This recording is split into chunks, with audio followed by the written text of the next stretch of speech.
That's how you know it's good. I was using the restroom. Okay, there we go. Sorry, Google didn't believe I was me, and Aloha was pooping. Yeah. Happens to the best of us. The Best of Us 2 by Neil Druckmann. Where did everyone go? Music volume. No. Yeah, I also need to put on some music. Fishing music. Fishing. No, I probably shouldn't use Trace Adkins' Just Fishing official music Nah. video. Probably not. I got cozy Animal Crossing music. Whoa. I'll use what's called. Gone Fishing, relaxing video game music playlist. Whoa.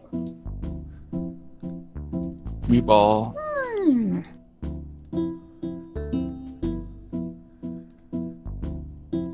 Hello, stream. Hello. Okay. To open the game so I can take more photos of you for thumbnails later. I'm doing some adjusting. Yo. Just this.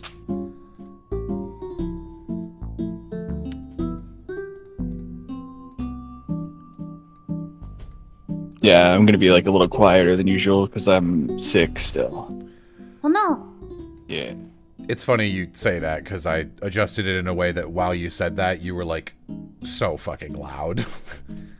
Yeah. It was like, I'm gonna be a little quieter than usual.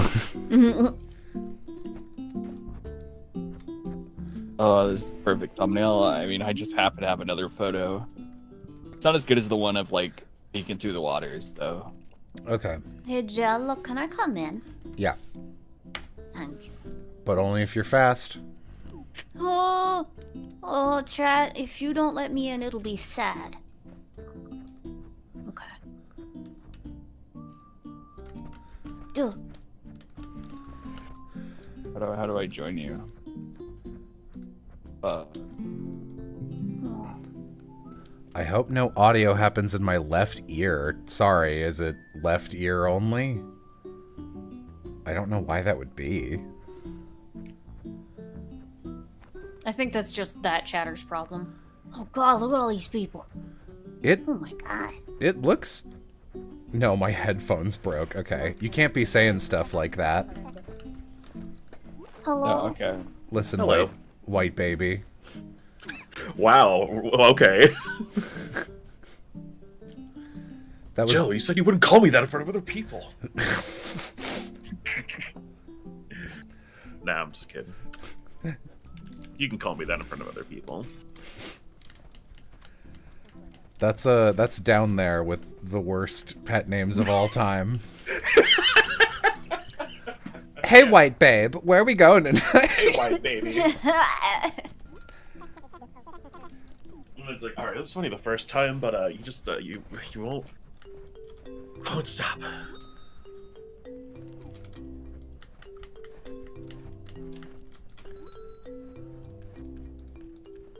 You can call me succulent. That is... No. What the... Oh, gone. Is there a friend code No. to get in? There is a code. No. What are you No. What are you doing, Oz? Oz is suspiciously code-shaped. Don't worry about it. No. There is a code. The room might be full, but it's... Oh, I see. Okay. It's this. How do you spell that? Oh, okay. Is that a 2 B's or 3? 2B, ain't that the bitch from the game Oz hates? Why are you so fucking small? Little lad. You can drink the small juice. Hey, get the fuck out of my way. Fucking juice. Yeah, hang on, sorry. I, for some reason, don't have it on my thing anymore. Show lobby code, copy. Okay. Oh, Piff was kind and already did it. Well, it's in there. Let me know if you need me to kill someone. to let you in. That wasn't Piff already doing it. That's a different code from an older time. Oh, sorry. I just skimmed it, and they start and end with the same letter, so. Yeah. Do we... I don't see... What button do I press to drink it again? Where am I looking to... Click. Casual game Oh, stream okay. chat. No. As soon as I look, I'm like, oh, there fucking is. My bad. Okay, let me kill someone so that, you can come in. How do I kill someone? Wow. Yeah, no server found with that code. Okay. Hang yeah, on. there you go. Alright. I'm sorry, Cake Biscuit. You're at the bottom. Oh, never mind. I'm gonna kill Side Design because you got 11,000 ping. Oh my god. Not allowing them to return. Rude. Well, sorry, man. Bye. Yeah, they changed the lobby things where it's only... Oh, that's it? It's no longer just like... kick and ban. So you gotta join now, Keen. Yeah, I'm trying to still, join game from code, yep. Nope, you missed it. I keep typing it in and it's like, no. Oh, No Dr. server found Lovato with this left. code. Now Portal fan joined. There's not even like a... Tiger, what? Come here. Alright. Jello, do you read chat? Just asking. No, I read chat though. Hi.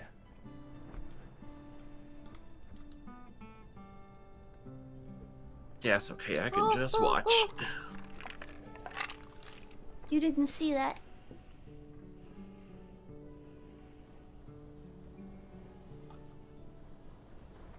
Fan favorite Scrump returns? I don't know if we ever found... Oh, no. Oh, don't do that. I was like, who's this parasocial freak? Let me just...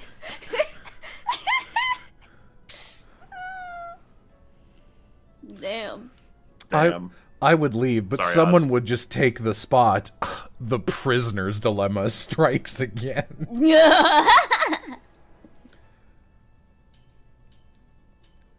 As we all know, Jello is obligated to read and laugh at every chat message. What a hell that would be. Holy shit.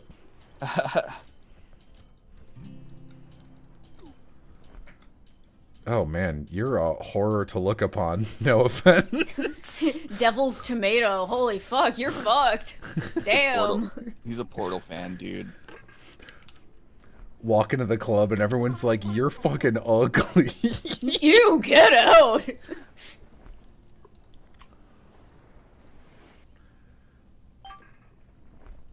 I can't believe Jesus. you didn't like my kisses. I'm so upset, dude. I guess I'll say this where it will not be saved. I don't think I'm cis. I'm sorry to tell you, but this will be saved. And I can actually look at your chat history next time I see you. So I can go to channel activity and I can see that you messaged and oh man, you were in the 5th year anniversary stream, the TTRPG stream. Well, I can see you know, all your messages. congratulations. I'm happy for you. Lobster. Yeah. Lobert. Lobster. Here, man, I'll here keep trying to Aloha join it. is... If I get in, I get in. If not, that's okay. There will be a cycle at some point where we get to blow everyone up. Usually like every 20 minutes we kill people so new people can go in. That makes sense. Your little you guy is so scary looking. That's the most Oz cat I could possibly think of. Do you want me to set a timer? Sure, if you have the energy and aren't... Like, I'd rather you go to bed if you're still feeling terrible. Like I'm not like tired. I'm just like chilling. Okay. Like a low energy. Yeah. Do you want me to get ugly eyes? Fine, I'll go pick up some ugly eyes It's for you. fine. I don't get to dictate what you look like. You are just a little bit of a horror to look upon, is all. You're a little bit of a whore. Yeah, you're my friend, but God, you're awful to look at. It's like because I know it's you, I understand the vibe that you are attempting to convey with running up to someone in a digital space and giving them little kisses. And normally I would like it, but the kiss face and the energy in this game is so like, hello, you don't know me. Like, and the kiss is very big. It's very like X3, or It's very greater than X, less than. You know what I mean? Hey Oz, your voice gives me the vibe of a toddler that says I threw up just saying, thanks man, it's great to hear that. I am 29 or 30 years old and dysphoric about my voice. I really needed that. Oh. I am 29 or 30 and I do not need this. Anyway, let me buy that's Ogata! That's Ogata! That's Hyakunosuke Ogata's eyeballs. Gotta what? If you want to look real unnerving.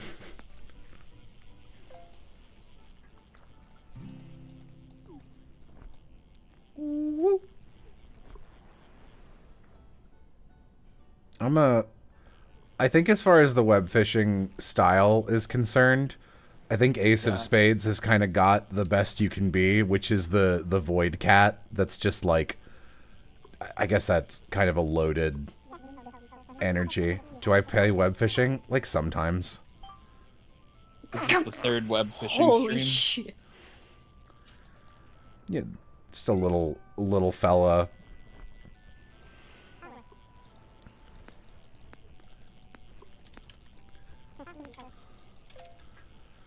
I just watched... Well, I'm on my way to make you feel really bad. I hope you're ready. I hope you walk up and just have, like, actual garbage can icons for eyeballs or something, and it's like, this is what you did to me. Remember when you're being mean? This is what you're being mean to. Mm-hmm.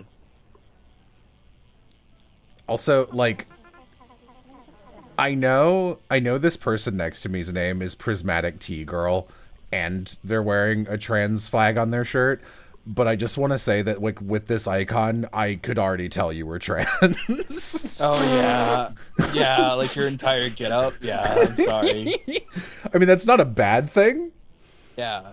I mean, the if anything, girl that's what no, what the you sad want. eyes, no! What like, have you done? That's that image that Lenti keeps posting. I know, it's I once also cosplayed as that icon.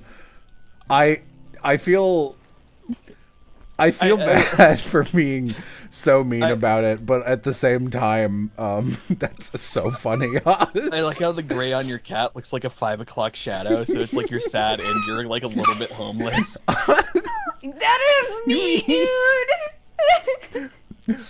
Oh, you're fine, man.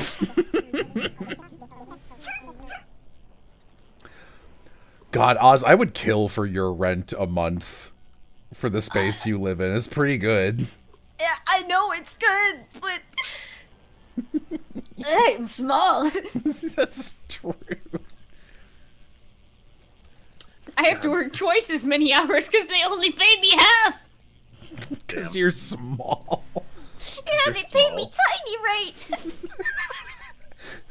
God, that... They only pay me in nickels. Like, I have to crawl up to the ATM to put them in. they pay me in hoop and stick. They.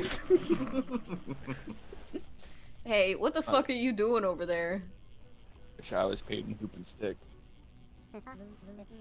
When I went to my my nephew's birthday this past week, my sister, who like watches like over like, you know, him and like all of his friends sometimes, they were like cleaning up after some sort of activity, and one of them was like, they were like, "Miss Sarah, I can't pick up trash because I'm too small," and she's like, "Does that work on your mom?" And they're like, "Yeah," and it's like, "Well, it's not working on me. You're gonna help us out." It's so funny to be like, "I can't help because I'm too small." I love the Ace of Spades and Oz next to me. We look like I'm like a babysitter doing the worst job. Like I'm not even looking. I'm just holding a bucket. Yeah. I wish Vixen's. I wish Vixen's emote that they insist on using looked like that. I'm so endlessly rude about that fucking icon because I truly don't think it conveys the thing it's meant to convey in Vixen's eyes, and I was like, hey, this would be a great idea. I could draw you one. I think I was like, hey, I could draw you one for Christmas, like one that looks good. And Vixen's like, I already already got the person who does my icons to do that. And they showed me one, and it was like a redraw with, you know, Vixen's features, but like including enough of them that it actually accomplishes even less than the original. Yeah. Because it's That got... is the hardest part about her design, is like simplifying it for icons. I saw it and I was like, man, why does it have like a little red mouth? She's like, that's the lipstick. And I was like, oh, yeah, see, I wouldn't have put that on this icon because that just looks like a mouth. Anyway, how rude would it be if I still drew you the icon? She's like, for Christmas. She's like, shut up. Dude, it's the saddest fucking thing ever when I haul in a teeny tiny fish and I'm holding it in my hands like, he's my son! He is so sick! Whoa. Uh-oh. Whoa. Oh. Bro, what is dude. happening? Keep clicking. You got it. He's doing it. You're doing it. Whoa! Yeah. And you Whoa! fucked it up. Nice. Alpha? I didn't even know alpha was a type of fish. Yeah. Are you It is. proud of me, father? It's crazy. The two waifs I look after, this little waif There. poppet skirts, and then this, I was about to say silent cat, but Whoa. Who gave me? Who gave me? The fuck does that mean? Oh.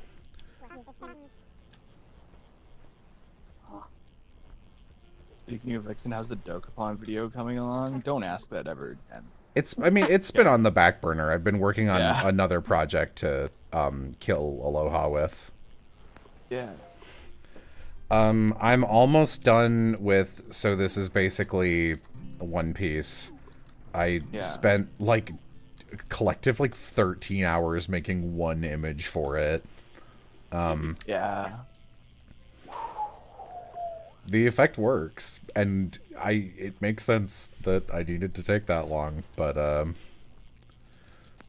Stib One Piece is going to be fun. I hope so. I'd like a video to do pretty well, Rain. if I'm being honest. There is rain. Found That's, rain. that's true.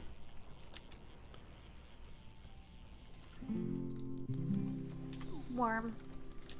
Oh.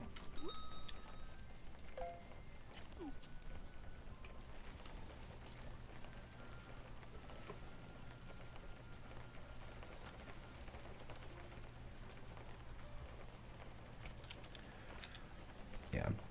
The Stib and honestly the anime openings video are both like very close to being completed. But you know, it's December, and now that Amy and I are a couple TM, we have to travel twice for the holidays. Ah. Yep. Yeah. How do I change my lure again? So top right, Press B. next to the bag, there's a... Oh yeah, there's a hotkey. I didn't know that. Tackle box. Right. B for box.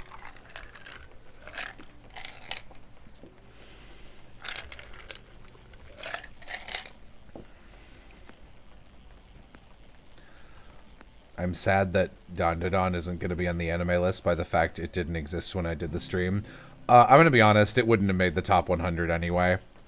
It's not a bad opening, but I don't like it nearly as much as the other two Creepy Nuts openings. Time to whine. I'm always doing that. Fucking Snoopy over here. I fell through the earth. He's too big. Put him back. Into the river.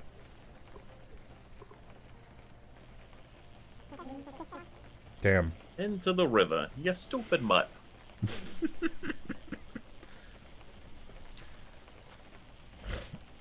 Have I watched it yet? No. Can I be honest with you guys? Always. The entire internet? Yeah, let's see how that turns out. It always goes great, no downsides. So I used to be better at this because I was more online in on a Twitter and kind of way, which I'm glad I'm not. But I got pretty good at being able to tell whether I'd like something or not just from the type of people who seemed to be into it and the thing they would focus on in fan work. And Don is not impressing me by that metric, which is not a fair way to elaborate, like, to check out a show, but, like, you know. That's also what happened with Kaiju number 8, and then I walked in while Will and Savvy were watching it, and I felt so Oh, is that bad. one no good? I mean, they were like, the first couple episodes were great, and I came in and was like, okay, crosses arms and watches, and then there were 3. Dad watching you watch anime. I feel like that all the time. Like that, I'm gonna be honest, I don't join watches because I really do feel like I sour the mood. No. For what it's worth, I always like enjoy your criticisms. Like it always like we have similar tastes on some things, but when we differ on stuff, we really differ, and it's always interesting to hear like another perspective on something I enjoy, and vice versa. Well, I'm glad to hear that, Keen. Have I ever shared with you my opinions of the ending of the first episode of the Icy arc in ReZero and what I think about it? It's hilarious. It's one of the best comedies of all time. It's what Adam Sandler aspired to be and failed. I know. And failed. Failed. Garbage can. I can see how that's funny. I tend to get more... So, like, the first time I watch... Maybe the first few times, just depending on the show, I am more swept up in, like, the emotion of it all. Then after that, I started kind of, like, thinking about it a little more critically. And, like, yeah, I can absolutely see how that hilarious scene is funny. But I get swept up in the emotion because I'm all invested, so it's like, you know. But if people think it's funny, I totally get it. So it's fine.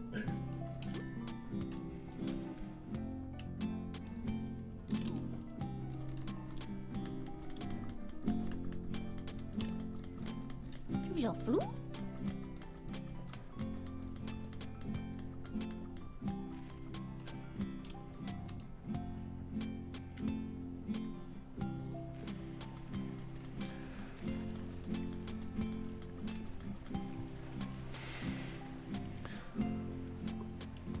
Hang on.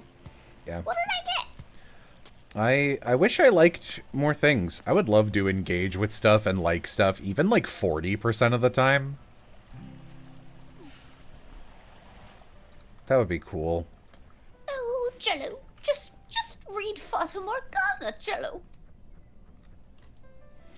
That's all you need to do, and everything will be fine. It sounds sad. It is. It is. But it's all okay in the end. Has Jello learned how to fish under the rivers and lakes in this game? Listen, I'm just here to fish regular. Everyone always be going on about the glitch fish and the glutch fish. I don't need any of them. All the kids want are the glutchy nowadays, bro. Ugh. I love, you know, one thing I appreciate about you, Aloha, is what movies that when I'm marathoning stuff, you will pop in for, and the reasoning. I only watched one. I like 2, I guess. I watched like The Road Trip and then that like Grinch movie. Aw. You watched The Road Trip voluntarily, and then you were like, I want to check out the Illumination Grinch movie because a rapper I like is in it. Oh, it's Did the not music good, yeah. dude. You know? It wasn't. Whoa, cool hat. But it wasn't like the Illumination Grinch movie is like weird because it's like It's an Illumination movie. They're all 5 out of 10s. Yeah, it's like it's not like the Grinch as a premise is good anyways, so like remaking it. They tried to like add new characters and stuff, but like Aloha, why? for the most- Aloha likes things and is knowledgeable about like music scenes and shit, so there's probably a good musical artist in there. Pharrell Williams in the Grinch. The I don't Grinch know. stuff was done by Tyler the Creator. Pharrell Williams does a lot of the Illumination stuff though. He's the one who did the fucking Despicable Me. Despicable Me and everything. It's not a bad song. Back in the day, Pharrell Williams produced like 80% of the music you heard on the radio, so like, Mm-hmm. you know.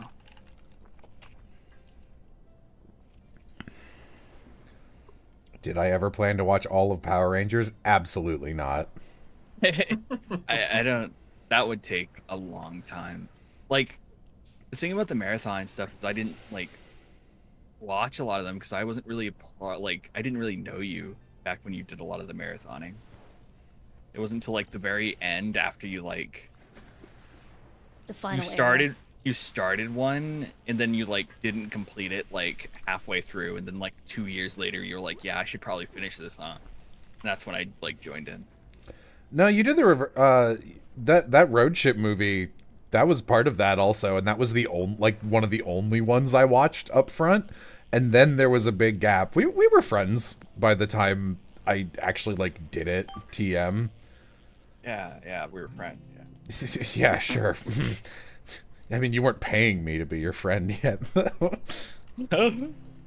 I mean, kind of. treasure chest. Sweetwater was like 2019, 2020, right? Somewhere around there. This drunk person next to me is saying they liked the Alvin and the Chipmunks shipwreck movie. I don't think I watched Chipwrecked. No, we watched Road Trip. Yeah, I watched like the first Alvin and the Chipmunks movie, and then I watched like Road Trip, and that was it.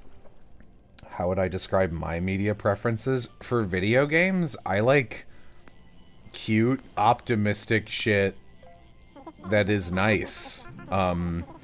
And if it's not that, then it better be really good in some other way. Otherwise, I don't really want to be there. I like RPGs. I like strategy games. Damn, this guy's strategizing. The things I... Like, the reason I was like Lamau when you asked about Power Rangers is... If there are, like, 3 subgenres of things that I am, like, hard disinterested in, it's Sentai, Mecha, and Kaiju. I, like... Wow. The bones of all of them appeal to me not at all. Dock, bro. Jello seems to like stories and characters. Yeah. Hello, I'm this John guy's figuring Human. it out. I'm John Human. I like stories and or characters. Oh, interesting. I love how I saw like a monster collector pop up on Steam. And I was like, that's cool. I think Vixen would like that. And I didn't tell Vixen about it. But I look at my Steam activity page and Vixen has added it to their wish list. There you go. You were right. How do I feel about the Muppets? I think conceptually, I love the Muppets.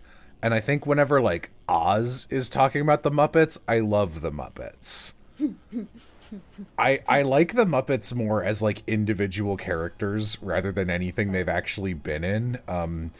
I think the Muppet Show is not that good to watch. And I think almost every Muppet movie is the same movie. Yeah. And they haven't... It's an okay movie. Yeah. I watched Muppets from Space a lot as a kid, and Muppet Treasure Island a That little. one. Oh, you'd like it. That's It's... the Gonzo one, right? Shocker. I heard it has Muppets in it. I mean, it... No, it's like an Oz movie all the way down, because it's like... Gonzo and Rizzo are very focal. Rizzo, huh? Yeah, what about what? Are you... I assume because doesn't it's like Rizzo? Riz. Yeah. Yeah. Okay. Yeah. Sorry, I I'm thought not- you were I'm coming not- after my boy. No, I'm not. You want to fucking fight me over Rizzo? Rizzo. Someone's gotta. Listen, man, rats killed 1/3 of the population of Europe at one point. Don't fuck with me. Is that Chopper One Piece? Oh my god. Should we swap out people? The timer has 9 minutes on it. You can kick him out early if you want. I'll wait 9 minutes till then Keen can come in and be a permanent resident. Yeah, fuck him I'll up. try. I have the code in there. I just have to hit join lobby. Hopefully, I'll make it in this time. We'll see. Yeah, well. We will see. But I'm also cool with just hanging out at the same time. I would say... No, like, Muppets from Space is, like, such a, like, a comedically Oz movie to my recollection, because it's, you know, it's like a movie about, like, a weird little guy who's like, where am I from? And everyone's like, who give a shit? Like, it's like a... Your friend.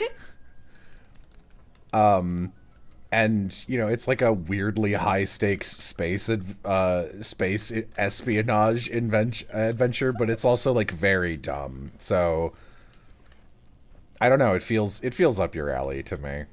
Okay. That was Gotta a do whole... Muppet movie marathon. Gotta watch them all. I would Be like, I that would was do one that. really long movie. Yeah. I would do that with other people. That sounds Oh, sure. awful with, like, just me and, like, a rotating group. That would need to be all of us are going to watch at least, like, 70% of these as the same group of people. Because they're... Oh, man. Also, like, I know the best one. It's Muppets 2011. Yeah. That one's really good. I think that one is, like, disproportionately the best Muppets movie. Do Sesame Street movies count? I would assume no. No, but, you know, that could be a fun thing. I look stupid. Because I've seen Elmo and Grouchland when I was, like, a kid. And that's like the only other kind of Muppet movie I've seen aside from, like, The Christmas Carol and the 2011 one.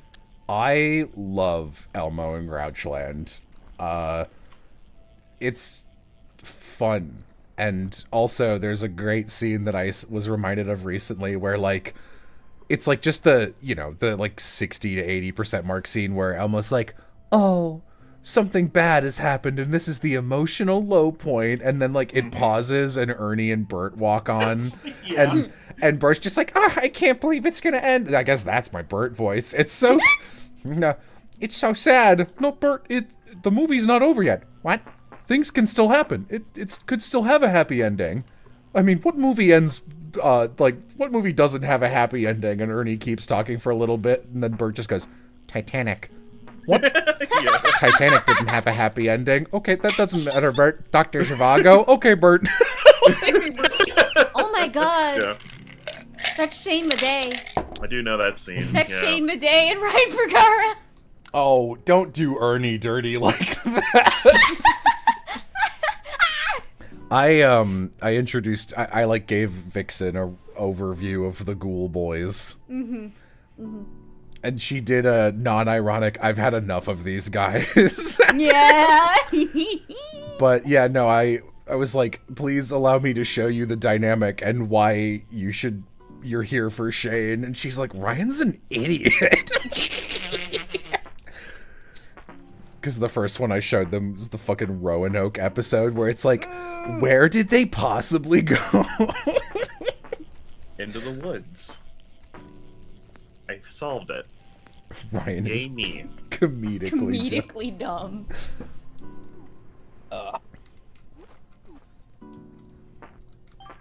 Oh man, I got into watching those a few months ago. I write ghost stories. I needed content. Well, I have bad news for you. I mean, hey, I got into them as like Sweetwater prep. Yeah. So yeah, I did the same technically. No, I have a guilty pleasure to absolutely loving those fucking schlocky ghost hunting shows because they're just so fucking awful and stupid. And I'm of the camp that ghosts aren't fucking real, but I would love for them to be real. Like, oh yeah. But what if, you know, right? It's so yeah, that'd be like sick. whenever I watch this shit, I'm just like, this sucks. it's funny because like I feel like aesthetically you do feel like a person who would be like a ghost believer, except actually whenever we watch that shit, we're both throwing peanuts at the exact same thing. We're like, boo, you dumbasses. But yeah. Like, trust me, man, I want ghosts to be as real as, like, all those people who legit believe in it, but, like, aliens first. Come on, chill the fuck out. Aliens first, for sure. And the other thing with ghost people is, like, it frustrates you in a special way if you're, like, a I'd love to believe person, because you'll see someone like Ryan be like, all of this evidence is equally credible. It's like, it's literally the fault of... It's just not. It's like, listen, if ghosts are real, it's the fault of people like you that it's gonna take so long for them to be found with conclusive evidence. Because you will hear a microphone brushing against your own, like, crotch and freak out about it. I'm gonna be honest, I was picturing a shirt and I couldn't remember the word for shirt. It's okay, I had you. You know what trope I love from like ghost shows? Whenever there's like a sound riot and you have no idea what the sound said. Spaghetti. And this is like classic stuff, and they're like, "Did that guy?" Yeah, exactly. Did they say spaghetti? And then they play it over and over again, but they put spaghetti on the screen. Spaghetti, spaghetti. You know, confirmation bias. Exactly. Yeah. It's great to watch the Ghoul Boys while like in the background, not looking at them, because it'll be like, "That's when we heard this," and then they'll play it, and you'll be like, "What? Like, what was that?" "That's right, they said my name," and you're like, "No, Ryan Bergara. No. Like, no, they didn't. No, they did not. They didn't say spaghetti.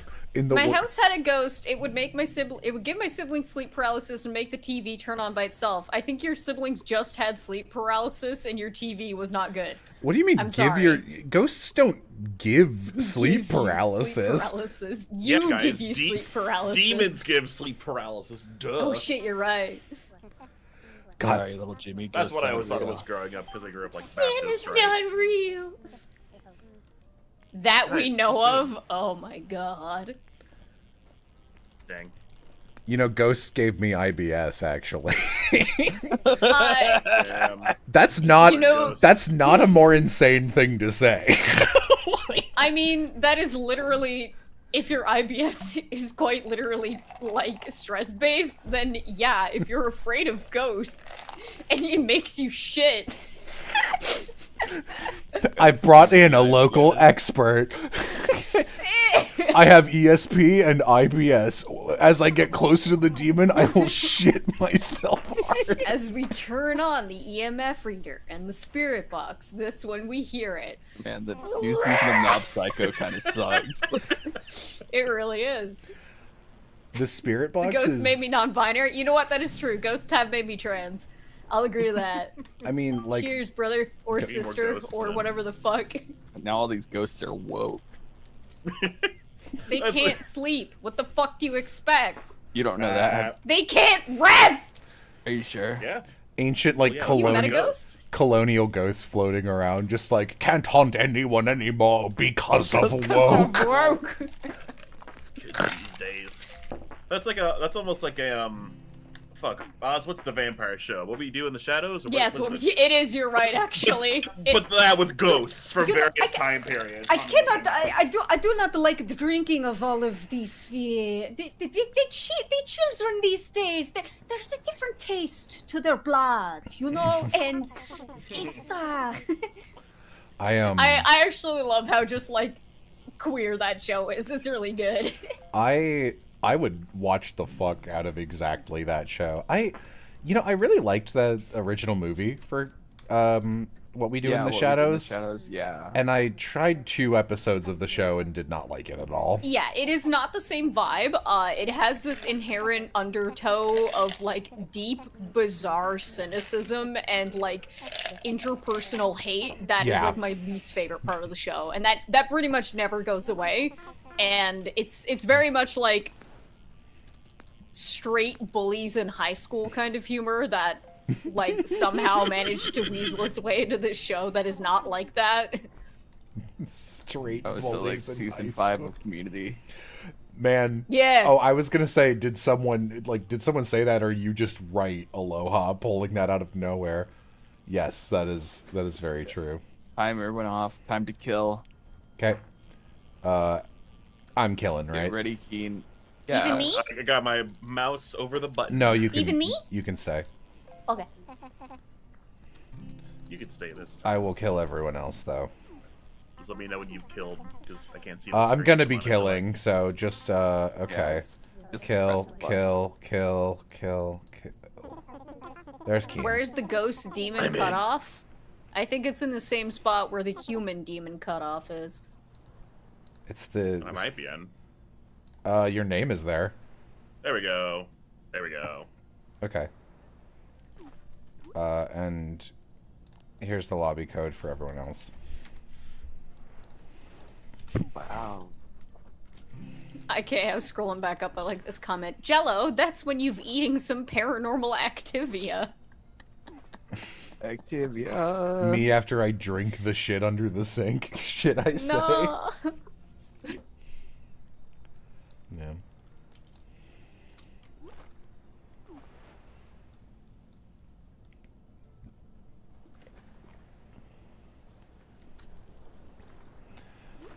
Yeah, I would love Ghost to be real. It's a little bit exhausting when it's like proof of ghosts presents basic, well-documented gap in human perception, and it's just like, ghosts always do this. It's like, or is this the thing every human sees when they're in a condition where they can't see something? Yeah, no, is this literally what human brains are wired to do and, like, logically, like, reconcile what they're trying to see by making shit up? Like, don't get me wrong, man. I would love for ghosts to be real. I love harmless, spooky ghost aesthetic more than anything. Literally over here writing, like, paranormal shit and the ghost stories because I need to live vicariously in a world where they are real. Yeah, Oz, like, I'm over here in Scooby-Doo town, and Oz is my neighbor in, like, hot, gothic, freak people town where you're making shit. Yeah. Where's that? I had to use the term freak because I was gonna say, like, vampire adjacent, but, like, that's not always true. Yeah. But I feel like freak is the right word. Freak is right. I think the funniest thing is when you're visiting me and you're like, Aloha, why do you have creepy fog everywhere? You live in such a strange place because maybe it's normal for whatever. Are we allowed to say your state? I don't remember. Tennessee, yeah, you can say Tennessee. Yeah. Aloha lives in like actual middle of nowhere Tennessee, like 2-hour rural drive from the nearest like town, like metropolitan center, and I've been in a lot of rural places, including in the South, but I guess never like in the central South. And it was very unique. It was like gorgeous. There was kudzu everywhere. It was extremely vibrantly green farmland. Aw. And notably, there was blue fog everywhere the whole time we were there. And it was like, Cool. it was actually blue. Like, it wasn't like a trick of the light, because it was there at night and it was there in the morning. And then we were like, why is there blue fog? And Aloha went, isn't fog always blue? Holy shit. I fucking wish.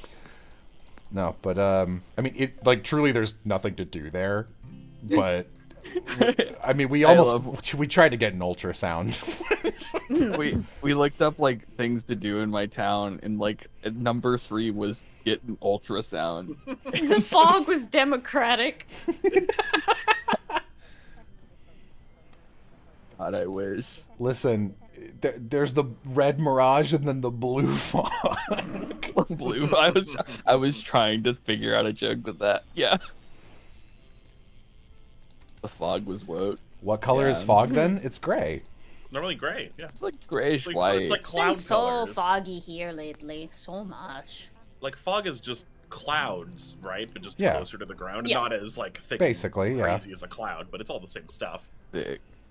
You guys didn't check out the monolith? I can't, like, make a joke of, like, the 1 or 2 things we could have checked out because it will give away the It's exact literally location that you easy. live.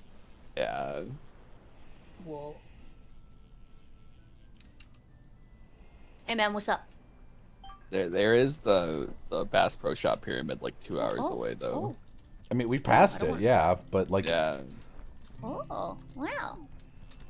That's not like where I live though, but yeah. no. Wow. Even if we wanted to make that our day, it would have been a very annoying day trip. Yeah.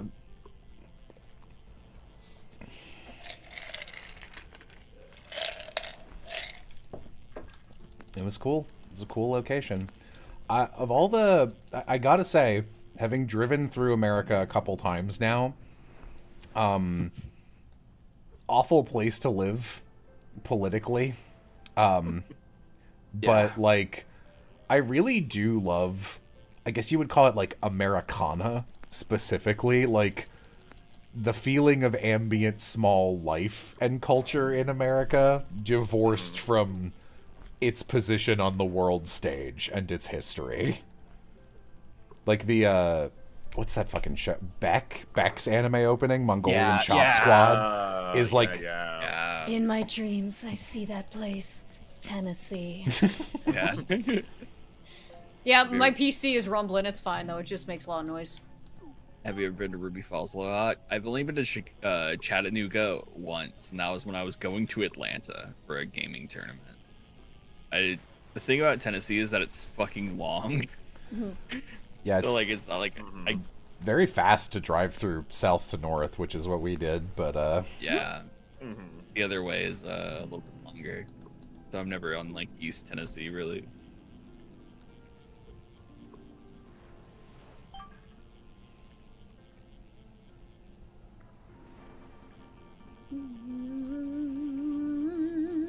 Had a lot of friends who went to college in Chattanooga though.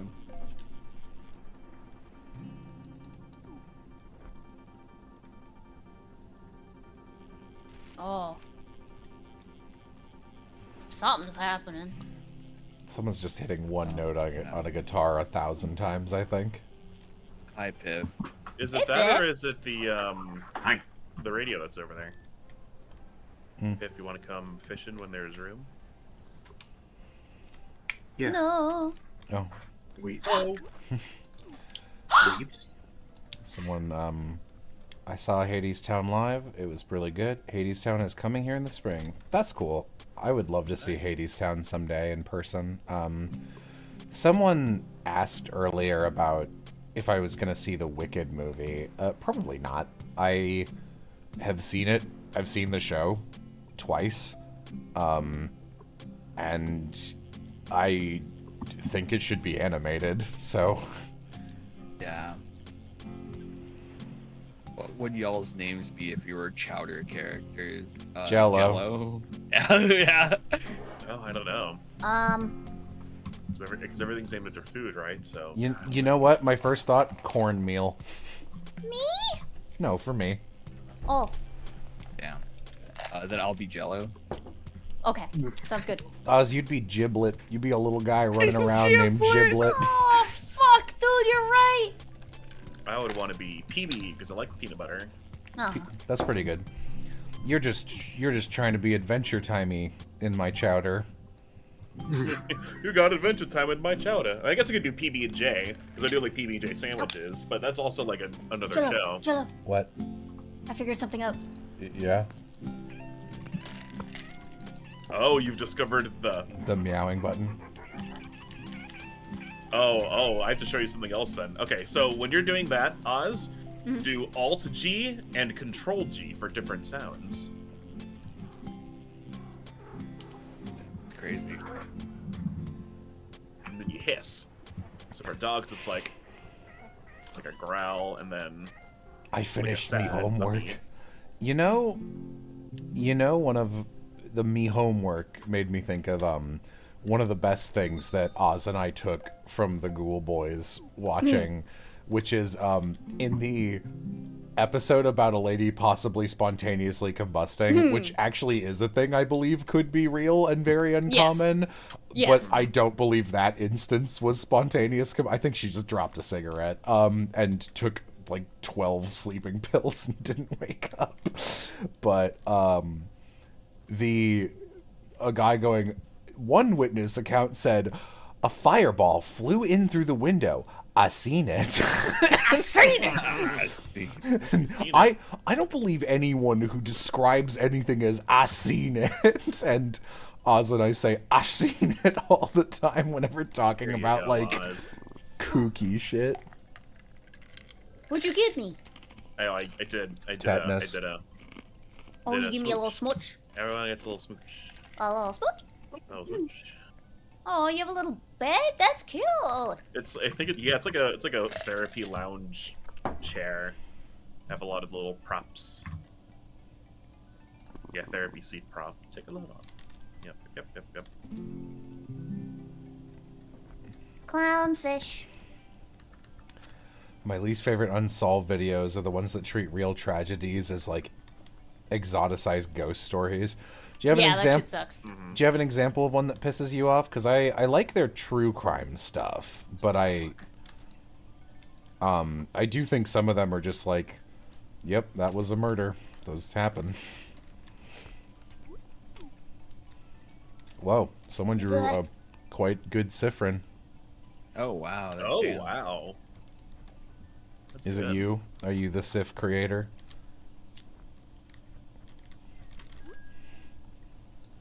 person who looks like they're cosplaying the bug lesbian from Adrian's other game.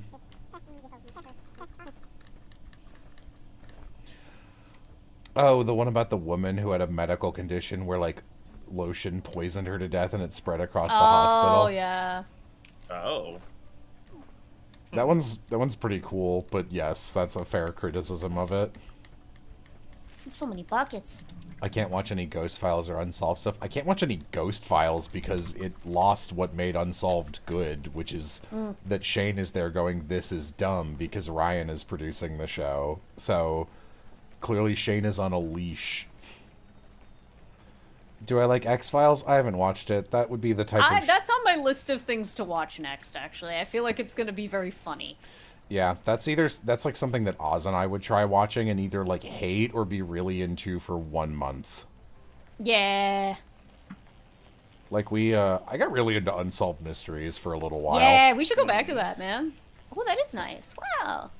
And we those are tried mysteries. Beyond Belief. I did not like it. I watched that a lot when I was a kid. I was so fine like, with it. I thought it whoa. was funny, and I like seeing like a little window into the old days like that. Yeah, I Like liked seeing it. people in their big hair.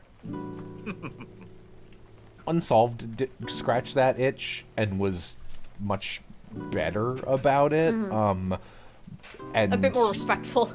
That's for sure. The thing I did not like about Beyond Belief is that they would be like, you know, they propose it as like a game where it's like, can you figure out whether this happened or not? And then literally it'll be like, was this one true or not? It's true. I seen it, and then move on. It's like, no. You have to cite your source. I mean, I guess back in the day, people would just believe anything, because we know a lot more now. Like, we have such, like, ready access to information and shit, and so, like, people back then just believe whatever the fuck people told them. Sadly, people do that today. Made this one up. You know. I seen it. I seen it. I papered it. Source the crystal ball. Source, my orb. Source, Barney the acted well water out back. It's been giving me visions. Oh, If only. I want to make a joke, but I can't remember the name of the H.P. Lovecraft book about that. Any of them? Well, no, the specific one about a well. Nah. Was it called The Will? No. You know? Hang on now. Source the ghosts told me. Color from Space, that sounds right. Oh, Yeah, Color Out of Space. I saw the Nick Cage version of that, and I don't remember specifically a well, but there probably was. There was a well, absolutely. I was more focused on the body horror that happened to the poor llamas. Man, Made me sad. that is like truly such a... I hate needless animal violence in shit, Yeah. especially horror, where it's like... God, you know what was one of the worst things? Like, obviously there's that dark sheep brain autopsy shit that was, like, unnecessary because it didn't end up mattering. But one of the worst things is in Midnight Mass, the dog eating that poison. Oh, yeah, what the fuck, dude? They didn't need to do that. They didn't need to do that. They didn't need to show us that. Like, I hate dogs, and even I was like, whoa.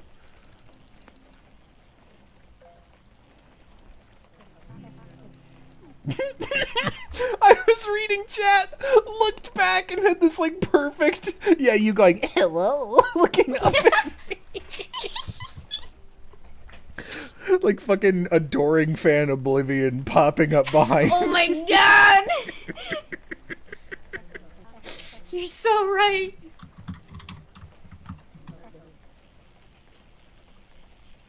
Ding ding. Jello, but that means you hate yourself, because your avatar in the game is a dog. I like how the dogs look more than the cats. Also, if I turn into a cat, this little, like, whisker mustache I have going on that makes me look, like, more aged, and it's the only facial hair option I like, I look disgusting as a cat with this feature. Aww. He's a wolf? No, I'm a dog. That's a dog. This is an ordinary dog. I'm not trying to cool it up. Regular dog. Bing. It's fucked up.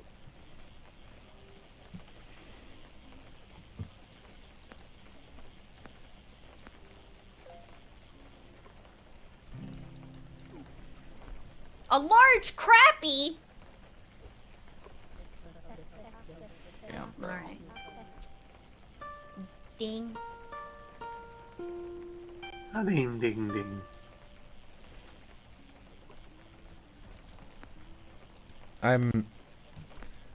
I was watching more Mike the Snare videos today, and I'm like so struck every time by how piff his humor and editing style is.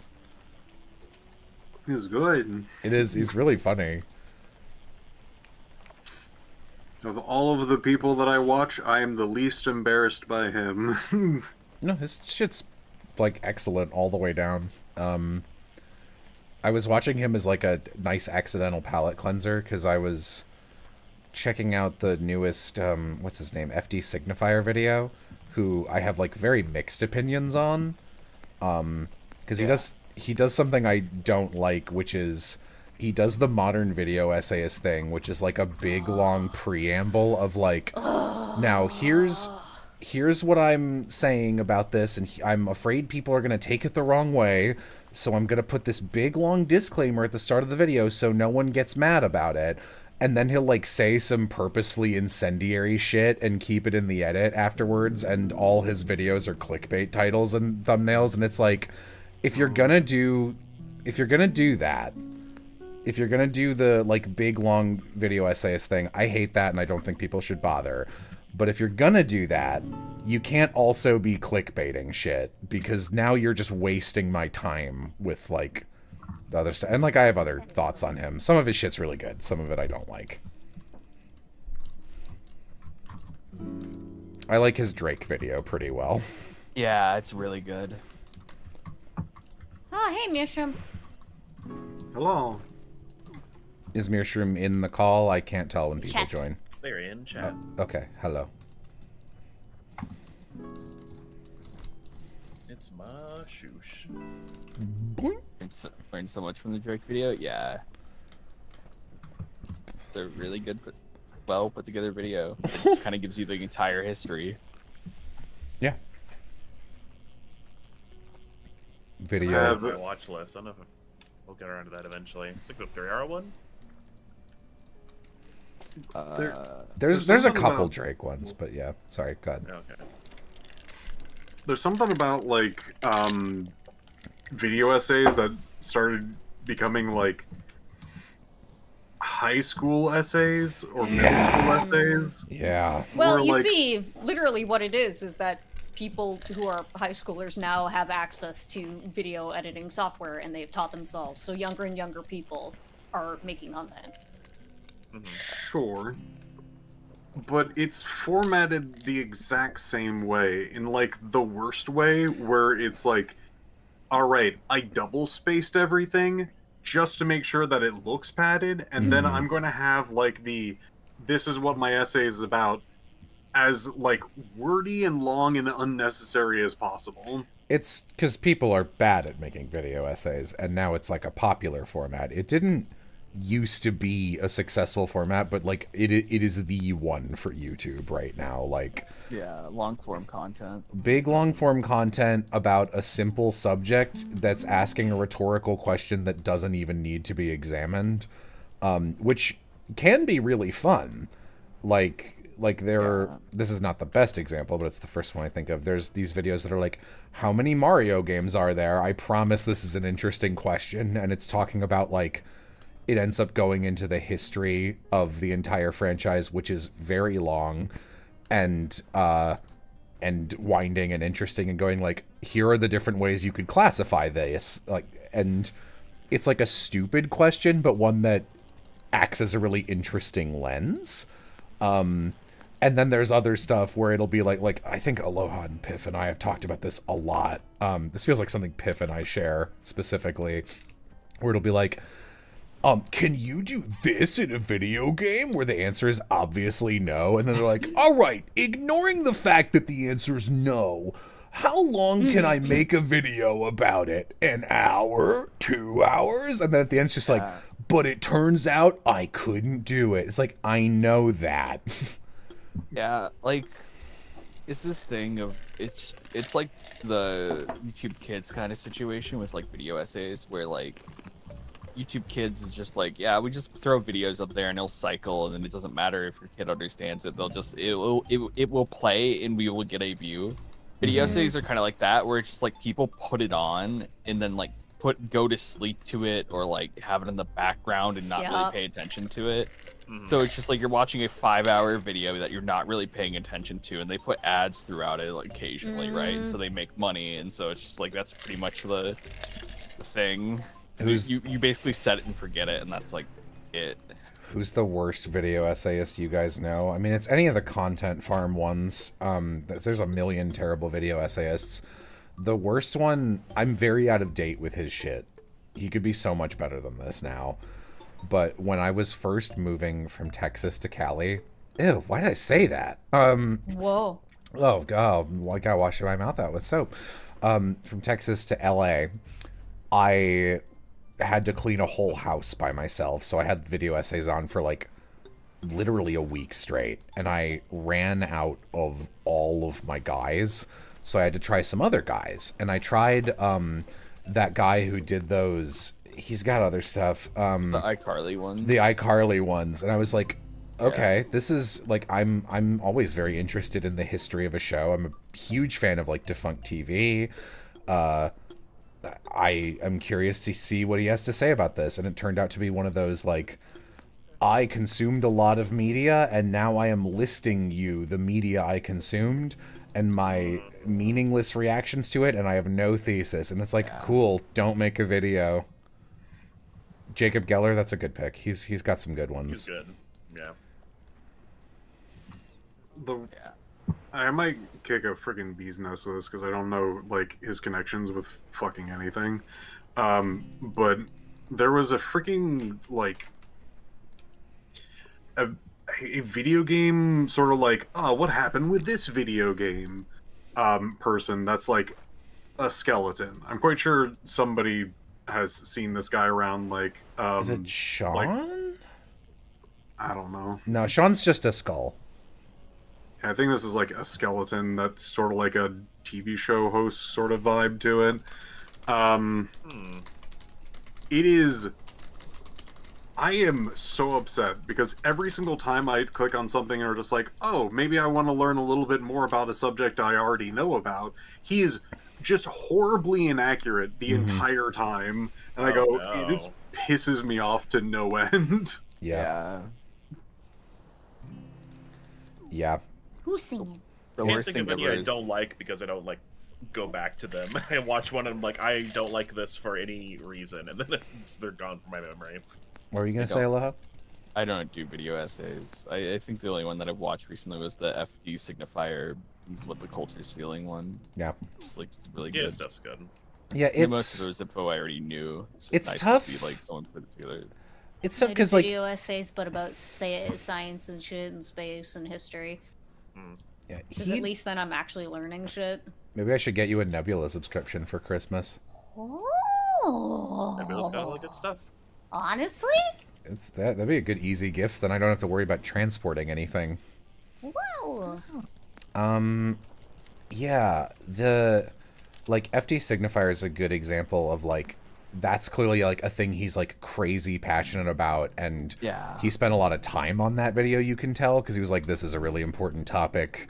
Yeah. And he likes talking about like black culture especially, and that was like one that kind of breached containment, for lack of a better word. So good universal topic to talk about. But like, you know, I subscribed to him after that. I was like, Amy showed me some of his stuff beforehand, and this video is really good, and I watched it on my own. And then I watched some of his other stuff in a row, and it's like, okay, I like some of these. I'll subscribe. And he like puts out another video that's like an hour plus long every 2 weeks. I'm like, I don't trust that. That's no good. That's probably why most of your stuff is what I would call not a great video essay, even though I do like you. Yeah, it's a struggle of YouTube either wanting really short form content or really long form content, but also consistent uploading. You know what I'm saying? Yeah. Yeah.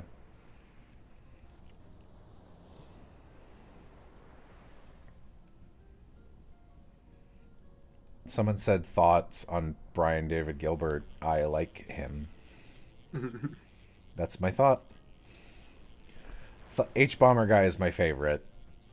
I love him. I think he's one of the coolest people I watch on YouTube. One of the best to ever do it.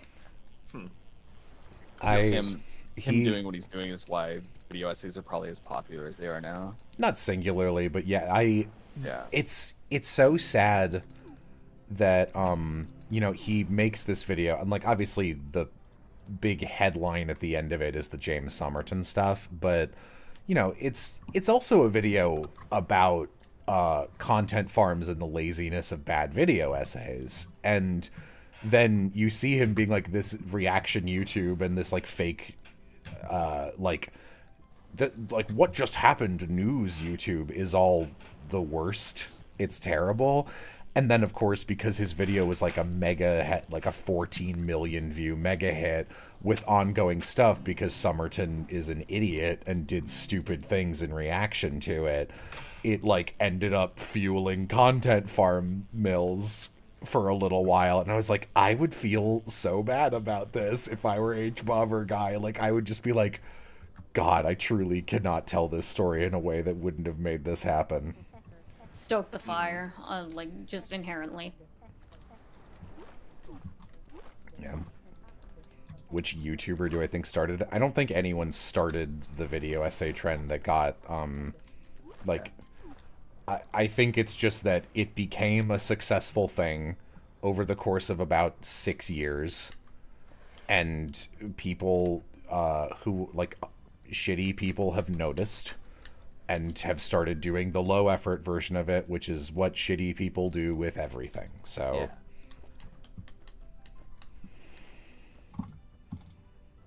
I think the earliest example that I remember seeing that got really big was the Star Wars Plinkett reviews, and while I feel like that's definitely affected how like people hate on Star Wars now, for better and for worse, those were really big back in the day. So that, I don't know. Yeah, I guess you could call those. There's no way to know, but like, yeah, they were really big. I would call those.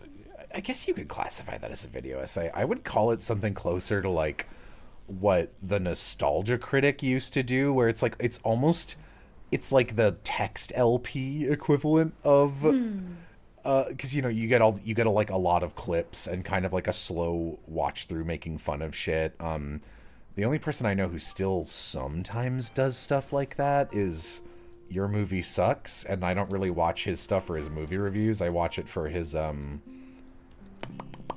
what is it? He has like this group of guys he would hang out with and do live commentary on stuff, and they were really funny. One of them recently just like died out of nowhere though, and he was their funniest dude, so it's like genuinely such a tragedy. Yeah, Adam and Pals, that's what it was called. Timer went off. Okay. Kill. Time to die. Kill. Looking through what video essayists do I like? Because those are the ones I can keep track of, because I don't remember the ones I don't like because they're boring or I don't like their voice. And that's a shame, because they could be talking about something really cool. It's like, sorry, man, I don't like listening to your voice. Like, it's nothing personal. Oh, I guess It's it literally kinda just a is, but- misophonia thing. I get it.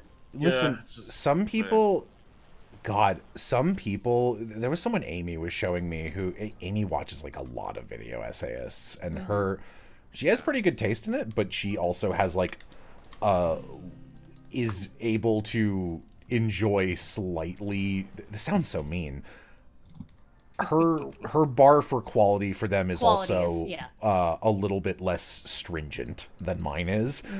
And she was showing me this guy who had a good video and had written a good thing, but he was doing the 100% YouTuber voice and ending every single sentence the same way, even though he'd clearly written it.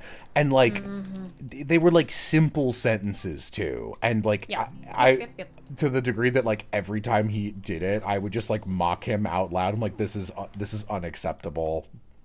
Yeah, no, that is pretty much my biggest pet peeve. It doesn't matter how interesting or well researched or whatever your content is. if you can't discipline yourself in a way to narrate differently, then it's really, really hard for me to like sit the fuck down and actually like absorb what you're saying, because I'm just gonna get too distracted. This is the basic. God. It's the basic thing of like when you're working on like videos, like online production, you want your audio to be good with like prioritize audio over visual, and that also includes the way you speak. Yeah. Because God, is there nothing that would make you click off a video faster? Yeah. Someone, I really respect ContraPoints, but she hurts my misophonia like no tomorrow. I agree. I like, she's like an old dog of the scene, and a million years ago I was like everyone else who was like old dog video essayist fan, I was like watched all of Lindsay Ellis's stuff, and she's ContraPoints' friend, so she would mention her a lot. And I was like, let me watch some ContraPoints. And all of her videos sound like this. And I was like, ugh, no, I can't do it. Fair enough. ASMR blessing, misophonia Dude. nightmare. I think like the silver lining of that kind of person's delivery is Kite Tales on YouTube. She does like Elden Ring and Soulsborne kind of stuff videos, and she's got the nicest, sweetest voice. It's so pleasing, and her enunciation and just like her cadence, so nice, so good. Love that girl. Okay, so someone earlier, when they were like, which ones do you not like? You know what, two I will say, who are like in the family tree of my sphere, who I haven't watched enough to have like good reasons to dislike them, but they fail my vibe check.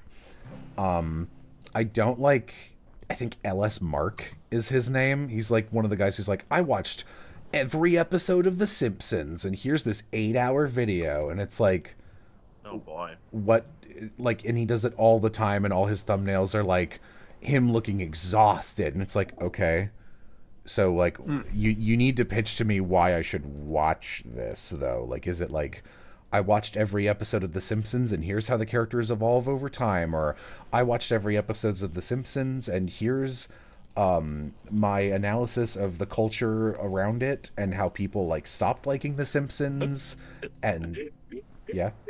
What is the sentence LS Mark is the video essay Oppenheimer? Oh my god.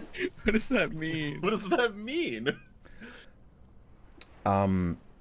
And I also, this is less because I dislike his content. I haven't seen enough of his content to have a real thorough opinion on it. I don't like Shifrillis. That's very fair. I used to watch a lot of his stuff. Not so much now, just because I don't find any of the stuff he's currently talking about interesting. I think, yeah, no, I totally get that though. Like, I just, hang on, let me look. I like just saw something in my recommendeds, and I was like, shut up. Like, just from the name of the video. Oh, he's surpassed me. Oh yeah, he just did like every Persona 4. So This comment from Flair. Shifrillis also tweeted something really mean about you once. okay, Oh yeah, I saw that. I'm not gonna say anything. whatever. Fuck him. Yeah, whatever.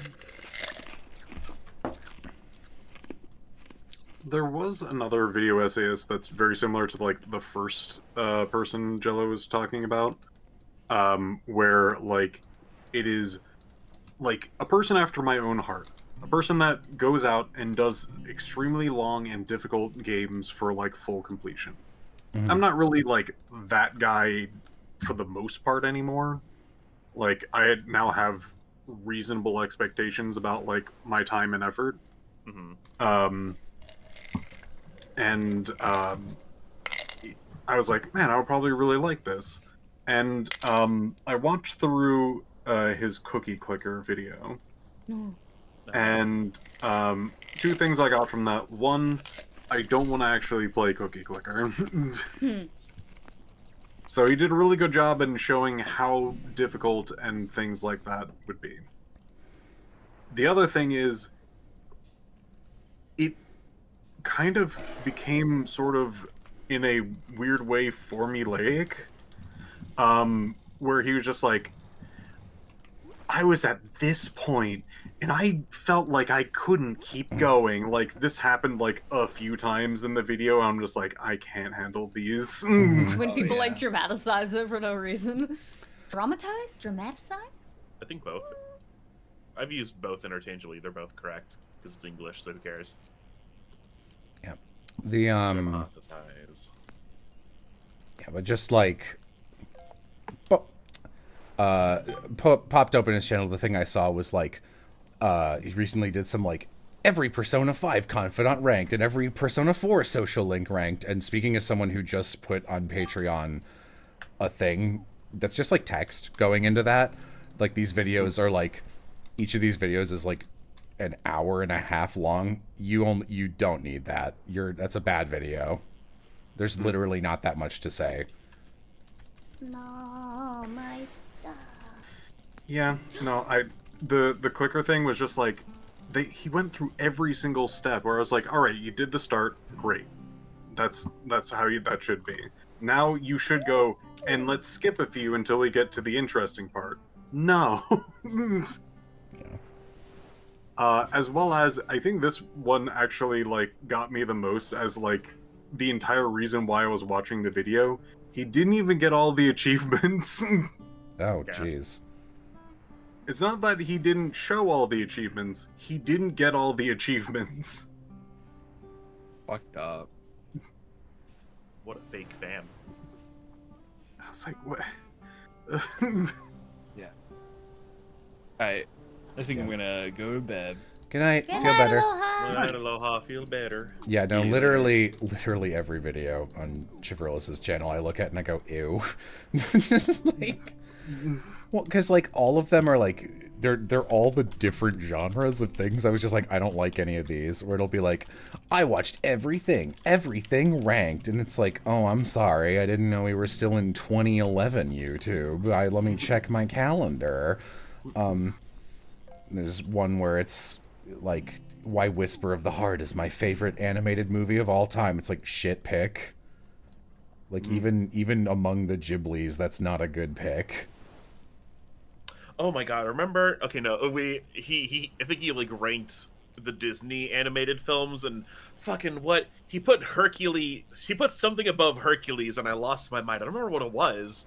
I think, oh fuck, because I remember you were there and I'll just like skip through and see what it was. Yeah, and we were like, some of them what were the like fuck? reasonable, but there's if you're able to go look, he put something above Hercules and I was like unacceptable. And I don't think he put Aladdin as high as I thought he should have, or maybe he did. I don't remember. Yeah, no, we were watching that and going, what the fuck? The What the my conclusion at that point with his stuff, I was like, okay, this guy actually, on movies that he, because I've also watched every Disney movie, like 7 years before him, and gives a shit though. Oh, Jello. And my video on it was like 6 minutes long. So the remember when I watched all of them when I was 7. I had them on VHS. Okay. well, that's the thing, is I was like, the videos I can tell, like the movies that he's clearly never seen before because they're like obscure. He had like the right opinion on every single one of them, but everything he grew up with, it was like nostalgia goggles were like glued to the insides of his eyeballs. It was like so obvious. Oh, you know who's a person that I like their content is Mini Minute Man. That guy rules. Oh, yeah, I've been meaning to get into them because they do Is that the like archaeology guy? archaeology stuff, right? Yeah. That stuff's so cool. I need to thank you I've for been reminding super me. into archaeology and history lately, and like he presents it for the babies and the youngsters so we can understand what the fuck is happening. Someone says gamer champ. Yeah, she's crazy. She's very good. She's one of the people who, like, her videos could be mistaken for like the types of bad crap video essays I mentioned earlier, just by looking at their title, where it'll be like, how many, like, can you beat this Mario game without collecting coins, or can you beat Sly Cooper without collecting money? But like, she clearly puts in the time. Like, she'll be like, hey, I reached out to the speedrunner community, here's all the tricks I use, here's which ones are viable, here's which ones aren't. And like, it's really interesting to me in a way of like, oh, the devs like wanted you to learn this tutorial, obviously. So this becomes like for my run, this is like a boss fight of trying to figure out how to avoid stuff. And also, she's extremely good at video games, despite what she says. So, Is that the lady who did the like only one card in Kingdom Hearts? Yeah. Yeah, she's great. It's funny because I can tell that we share some patrons because she reads out her patrons, and so some of them have like long dumb names, and I will see those long dumb names in my thing.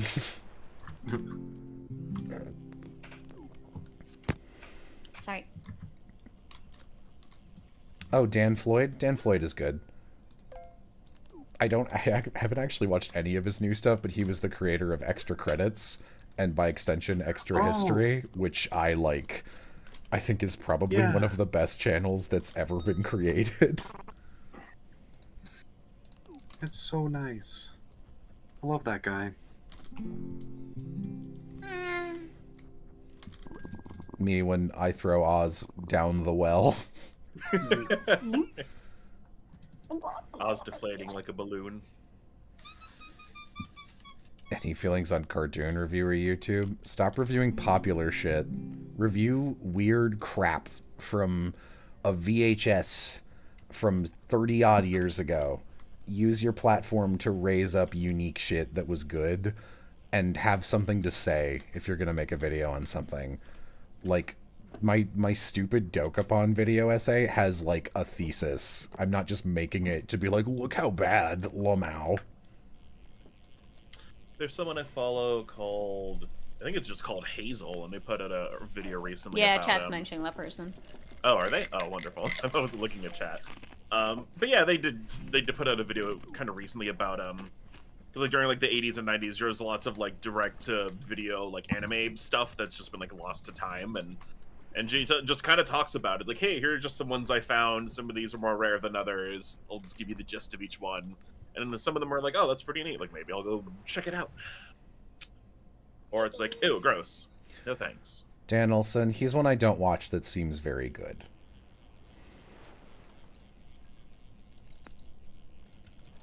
Oh, I like, no. They come out with, like, maybe 1 or 2 videos a year. They don't upload very often, but they're called Bread Sword.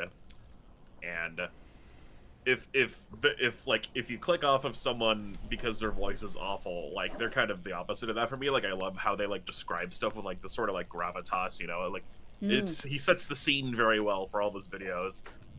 He did a big old Castle Cagliostro video that I thought was really neat to kind of went into like a lot of just neat things about that I didn't know about.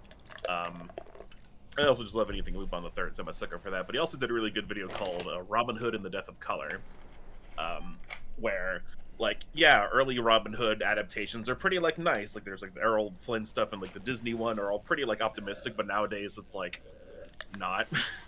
And just sort of the history of that. I'm like, that was pretty neat. It's, like, a thing I'd never even thought about. Thanks. Dogfish.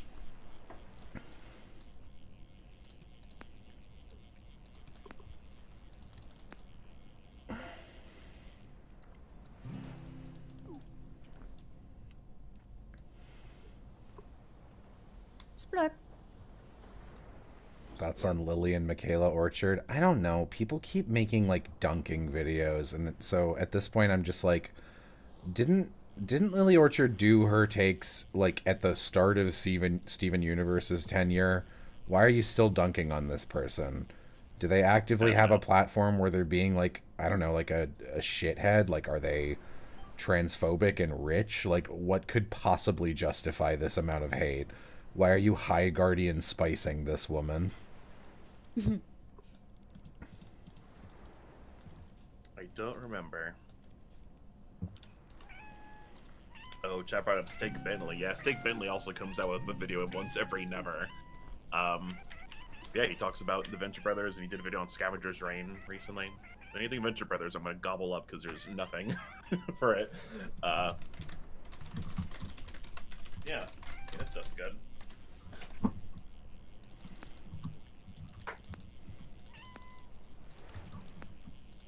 He's also a lot of fun to listen to. Like whenever they're like having fun talking about the thing that they've like spent this absurd amount of time on to make a video about, it's like, yeah, I love I that. like that. I love that Jello can say I'm smaller than Shifrillis but bigger than H Bomber Guy. Yeah, it's bullshit, right? How like, isn't it crazy? I have more subs than H Bomber Guy. Isn't that wrong? When? Yeah, Yes. that is. How? Because How? subs haven't mattered for 5 years.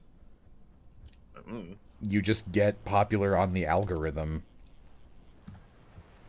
2 leeches remain. I mean, I guess not.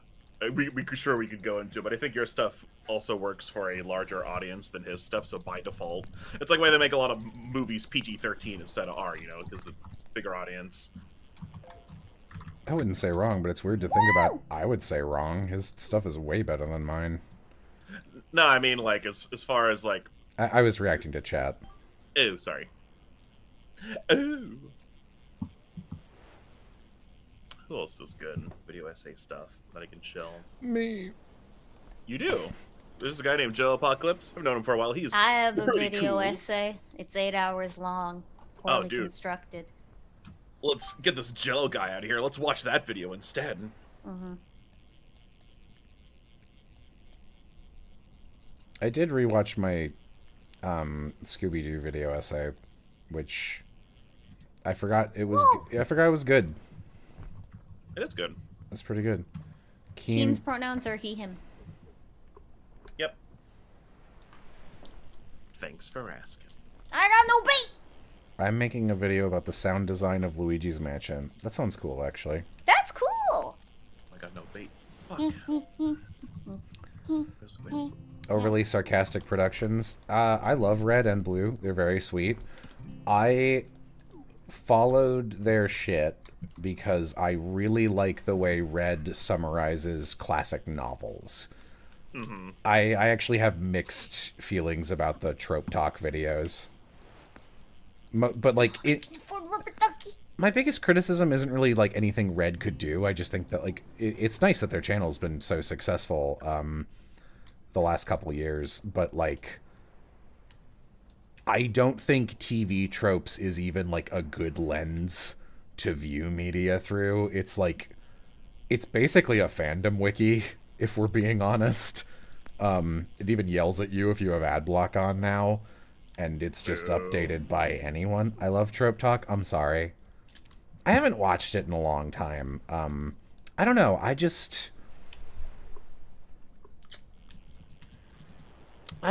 don't know.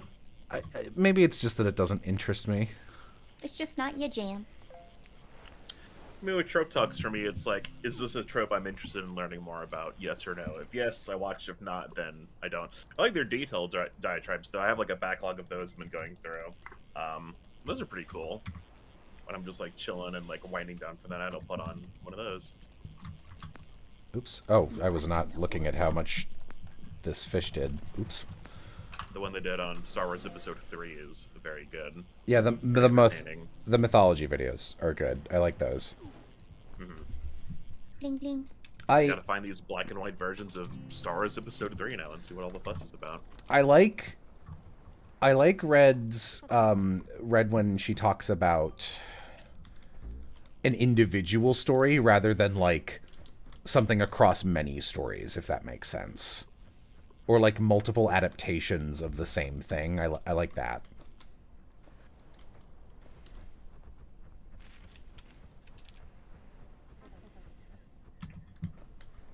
I should think about buying new clothes. Be nice to me, possum.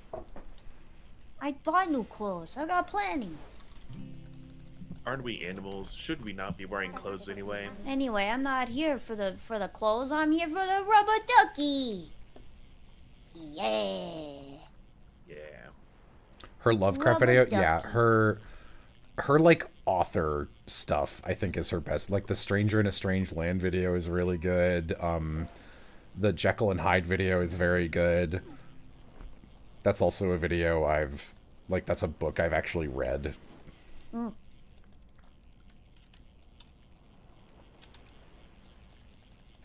Ooh, Ooh, ooh. Ooh.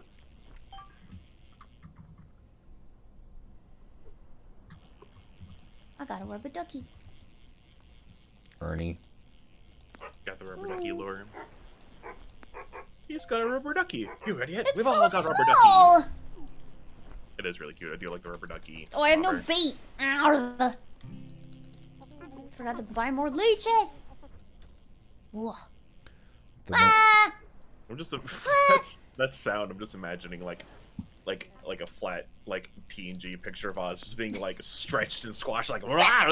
Oh, this was a couple years ago, but I did like briefly hop in for I've been on a couple of Red and Blue's like charity streams. I was in their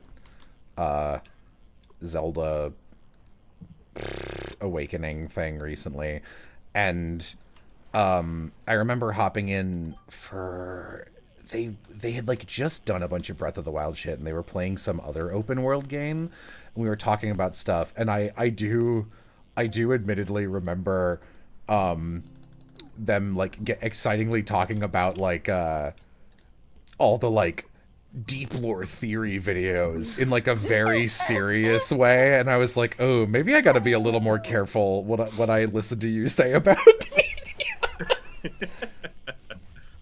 Do not get trapped in the Zelda deep lore video pit. You know what? Nothing good comes from that. Nothing good. To Red's credit, I did not know this. I believe Red started with Breath of the Wild and only entered Zelda like 3 years ago. Oh, yeah, that makes sense. That makes sense. Which Yeah. is a lot less like if you've played other Zelda games, you should be smart enough to go like, oh, none of this matters. If you are somebody learning about Zelda retroactively in that manner, it does make Breath of the Wild look better by comparison, because you look at it and go, oh, they had all that shit thought out. No, they were building backwards. Yeah. When Red did a read-through of Guards, it changed my life, and I started reading all of the Discworld novels. I have started reading Discworld because I actually really like reading. What? I get a little kick anytime Amy like looks over and she's like, Jesus Christ, you read so fast. I'm like, hee hoo hoo hoo, my power. Because I do read like extremely fast. I think I read like 100 pages an hour. Okay, calm the fuck down. That's just how fast I read. And that's why people yell at me on stream all the time. They're like, oh, you're not reading all this stuff. I'm like, yeah, I am. Fucker.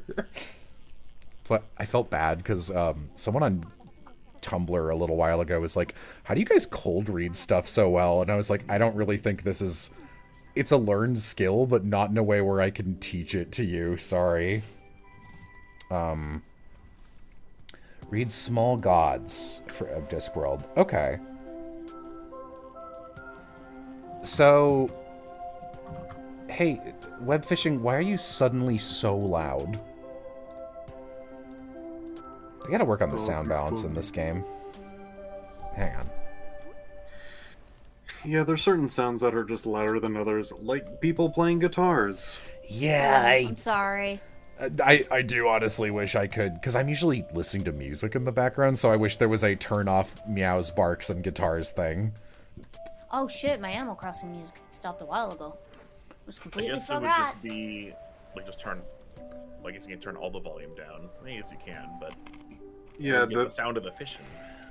there's so many like important sound things in the game that like you need to turn up, and then if some other player just comes over and goes like, what if I strummed right next to you? It just blows out your eardrums. What does this bobber do? It looks like a lily pad. Yeah, none of the bobbers do anything. They're cosmetic. Hey, Jello, what happened to your reading of Bakano? Did it get taken down? I'm pretty sure it's still up on the Twitch. We didn't re-upload it to YouTube. Yeah, I did do a read aloud for the first and best Bakano book, which is Spiral Melodies. Which is all of, like, the Sealard, Maiza, and Firo plotline from the anime. It's the best Bakano light novel. Out of the first 17, I haven't read further than that. But yeah, I started reading Discworld. It's my Airplane franchise. So I've read Guards, Equal Rights, Weird Sisters, and I just finished... I started Feet of Clay, but left the book on an airplane before I finished it. I do that all the time. I always forget shit in the airplane pocket. Feet of Clay, which I started and didn't finish, but that was actually good because I had been misinformed and I thought it was the next book in the Guards arc. It's not. Men at Arms was the next book. And Men at Arms is, I think, the first, if I'm being honest, the first book in Discworld that I was like, I liked that. And I don't have like an asterisk after it. Because I really like Terry Pratchett's prose. He's very funny, but I don't like the way he paces stories in the 4 I've read, where it'll be like, there's like an opening scene with like 4 or 5 separate scenes with different, introducing different characters, and one of them will just like be the villain going, here is what I'm doing, that is my idea, and then you just watch a plot of people not knowing what's going on, but you already do know what's going on, which makes it like not a mystery novel, even though they are investigation novels in the Guards books, which I think is weird. And then it's like pretty funny, and then you're like, okay, it's slowly coming together, all the characters are figuring things out, the plot's sort of convening, and then you like look at the page count and it's like, there's only like 10% of the book left. I don't know if this is going to be satisfying. And then everyone clashes against each other in a pachinko machine, someone has sex, and then the book ends. Hooray! Whoa. Tell me there's sex in books? He can't do that. Can we join Fish? Probably. I think there's still room. Yeah, there's 3 spots. Do I still have the code? Yeah, here it is. Discworld has sex? Yeah, they're pretty sexual books. Like, not in like a sexy way, but like Terry Pratchett's very like, oh, wow, like Groucho Marx noises, wiggling his eyebrows.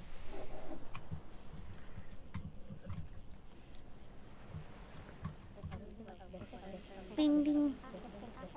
Crazy Froggin. Really? I didn't like Men at Arms. I liked it because it actually had a twist. So the villain that you meet at the start is actually not the villain by the end. Sorry to ruin that. It is a spoiler, honestly. I thought it was a pretty good mystery. I like the idea of a mystery in a fantasy setting based around the invention of a gun and trying to figure out like how a murder is done in a universe where guns aren't real. And people figuring out what a gun is. I think that's a cool use of the setting. I thought Carrot was pretty good in that book. I wish Vimes was in it more. I keep, like, seeing Sam Vimes, and I'm like, this is the main character. And then he's like, I was in a gutter, and I'm not around for 7 chapters. I'm like, oh. Vimes.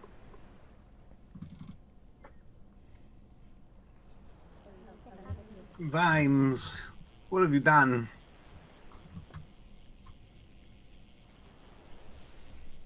Vimes? I just love the Discworld books because they've made me laugh out loud. They're funny. Like, I definitely laugh many times while reading them.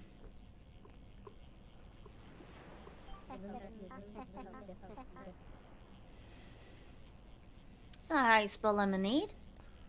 Dr. TNT is a good name. That is good. I really hope he's more present in Feet of Clay. Yeah, it was very funny because, like, I started Feet of Clay, which I think is the 3rd book in that series, and it's like, Vimes had been promoted to captain, and they'd taken on a bunch of new people, and here's this new character who's a werewolf, and she's dating Carrot, and also Carrot is definitely supposed to be the king of Ankh-Mor Park, but he isn't for reasons. And I was like, well, yeah, I guess those are all things that could have just happened off screen, because most of that I kind of thought was going to happen anyway, because that's how stories work. And then I was like, oh, there's a book I missed, He Who. Please don't spoil, though. None of those parts are spoilers. Is Discworld any terms good in terms of a non-sci-fi reader? I mean, they're fantasy. I haven't read The or heard World of on Disc. I haven't read or heard of Discworld, so I'm just sitting here. They're like comedy fantasy books set in like a comedically awful stink town called Ankh-Morpork Park. And there's like a couple different sub-series with some recurring characters. So the 2 series I have dipped a foot in. Oh, Jesus Christ. The 2 series I have dipped a foot in are the Guard series, which is about like a night watch group of generic guards in the worst town in the world. And then some witches.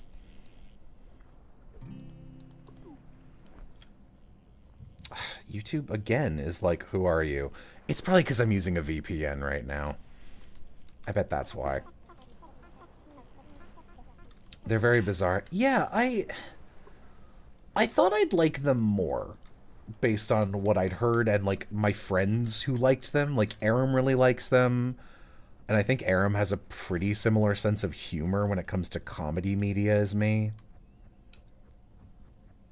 Yeah, I hear Death is a good character. I haven't read a book where he matters yet. But, you know, he's in all of them, so...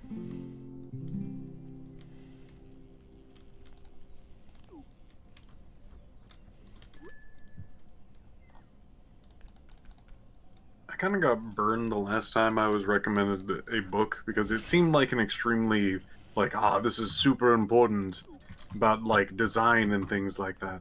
It's the design of everyday things. I'm like, oh, that sounds important. A lot of people are recommending this. I should go check it out. And I did. I think it's one of the most pretentious things I've ever read. Oof. Do you want to hear what one of the most, like, of course you would like that Jello book series that I have ever read is?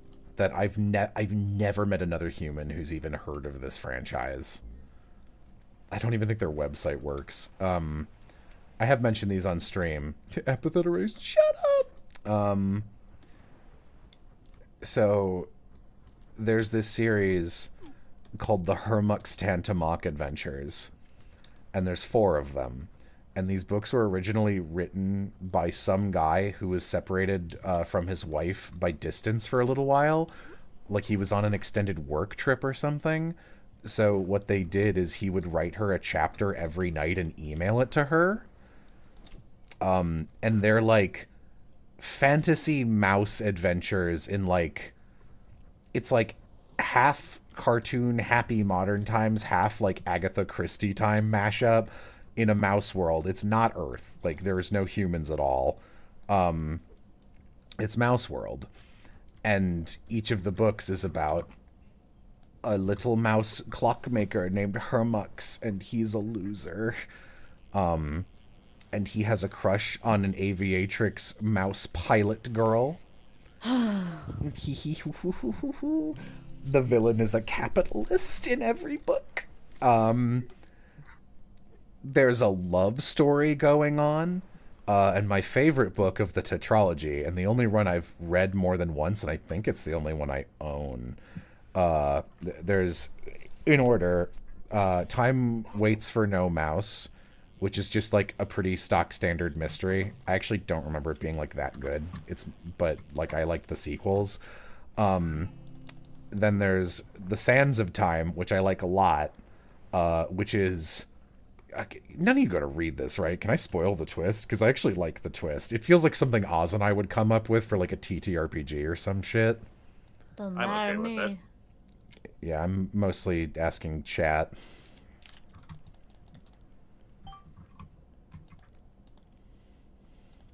Okay.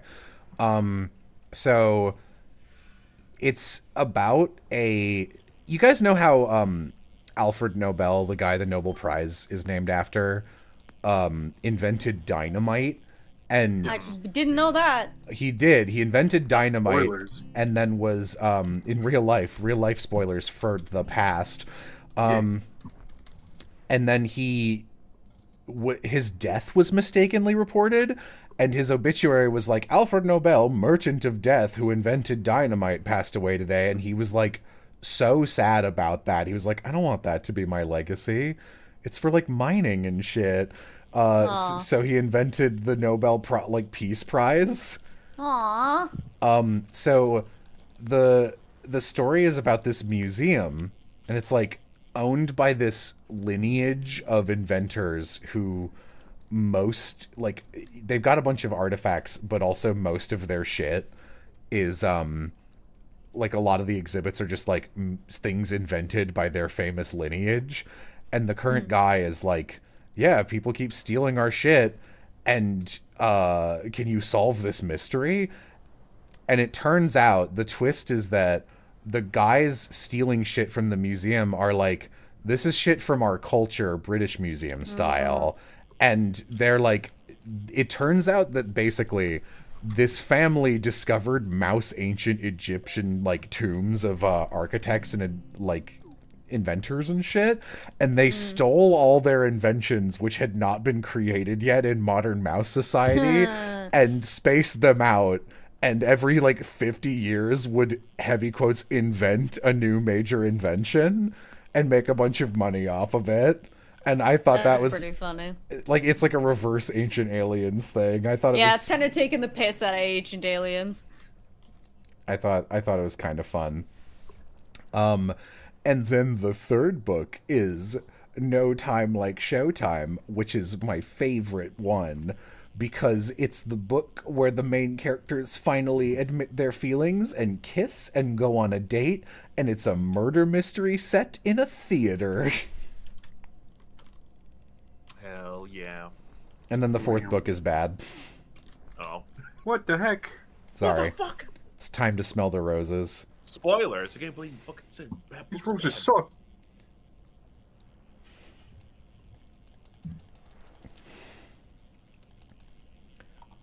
It's been over a decade since I've read them. I couldn't tell you if any of them are actually good. It's more than possible that the fourth one I just happened to read a long gap after the first three, and like my tastes had matured and they're not good. You make me want to read Discworld now. These aren't Discworld. Spoilers. Do they break off that do they break up off screen? No, actually. They're still a couple together. And at the end of the fourth book, the main two get married. No! No, you're not on board? I fell. Sorry. They get married. No! No! I burst through the doors of the chapel. I object.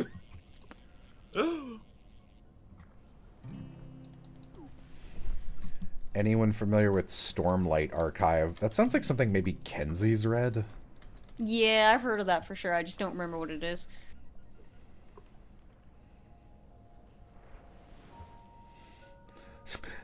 Someone Oz wanted to marry the loser mouse. Apparently, yeah. That's what I'll tell them, but really, I just want to eat him for dinner. Whoa. Munch crunch. Munch munch. Munch, munch. Anyone read a Darker Shade of Magic trilogy? Nope. Nope. No. Animorphs? Nope. Scared of it when I was a kid. Me too, a little bit. I did not read a lot of franchises as a kid.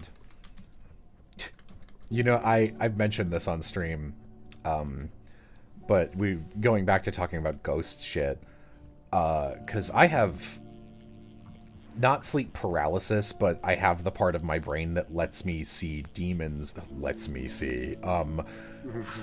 shows me illusions of monsters and creatures that are not there if my brain is in the wrong sleeping state and my eyes are open.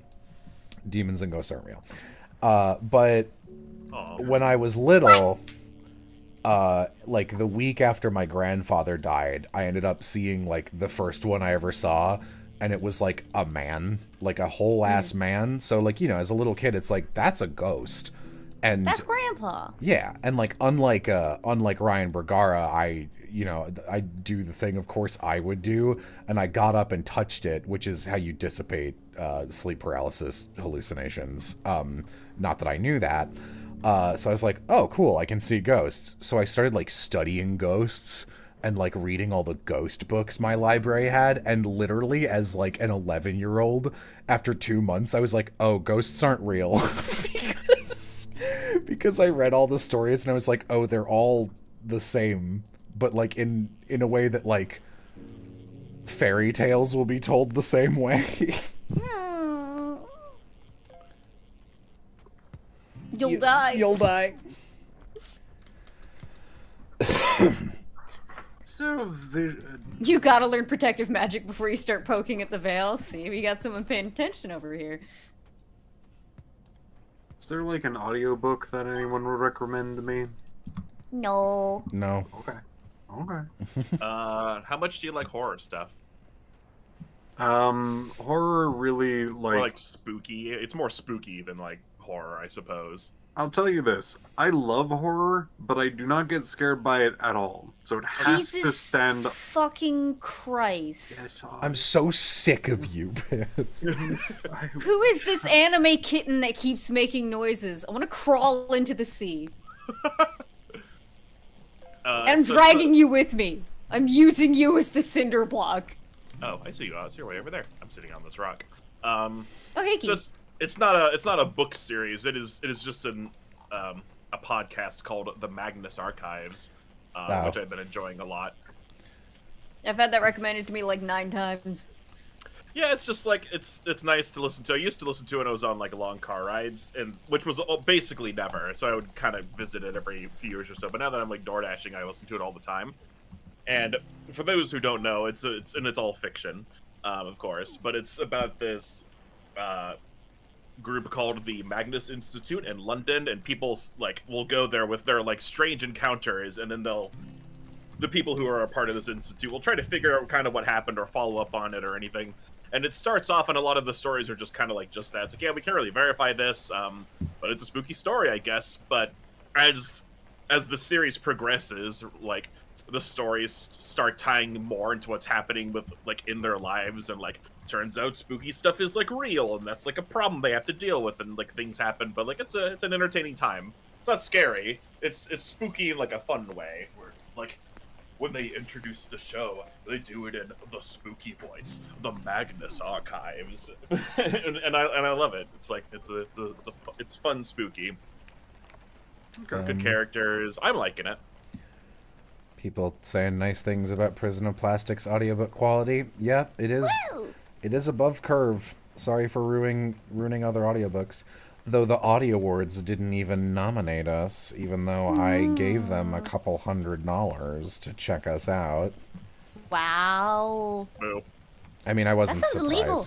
Well, no, that's the submission price. So you gotta pay? That's funny. Mm-hmm. You have to do a for your consideration campaign. Have I had any good, like, experiences with new publishers yet? No. Once I am done writing the first 2 books, which, my current plan for the next 2 months is finish this, so this is basically, which should be a week and a half. Then I'm gonna finish not the Dokapon video, the anime opening video, sometime probably by the first half of January. It would be done in December, except I'm traveling twice, which means it definitely won't get finished. Then after that, I'm working on Epithet again full-time. And once those are done, I will start reaching out to other people. Literally this fucking week, like about a month ago, my publisher was like, hey, do you want to pay money to keep our books, your books in our warehouse for distribution? It's a yearly cost, and it's like $400. And I was like, okay, how many are there? And they're like, there's like 700 left. And I was like, okay, sure, keep them there. That's... Did someone mention Brendan Blaber's Prison of Plastic on sale now? What the fuck? Whoa. Whoa, my computer like froze for a second there. Odds are too powerful. Yeah. And I was like, okay, here, I know how much 1,000 books is, and I don't have room for 700 of them, so yeah, here's some money. So then, like, last week, another guy messages me, and he's like, hey, we're noticing you're getting a little low on copies. Do you want to do a reprint? And I was like, not really. I was gonna wait to have the next 2 books up, and then I was gonna do like a big reprint, and then in parentheses, like, I'm not gonna do it with you guys because I hate you. And you fucked up every part of this process. And I was like, but how many books are left? It's been about 3 weeks since that other person messaged me. And he's like, you have 6 copies left. And I go, what? That's really weird because we printed 2,000 in March. And like, I was under the impression they were selling it like a pretty even keel. Not that much, because most people who bought it immediately, or they bought it before this run, or they bought a digital copy. Like, the audiobook sales are pretty consistent, but the physical books, not so much. And also, why are you messaging me when I have 6 books? Isn't that kind of a little too late? Like, we're going to be out. So he's like, you only have 6. And I was like, are you sure? Because that sounds wrong to me. Can you check? I just got this invoice for 700. And he's like, okay, I'll check. And he, messages the team. And he's like, I'll loop Helen in on this. And like 5 days later, they hadn't responded. So I just sent them a message on Friday. And I was like, you need to fucking figure this out. I hate them so much. They haven't done anything right. Did a bunch get lost or destroyed? All the options that could have happened to cause that are bad. Option 1, there was just like a stupid discrepancy somehow, and I do have probably around like 500 books left now. And for some reason this guy was like, you have 6.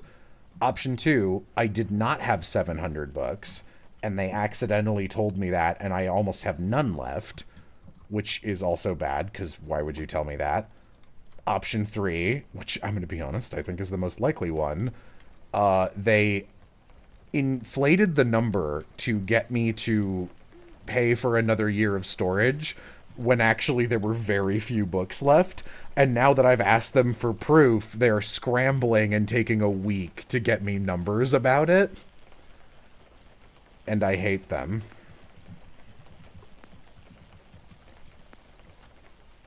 Because, like, why otherwise, like, also they should have gotten back to me already no matter what. Like, this is not a hard question. Really, you just have to, like, check out the warehouse and be like, how many of those do we have? I hate them. Gonna go hate on this publisher? I mean, like, there's no reason to. That won't accomplish anything. No one buys books based on the publisher. Yo, tan pants? My God. Can you file something against them? They haven't lost me a significant amount of money that I could prove in court to make that even remotely worth the time.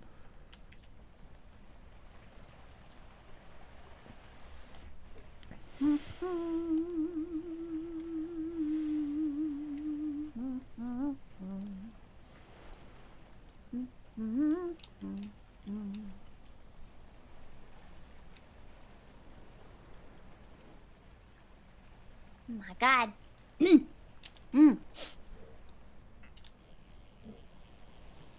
Oh, a 5-star. Worm! Do you have any estimation for how long it's going to take to get the audiobooks? For the next 2? No. If I'm being totally honest, I'm not sure. Like, I definitely want to do them. I'm gonna do them. I'm not sure what the production will look like. So I have to write them. I'd like to get them edited by a new publisher before I record this time, which is not what I did. Like, last time I had to be like, hey, who wants to take my book? Also, no, you can't edit it, because we did the audiobook already, which was a very weird, hard sell. Which is why most publishers weren't interested in talking to me about it. So this time I'm not going to do that, which means that will add a significant period of time. Also, if I'm being honest, when we were recording the Giovanni lullaby, it took 2.5 weeks for Sound Cadence to get a scheduling thing on the book. They sent Kyle the wrong time, so he didn't show up, and their internet was broken, so we had to reschedule the first time. The second time, like, a different engineer had to do it because they were the only one available. they hadn't been given any of the materials that I'd sent them. Like, no one had passed them along, so it wasn't set up. Kyle hadn't been given the materials, even though I sent them. Just like a lot of little embarrassing issues. And then, because the composer was in the email chain, he was like, hey, can I get the, the stuff from the engineer? And I was like, you can just email the engineer. They're in the chat, in the email chain. And he goes, okay. And he does that. And he's like, I still haven't heard back from them. They got it to us, but it was like the wrong file format. And it was the one we requested. It was just like incorrect for the DAW. So, it was like, oh, can you do this? And then no response for like 4 days. Message them again, no response. So then I have to message Marissa to poke them on the back end. So it took us 10 days to get the stuff. And like in total, it took us 5 weeks from finishing the song to get like 1 recording session's worth of audio. And there's some other reasons that I'm like, I don't. And I was like talking to Marissa about this. I was like, also, I know Sound Cadence has a lot of big projects coming down the pipeline, and like, frankly, like once the ball's rolling with them, they're very good to work with, but getting stuff started with them on like the contract end can cause a lot of issues. So unless I can like establish a little bit of a better work pipeline, I kind of don't really want to work with them on this one. Also, I'm not going to be editing the audiobook this time. For the first 2, I'm going to give it to the Sound Booth Theater guys. I think I might edit, like, the first chapter myself to give them, timing examples. But I would like them to do it so that I can get to work on other shit.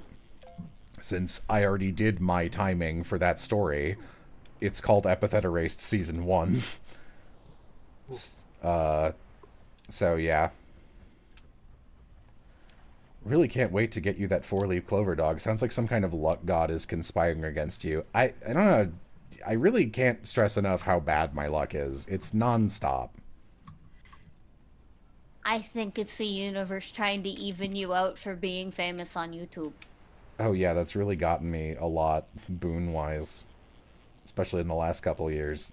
I look at your bank account. Jello, do you want my 5-leaf clover? No. That is probably carcinogenic, friend.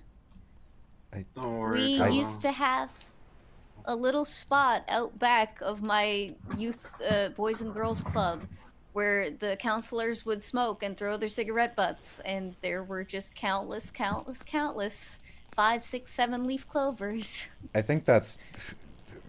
think you're wrong there, Oz. I think that's probably just a coincidence where there happened to be one fruiting body of a clover with a gene that had multiple flower steps. I don't think plants get cancer in that way.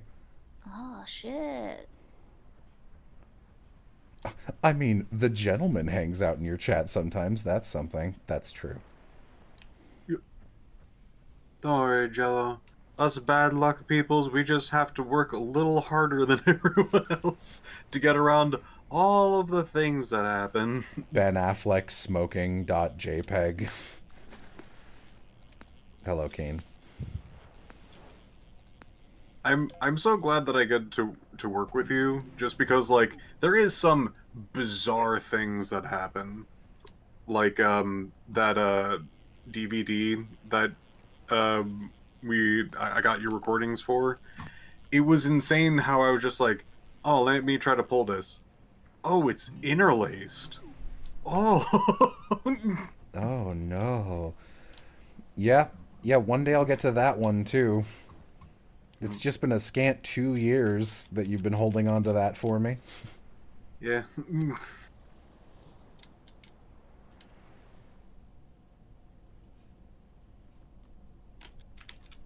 Yeah, I'm not a lucky guy.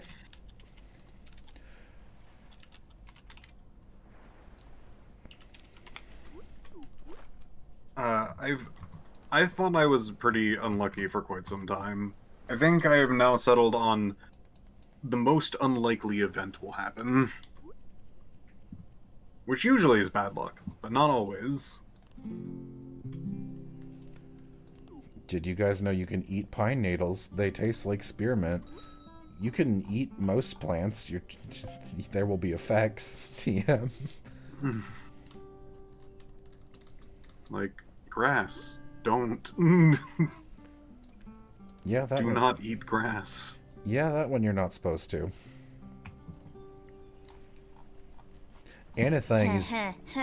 Finally, certain factors within the plant's natural environment can play a role in the number of four-leaf clovers. Things like heredity combined with exposure to certain chemicals or low levels of radiation may possibly increase the rate of mutation and frequency of occurrence for future clover generations.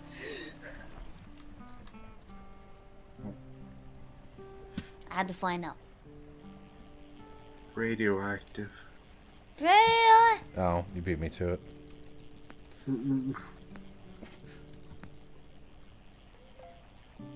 Okay, never question Oz again. The first thing in that list was like hereditary. Yeah, it can't be both. Yeah. Yeah. Getting tired. Everybody wins. Going to sleep now. Is this person? It is time for slumber.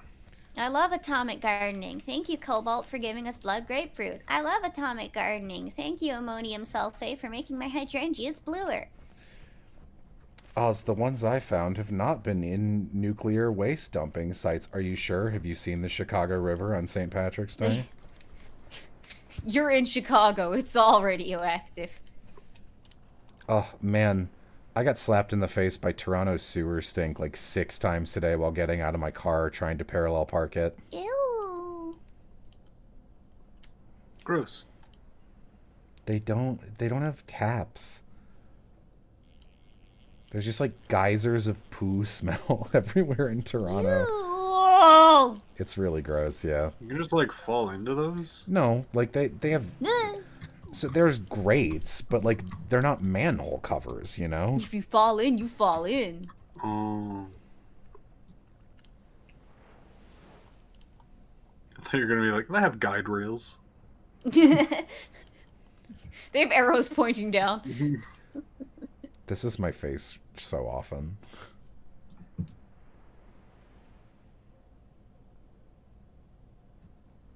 I'm gonna have a picnic.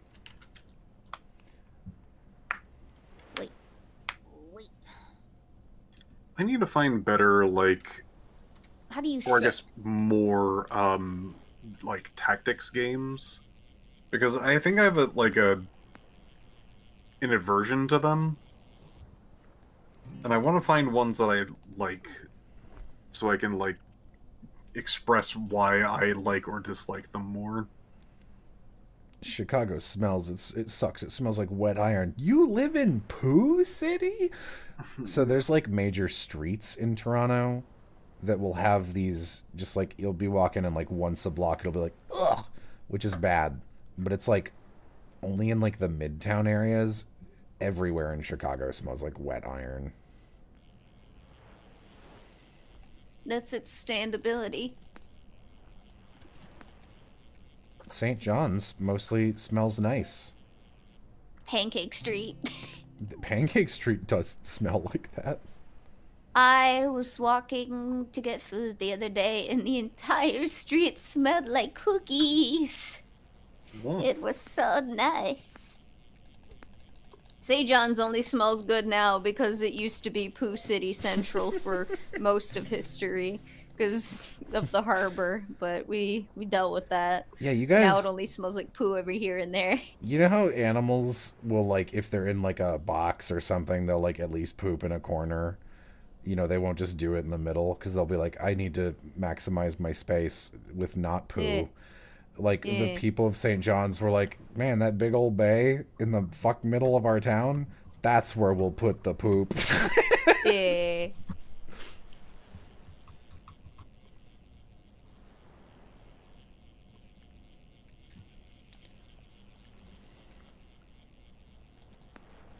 I'm gonna get a snack of a sort. I don't know what kind or how anything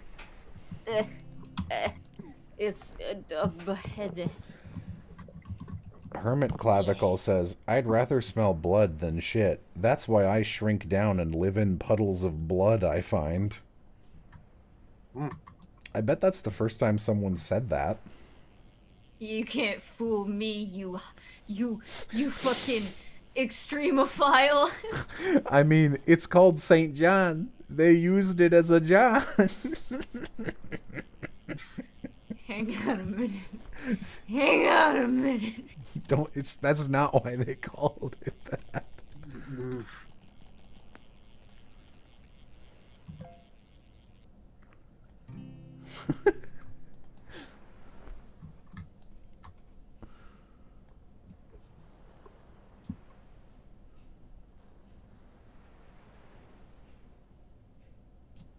Saw like a few game titles fly by. I'm surprised he didn't like pipe in and go like, "Ah, you should check out Fire Emblem."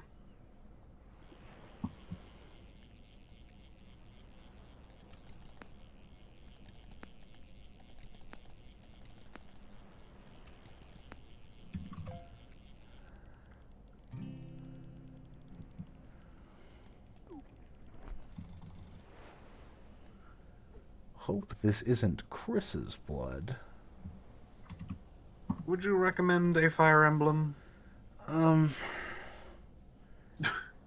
they're all different. Yeah, I don't know. Have you ever? What do you mean when you say strategy game? Because that can mean a lot of different things. Honestly, kind of the entire biz. I've only really enjoyed like one. Was it 4X, 3X? I think it's 4X. Game that was Civ 5. Yeah. And the only like other tactics games that I can think of that I've enjoyed was like Disgaea. Yeah, Amy's been playing a lot of Civ What is 6. the behavior technician, chat? Hold on, I was That's trying to listen to Jello. Does Fifth like Potionomics? No. What oddly specific thing to ask. I said Potionomics type games. But no. So I don't know. The problem is it's like I don't really see you like loving Fire Emblem, but I guess you could. If you want a generic one, you could play the one that's just was brought to America first, and it's just called Fire Emblem. It's Fire Emblem 7, but it's for the Game Boy. That's definitely the most straightforward and like normal one. Like for my money, I don't really think it's tricky to recommend Fire Emblem games because like if you end up really liking it, I don't want to recommend you one that's too good first because you won't be able, well, I guess you're a lot more resistant to this type of shit, but walking back in terms of quality in the series sucks really bad. If you're gonna start with one, I would try 7, which is the really generic one.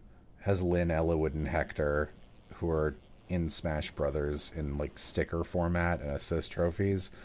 Then Hey Jello, can you ban that person that said engage is the best? No, I literally can't because once again I am locked on the screen of needing to confirm that I'm here, so I can't reload this page. Otherwise it will kick me out. Probably because again I'm using a VPN, so I think it thinks that I'm a hacker.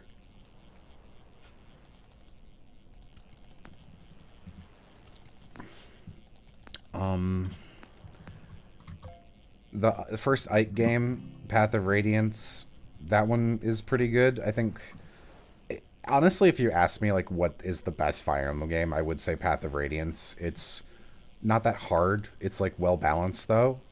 And the plot is pretty good. And then in its sequel, the gameplay gets a lot worse and meaner, but the plot is, like, really good. So if you can play games for plot, you'll have a great time.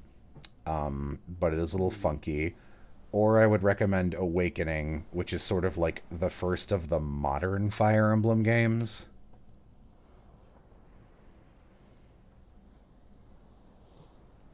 I don't know. They're fine.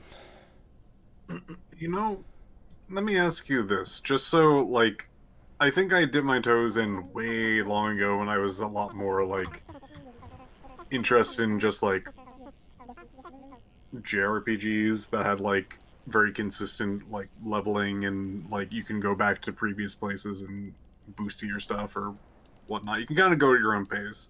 I remember playing one Fire Emblem and I was like, oh, I can't go at my own pace. It's just, like, the next level. No. To be honest, which do you prefer? Because personally, I hate the ones where you can grind forever. Because I think it means the levels aren't balanced well anymore. Right. But yeah, there are definitely games that do that and games that don't. Interesting. Not I'm way more open to like trying out like the game just continues on regardless on if you're ready for it or not. Or like if you feel ready, I guess. But I think the best place for me to start is probably the easiest one that pushes you forward and you can't like grind in the game. Yeah. That's Path of Radiance. Interesting. Path of Radiance is, I think, the easiest Fire Emblem game, besides maybe like Sacred Stones is pretty easy. I was about to say, I wouldn't call any of the Fire Emblems, like, hard. That's not true. Actually, several of them are really hard.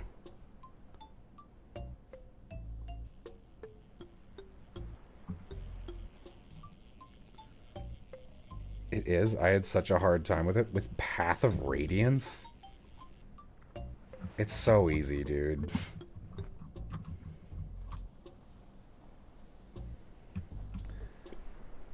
What's my favorite Pokemon? Alolamolamo. No, it's not. It's Ampharos, Breloom, Armaldo, and Archeops. Kind of in a tie. You like kangaroo-shaped creature.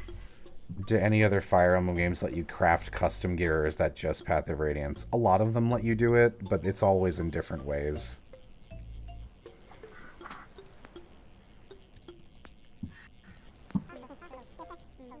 It's Scyther. You got it wrong.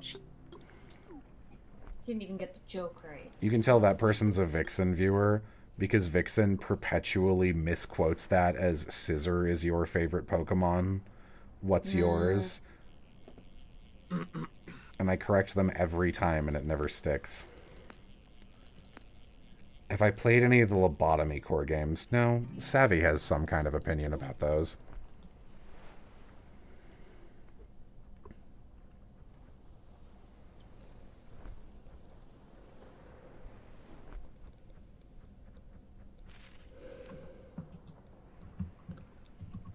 I generally do think the games are a good starting point. Yeah, like I could go through and be like, this one's hard, this one's easy, but like I feel like you just forget the information because it would all bleed together because there's not like a good quick way to differentiate the games. This is the one where you play a blue-haired guy. This is the one where you play a blue-haired girl. Impressive. Give me a bald protagonist. Come on, man. Hurry that shit up. I thought you hated bald characters.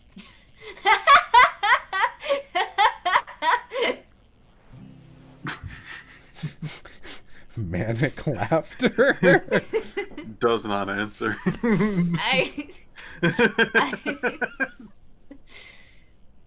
This is no longer the case. As I have to come to terms with my own mortality. Okay.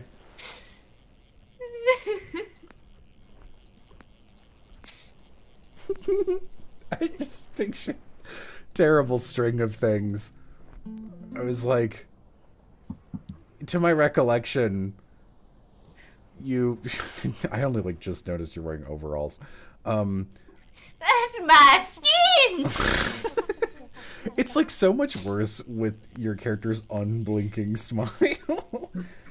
To my recollection, you were like, oh, my dad's bald, and I see a bald guy, and I'm like, my dad. So I just pictured you just like, I have to come to terms with my own mortality, and I just pictured you going, time to start tea, taking one pill and your hair popping off like a dandelion's fluff all in one explosion. Please don't make jokes. Jello.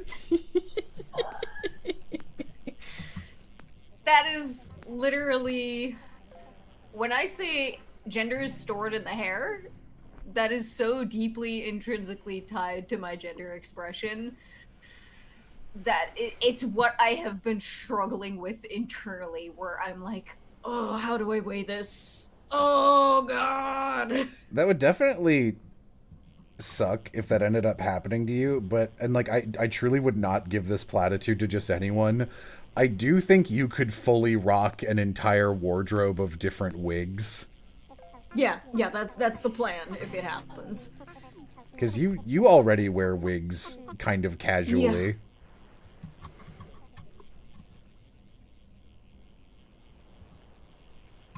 Is baldness the most androgynous hairstyle? This is true. This is true. I guess so. Oh, I love those overalls. That's cute. Oh, thank you. Y'all ever smoke a fish? Yeah, they're really yummy. I do.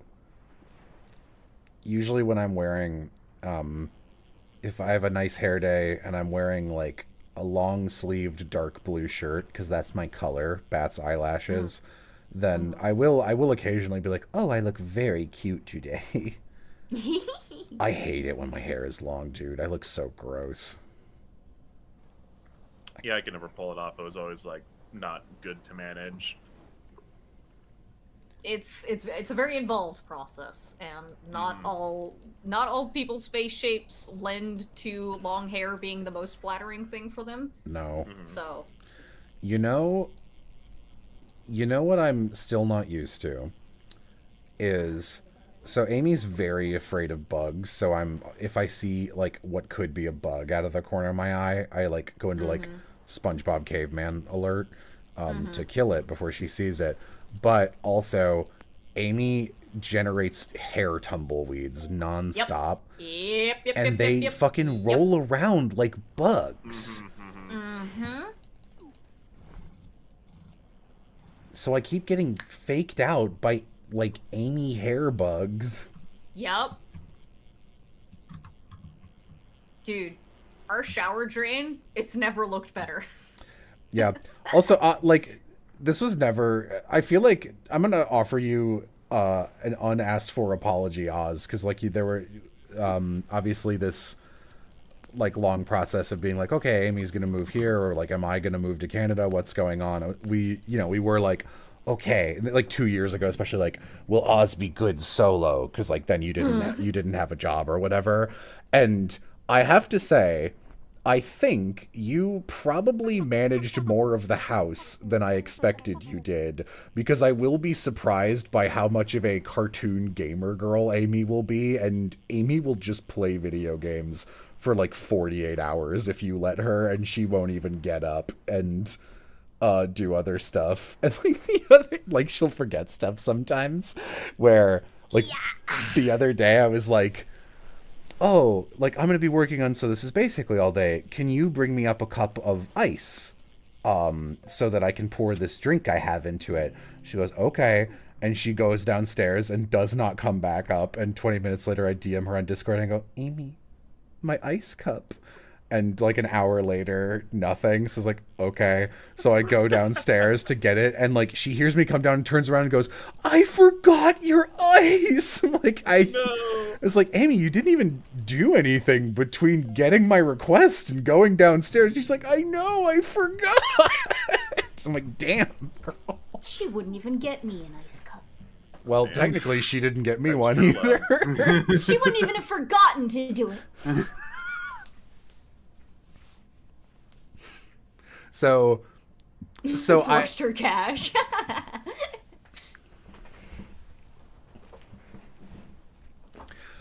So I just want to say, I'm like, I think I underestimated how much of a pillar of like chores and household stuff Oz probably was, actually. I do my best. Listen, man, 80% of my job here was taking the bugs out of Amy's POV. That is a full-time job. You do have to do that. She is And incapacitated. it'll be like the smallest fucking bug. Like, something you couldn't even hurt a fly. I mentioned this to someone else. I hope Amy doesn't watch this stream because I actually think this will upset her more than the other thing I just said. The But spider? yeah, when we were visiting Aram, the house we were in, like right after we got out of the car, and we were unloading and doing multiple trips, next to the door was the biggest wolf spider I've ever seen in my life. It was like, I swear to God, like 4 inches across. It was nuts big. And I was like, holy shit, I hope that's gone by the time that Amy comes up, and it was, and I didn't mention it. And then I walked into the garage to store some of our stuff, and there was a cockroach running around, and I was like, man, okay. Oh, no. And we did not encounter any more bugs after that. And I was like, ooh, I'm glad I saw those 2 things, or Amy would be so upset. You are on it. You are the bug conqueror. I didn't kill either of the... no, I did kill the cockroach, actually. I'm pretty good at killing cockroaches. I love bugs. I am not good at killing spiders. Those bitches will get away from me. You're They're tough. fast, yeah. I have a spider around that it's kind of let do its thing for now.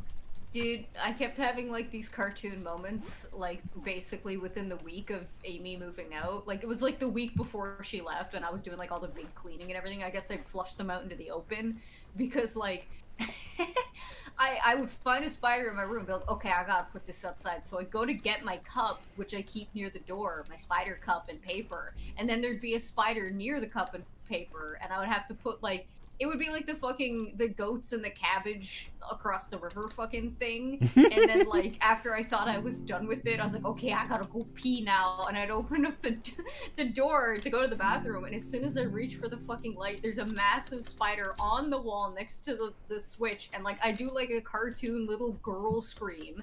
Not because I'm scared, but because it's like, what is that directly next to me? It's moving, it's dark, it's scary. Mm-hmm. Just Yeah. like stepping on rakes, but it's spiders. Someone... To get on the rock, you have to cancel your mid-air momentum via sliding. Oh, can you do that? Whatever, it doesn't matter. I keep getting non-stop bug bites and I can't find the source. It's me. Sorry. It's me. Sorry. Sorry. Oh, yeah, no, all of the spiders in my house live here forever now. They do not go outside. They stay in here and they do their job. They're cleaning ladies. I am admittedly, I am a spider killer. I do not believe in the internal house ecosystem. Everywhere I've ever lived, it's like there's no bugs smaller than a spider, and you might think it's like, well, obviously the spiders are keeping them at bay, and it's like, no, they are not. This is not a bro, why do I even have a castle wizard when there's nobody attacking the castle? It's like, who do you think casts the circle of protection? It's not that. Literally, spiders love to come into houses where I live and die of malnutrition. It's like, there's no bugs in here, dude. You just entered the void. Well, maybe they just wanted to die somewhere warm. I guess. Jello, aim for the middle of the 2 buckets I set up. Dash when you're right before the rock. Okay. Okay. Ain't this what fishing's all about, You Oz? feel like you should Cracking open a apologize for all the cold one. ladybugs? No, ladybugs suck. Don't apologize for them. Oh, cool. Thank you. What were you thinking? I was just saying, ain't this what fishing's all about? Cracking open Me a and my cold one. blood, yeah. Cracking cold ones, staring at the sea. Why do I ladybugs just suck? poke a hole in with my teeth. Someone asked me. They're invasive. mean- Ladybugs are? Not all of them. Hang on now, it's fucking. I'm Where do pretty ladybugs- sure not all of them. Maybe some. I don't know. I saw a French cartoon with one. They seem nice. Ugh.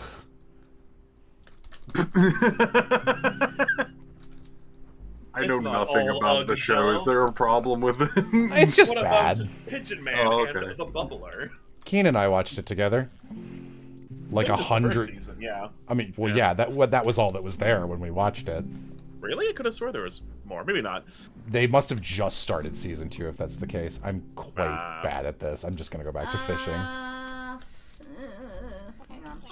I swear there's like Japanese ladybugs which look a certain Yeah, it's way. Asian ladybugs. They're really bad for allergens and like they can swarm and stuff. But ladybugs in general just do like damage to crops if they're not mitigated, and they can give you a little nip too. Huh. Large Fucking with my crops. ladybug Not my infestation crops! suck. Yeah, one of my aunts had a beach house that had a ladybug infestation one year, and there were just like thousands of them, and like to the degree that you could like see irregularity genes in them. Like some of them were Oh. like there was a couple green ones. Mm-hmm. Interesting. The worst bug infestation I had ever had to deal with was I guess the most pervasive one, box elder bugs, which Whoa, let me Google this. they're not cool. They're like black and red. They're just little beetles. But like there are like trillions of them. They coated my entire house. Oh my gosh. Yeah, flare. Oh god. Worst one for me was Yellow Jackets. Yeah. Inside the house. Oh, not inside the house. I think Amy's brother Jared literally has a yellow jacket infestation under the Yes, floorboards yes. of his room right now. Yes, Whoa. he does. Get an exterminator and don't be there for a few days.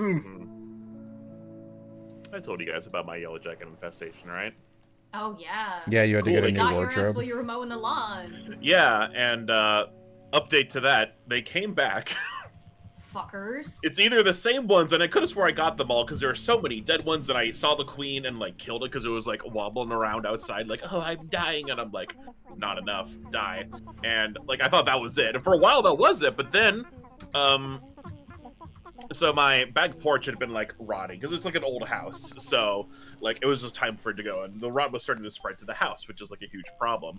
So my sister and her partner do like stairs, lots of like construction work basically. So they tore that down, and all the wood is just in my backyard now, and I had to burn it or toss it or something at some point. And they just put in like a set of stairs instead, because I don't need a big back porch. Like, I just need to be able to get down into the yard.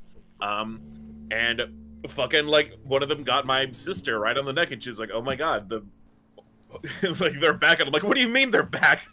And it's like, yep, they're coming out of not the same hole, but a different hole that was like in basically the same spot.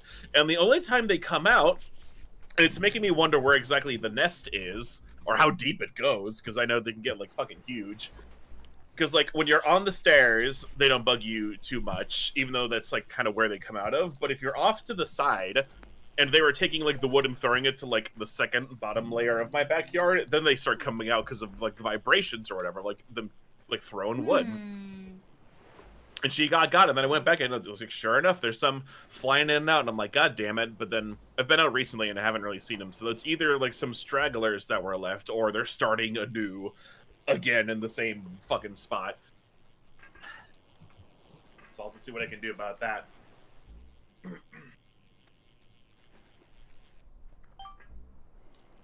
Hate those guys. It's fucking yellow jackets. I have like a vendetta against them. When I was talking to my sister when we were at my nephew's birthday party, she's like, I have a freaking like vendetta against these things now. I'm like, oh yeah, me too. Like, if I see a yellow jacket from now on sight, it's fucking dead. Don't worry, chat, who doesn't like this conversation. What? I'll say something worse. Bugs. So, Always have our back, Jello. the worst thing, is when I lived in Texas, part of the thing that I had to do. No, don't. Hold on, I No. want to hear the story. No, you don't. No, I don't. Oh no. I don't like this story because I slept on it. Oh, what? No, I mean, yeah, not really. It wasn't even in the same room you were in. Wasn't it the same one though? The problem was not anything you were touching. So, one of the things I had to do with the house was I had to let the landlord like take care of the yard and have sprinklers on. And it turned out one of the sprinklers had like a very slight leak at the edge of one of the windows because, you know, the garden's there. And I didn't realize that because I am very weak to light while sleeping. So I had an air mattress that friends had stayed on a couple times. So I moved it out of the guest room and I just propped it up against the wall. And I left it there for a while, like months. And I went to move it one night. I don't even remember why. And it was like 2 a.m. And when I moved it, it had been there for so long. And there was essentially a water leak underneath it that was completely invisible. And underneath it was a full little ecosystem. Like it had not leaked out. Like it was not inside the air mattress. It was like fully underneath it, like a rock in your yard. And I won't go into detail, but there were small creatures up to lizards. And this Up to lizard. and it was in my bedroom about 4 feet from where I slept. And once moved, there was a stink a la swamp that I could never fully remove. And I just had to like I brought in a carpet cleaner, and I told the landlord, I was like, I didn't. That's why your dreams are good. The guys. Have you met that's why my dreams are good? Have you met me? Yeah, you got the good stuff. No, I do not. No, that's not worth the lizards. It was mostly flatworms, to be honest. There was only one lizard. Oh, it was gross. It was capital G. I'm going to be honest, it's pretty much the worst thing I've ever dealt with in my life. And let's go flatworms, not in my carpet, dude. And I like had professionals come out and clean it, and I also like I doused it in like everything I had, like vinegar, baking soda, not at the same time, any home remedy, and I spent like 3 hours until like 5 a.m. cleaning it up, and even then it still like smelled forever. And I was just like, landlord, I'm sorry. I swear to God, this, like, it is my fault, I guess. But, like, I didn't spill any water. And he was like, I don't know how this could have happened. And then we, like, looked at the sprinkler and it was like, oh, yeah, there's a crack in the outer wall. So I guess the sprinkler was spraying, like, underneath the floorboards in a way where that was a problem. You were basically an avatar of the corruption at that point. Damn. This it was really gross. It was like disgusting. If you don't like avatars of bugs, I recommend the Magnus Archive, because one of the things they have to deal with is like a horrible bug summoning creature. Only one lizard. I mean, like, Texas has lizards ambiently that made me so happy. And, like, I think one was just chilling out. Like, he just found it and he was like, ooh, a buffet. Ooh, little buffet. Wow. Embrace the scarlet rot Jello, basically, dude. It's like when they bring in like cows or goats to eat like a bunch of kudzu, and then like they love that. You just bring in a bunch of lizards into your house. It's like, all right, guys, dig them. I would love a bunch of lizards in my house. Yum, yum, yum, yum, yum, yum, I yum, yum. I don't think Yam would. Yam, Probably not. Yam likes lizards more than bugs, but I don't think she would like that. Correct. There's a bunch of lizards running around. Oh, Here, I'll counteract that story with a nice bug story. So, I do now have a best day of my life, that like just a definitive one. It was the best day, which was like a year and a half ago when Amy flew out to Chicago and we drove to like the small town in Michigan that my family vacations in. And one of the days there was just like the perfect day. We discovered a really, really cute cafe that we have since been to, I think, 7 times, and we've only stayed like 3 more days in that town. We go there multiple times a day. It's really good. And it was just a really nice morning. Weather was perfect. We went to a dinner, and we were like, I was like, oh, I know a secret spot where I can show you the sunset, and it'll be pretty, right over Lake Michigan. And Lake Michigan. I've seen those pictures. It was the most unfairly beautiful sunset I've seen in ages. It's Amy's phone background, and I'm so happy it is because it like truly is unbelievably pretty. It's a really great spot. And we went to like a very fancy restaurant. We were like, okay, we're gonna get something. We gotta go by the time the sun goes down. So we like told our waiters, okay, we're like, okay, we got a time limit. And, like we should have enough time. They're like, okay, we'll help you out. And our waiters were really cool, and they were very nice. And the dinner was great. And I mentioned, I was like, I don't drink alcohol, but I really like mixed drinks. And they were like, do you want to try the new drink our bartender just made up that's non-alcoholic? And I was like, I'd love to. And it was fucking awesome. It was like blackberry, mint, lemon, and a bunch of spritzers or something. It was so good. I was like, this is amazing. Give me 3 of them. And they were just great. Like it was like the waitress was having a really good day, and like so were we, and we left a huge tip. We're like, let's go. We went to the Sunset, which was a place my uncle used to have a house, so we snuck in. It was like a compound, makes it sound like a military thing. It was like a long stretch of condos in a wooded area, and I knew the area you could sneak in through. So we snuck in, went to the place. It was very pretty, and the sun goes down, and it's gorgeous, and we're like, this is great. And then as we're walking back, I was like, have you ever seen a firefly? And Amy goes, no.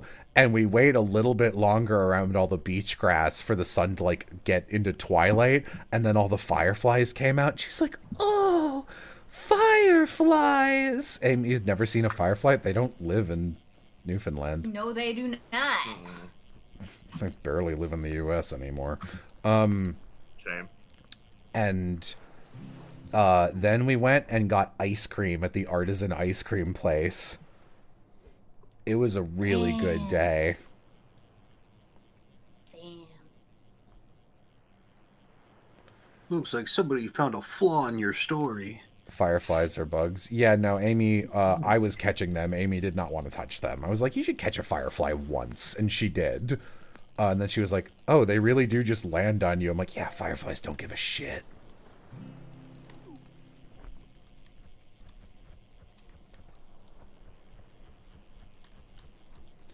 It was a very lovely day, and we explicitly went out of our way to recreate it the next time we were in that town. No. And we're driving home. Well, it's my home.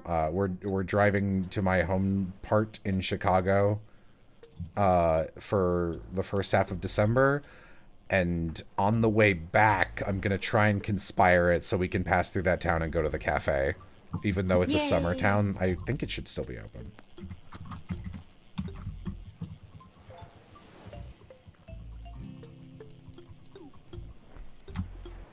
I'm still awake, man. Because you're having fun with your pals. Yeah, but I feel like garbo today.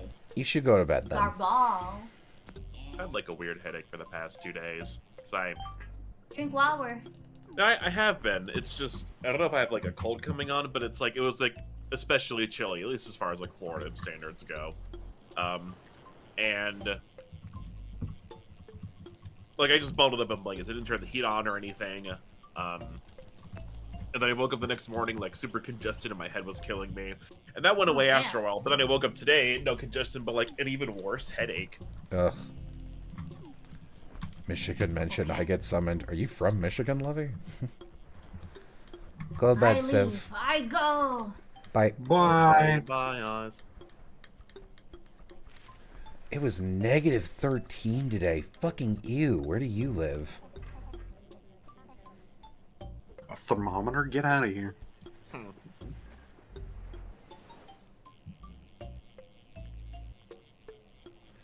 Edmonton. That's Illinois, isn't it? Oh yeah, I did hear it was like a horrible cold snap in Illinois. Shocker.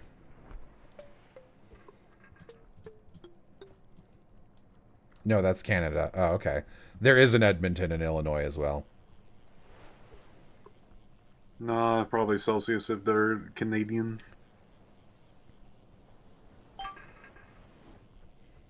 Maybe.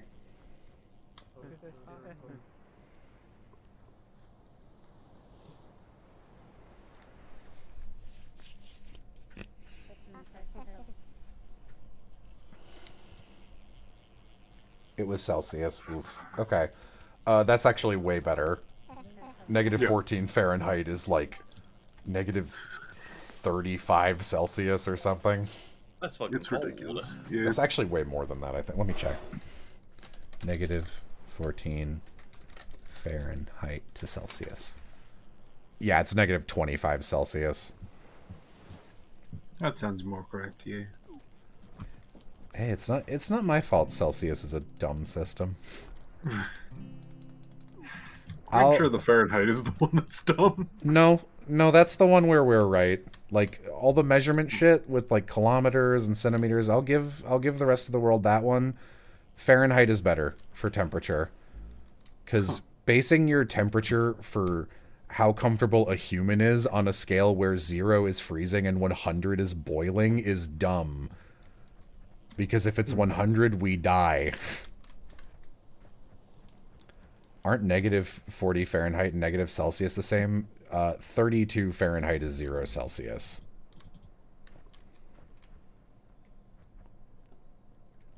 I'm sure there is an overlap at some point. It might be 40, but that doesn't sound right. Yeah, that sounds wrong.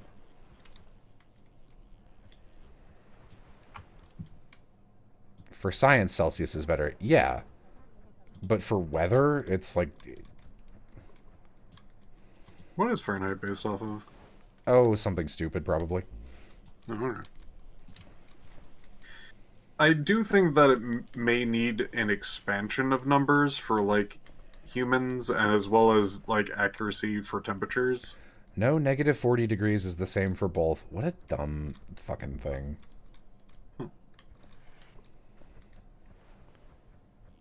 Cool. Fahrenheit's smaller increments are better for more accurate weather field. Yeah, absolutely.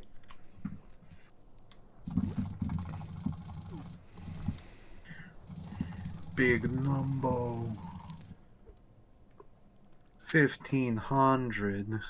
I like Celsius because you get to say negative numbers more often, and that feels better to bitch about. Nah, I disagree, because once you hit the negatives in Fahrenheit, like, that's some shit. Yeah. How am I supposed to bake cookies in Celsius? Get used to every single thing you bake being in a range of, like, 180 to 230.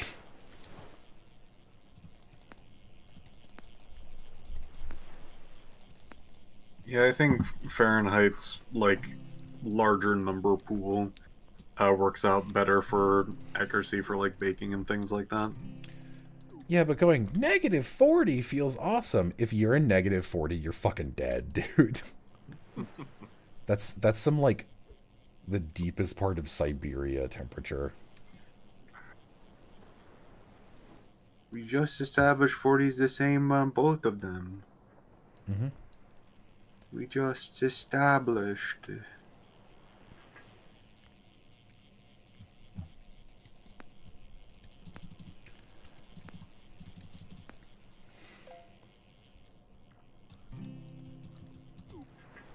Just looking at the Firefly thing. So apparently there's just a site called firefly.org, and it's all about like conservation and research for fireflies and like how you can basically set up an environment in your yard, depending on where you live. Because you know, if you're out in the desert, then like obviously no. But depending on where you are in the world, you can change a few things in your backyard to hopefully attract them and help their dwindling population. Yeah. Fahrenheit's just a better measurement system for the most common things humans use temperature for, which is describing how it feels to be outside. What do you mean, I feel like that can be still equivalent with Celsius. Like, if you only know Celsius, I feel like that is something that is not lost on them. Cooking with Celsius is better, though. No, it isn't.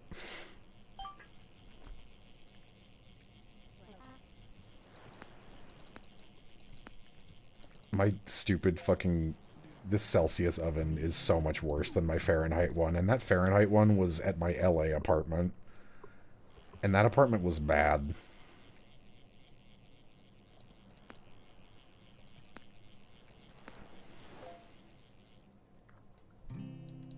Good night, Levy. I don't know. Good night. I think having like 100 as boilingly hot but livable and 0 as pretty damn cold is a better system than having like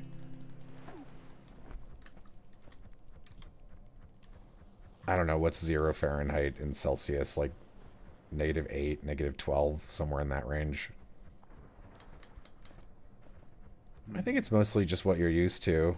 No. I'm just right. Don't worry. Because again, like, I'm not used to kilometers and that kind of weight system. I'm not used to liters. I'm not used to, like, certain percentage systems. There's a lot of things that, like, I engage with in Canada. And I'm like, this is pragmatically a better measurement system for what this is used for. Fahrenheit is better than Celsius for measuring temperature as it relates to the human body.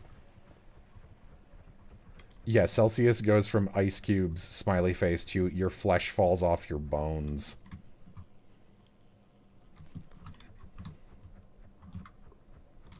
It's no good. That's no good. Thoughts on 24-hour time? I don't like it as much, but everywhere here uses it, and Amy uses it, so that's what we've got. Military time? Yeah, military time. I do think it's more clear. So I do think, again, like, I wouldn't knock something for using it. That's one where it's like, my preference is 12 hours, but, like, I think this is a better system overall. Whereas Fahrenheit, I think, is a better system, and I like it more.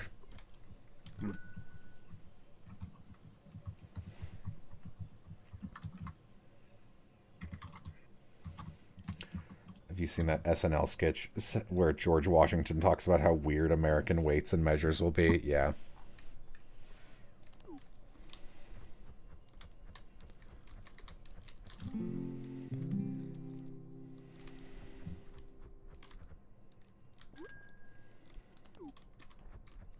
Yeah, I don't particularly like the ambiguity of AM and PM. I've actually done military time as soon as I found out that it existed.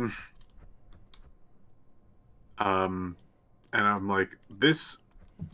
I can understand this immediately. I don't know why AM and PM is the thing.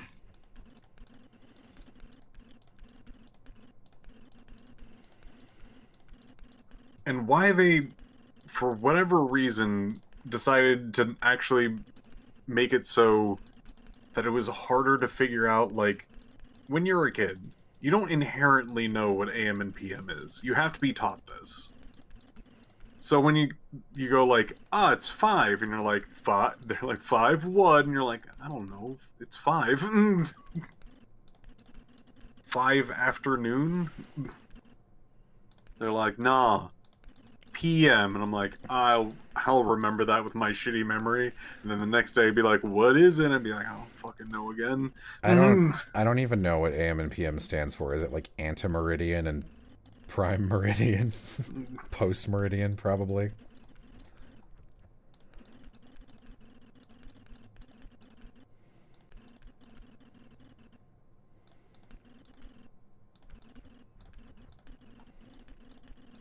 Meridian, pretty sure it's nighttime Meridian.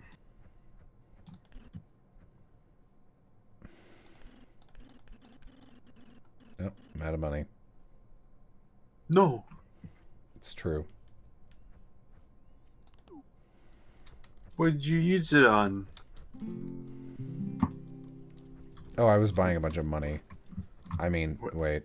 I was buying money. We've got to have money.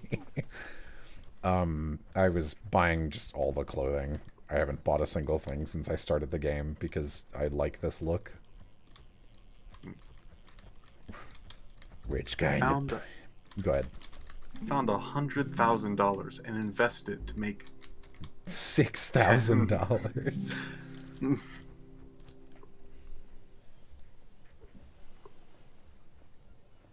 make it into $6,000. God, that was so funny. Wow. What is that from? That's the it's not, it's Dropout. Is it Dropout interview show thing? Okay. Zach at it again. Zach's so funny. Lily, what if I deleted you from the server right now like you're Crystal? I got punched into the lake. Oh.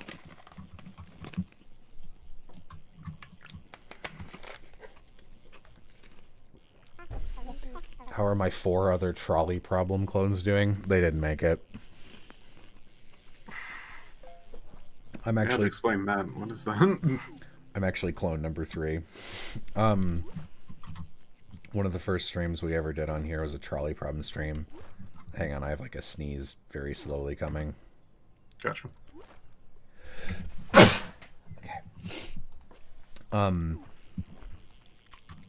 And, you know, the basic trolley problem is that there's 5 people on one track, 1 person on the other.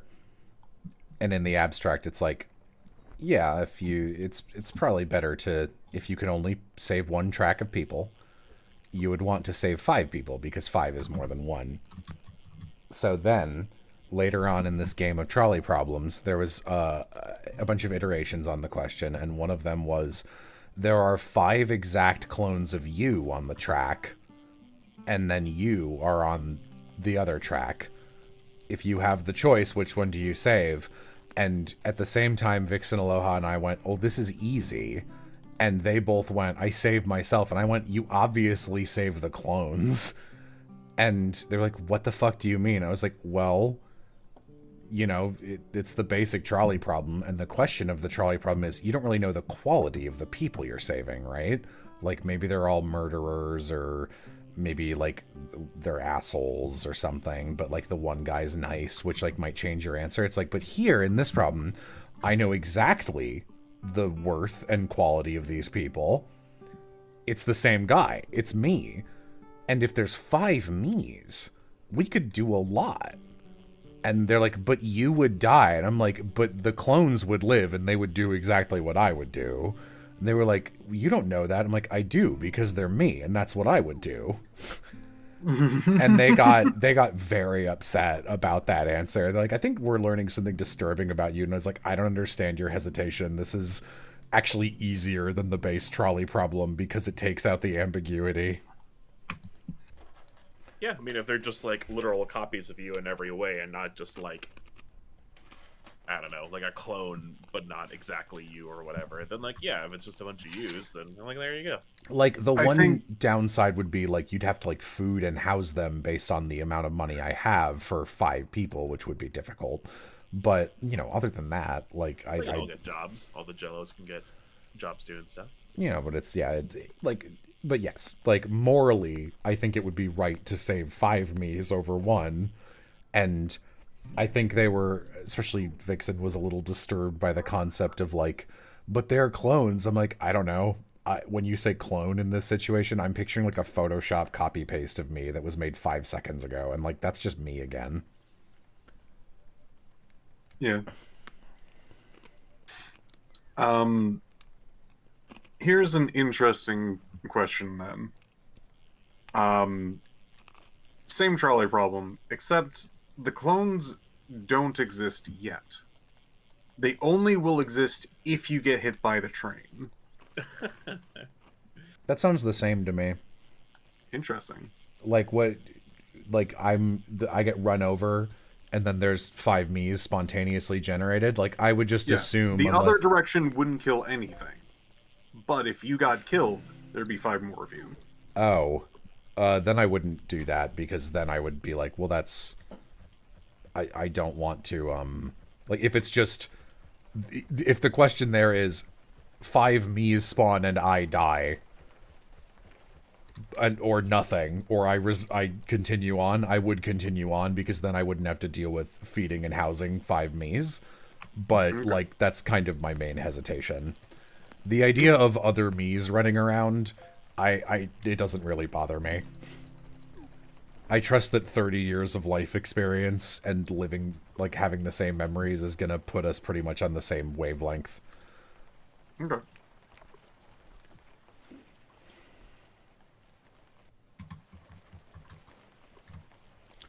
That clone still isn't you though, but like it is functionally. It's a different question if it's like these are clones of you that were cloned at birth and they've never met each other and they didn't live your life. In which case, the answer is still to kill yourself and save 5 other people.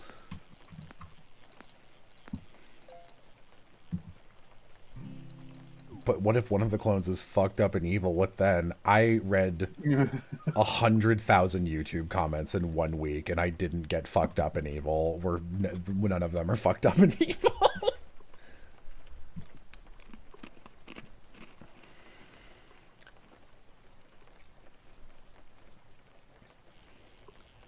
But your POV would die, so why pull the lever? Because it's fine. I am fine with my life ending if for everyone else it's functionally the same, because there's other me's.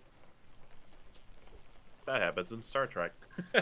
Several times, actually, I think. Like, I don't know, that, like, the question of a clone in that regard, in my mind, you only become a different person once you've lived different experiences, so if the clones are not specified, I'm assuming they are clones of me in this moment with my memories, and in that case, I consider them me. We are all the same.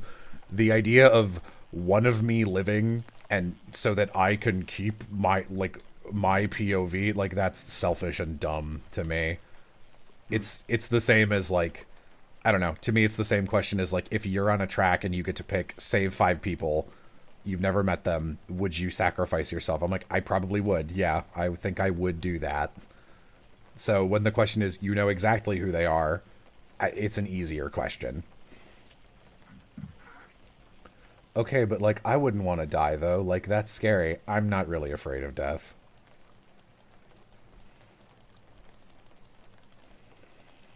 Yeah, I think my only, like, reservation of killing myself, even though I think ultimately I would, but the only thing that would be, like, in the moment I might actually not do it is the consideration of others. Where, like, having the knowledge, because my other clones would absolutely, like, if it was basically just me again, my other clones would absolutely, like, say, oh yeah, that was the original. There would be so many, like, people who'd be really sad that I died. Yeah. Prime is gone. But, like, to me, that's why it's easier than the other question, where it's like if that happened to me, I would tell, Clone Me would tell Amy. They'd probably get together and be like, do we tell Amy? And be like, yeah. And then 5 me's show up, and it's like, bad news at the railway station. And it's like, so here's what we're going to do. One of us is probably going to keep living with you, unless you want to get weird about it. And the other ones are probably gonna go and do some other stuff. And I don't know, we'll just debate like which one's gonna be like X Jello, Y Jello, and Z Jello. Swap out the Jellos every once in a while. Yeah, and we'll have like Jellos. we'll have like a meeting every 2 or 3 months to discuss what's going on. So, and like in that case, I do think Amy would be like a little disturbed morally, but hi, if Run! talking about if trolley problems where it's if you die or 5 exact clones of you die, and it was brought up in an old video and someone mentioned it, so we were talking about it again, and my answer disturbed people the first time, which is yes, I would, like, that's an easier question than the basic trolley problem, because you don't know who the 5 people you're saving are, if it's like 1 versus 5 or if it's you versus 5. But here it's 1 me versus 5 me's. I know the exact value of that. And I do think it's like a little bit weird, but I think that's probably better than like, oh, sorry, it's me, the mayor of Toronto. There was an accident at the train yard. Your boyfriend died but saved these 5 randos. I do think you would be less upset if it were like, hey, sorry, there's 5 Jellos now, so you still have a boyfriend, but the 4 of them are just gonna go fuck off and do some other stuff. She's making a face like she's not okay with the concept. It's like, yeah, it's Jello, but it's not Jello original. So there would like I definitely see where you're coming from in like a logic point, but like my emotional side is like, but that's like, yeah, that's Jello, but that's not Jello. I agree, Jello people need to be more open-minded. Amy said nothing, goes, I'm going to bed. So, good night. If I wake up tomorrow, there better not be 4 more Jellos here. We killed one clone. There better not be 4 more Jellos here. Oh my god, you're gonna be so mad at us. It's like, oh, geez, who wants to tell her? Not it, fuck. We'll draw straws. They all reach for the same one. Damn it. I'm gonna be honest. I think it's more likely they'll be like, who's gonna tell her? And all 4 of us at the same time would go, I'll bite the bullet. Oh, sorry. Awkward. It goes on forever. God, yeah, no, there's a Star Trek Deep Space Nine episode about this. Kind of same thing, where there's a guy named Miles O'Brien, and he's the chief engineer on the big space station. He's like the everyman kind of character. He's like the regular guy. Like, he's really good at his job. You know, he's just like a guy. There's nothing crazy sci-fi special about him or whatever.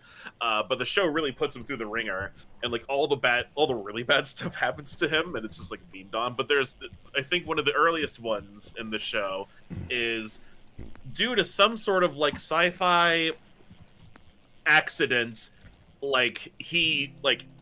He's basically seeing like his future self, but it's not like super far from the future, like an old man. It's like a few hours in the future. Like his future self is walking around, and they're trying to figure out like what the deal is, because it's like, oh, you've done this already. Oh, that's like weird. And like basically what ends up happening is like the original Miles O'Brien from like, I guess, the current time dies, but like through sci-fi shenanigans, like the future one replaces him. But for all intents and purposes, he's the same Miles O'Brien. He's just like a few hours in the future. He's like the same guy and whatever. And they're like, that's kind of weird. But they just roll with it. It's just like, well, okay. So I guess in the future, this is a common enough occurrence to where it's like, sure, I guess people die and then come back through time shenanigans or whatever. Wouldn't it be like, okay? Wouldn't it be better just to not tell people that you were a clone in that situation? I don't remember what they do. I think a few of the main cast do, but I don't know if he like tells his wife or kid that that's what happens. I don't remember. I would, like, I do actually think that like Amy would probably be happier if I like never told her, but I would tell her. That feels like weird to me to not relate that. Yeah, I don't remember how that episode resolves it. He's just like still around, but like the original one that we've known since the Next Generation show, because he's also like a side character on that before he goes to Deep Space Nine. Like, that's the one we've known all these years. Then he's just like dead, but he's replaced with himself. So it's like, it's weird, but it's like it's the same guy. Not like an alternate universe one or anything like that. It's just him. But it's like, oh man. Like, sucks. Maybe. I don't know. For the person in chat, absolutely have full communication with your partner. Do not make them or yourself live a lie. That is not a relationship. That is manipulation. If you're Yeah, a you clone, gotta say you something. gotta tell him. You gotta. I can't tell you how many relationships I know have fallen apart because someone didn't mention they were a clone until like year 2. Oops. And then they always make that excuse, like, well, it was never a good time, but of course it's never going to be a good time to mention your clones. You just got to rip it off like a Band-Aid and get it out of the way. Flair keeps asking if I would do weird shit with my clones. Assuming you're asking sex questions. I'm not going to answer that. That makes sense. That's worse. That's like grosser and more ambiguous. Yeah.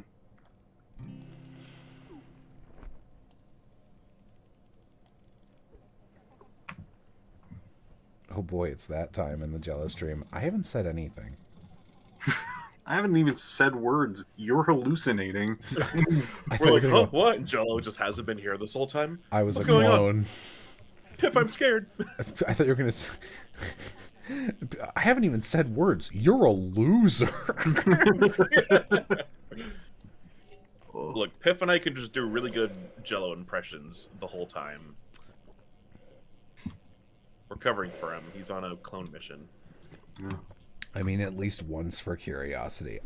Do you want the actual answer? I have an answer. Oh, like, would you do your clone or whatever? Like that, Like, that's a classic question. Again, it's like boringly thought out in like just enough that I think it will gross out normal people, and still boring enough of an answer that I think it will bore gross people. Yeah, I'm bi, so I think I would probably practice working on someone with a dick, because I've never done that. Like, Jay and I were long distance, so we never had any physical anything. We didn't ever even get the chance to kiss. So to like have the skill or attempt it at least once, yeah, I would do that one time, again for like practice reasons. I don't know if I could with my own clone. I'm not attracted to the kind of guy that I am. That makes sense. I'm not either, but like, so it's like, I don't know, maybe, but probably not. You know, it's like,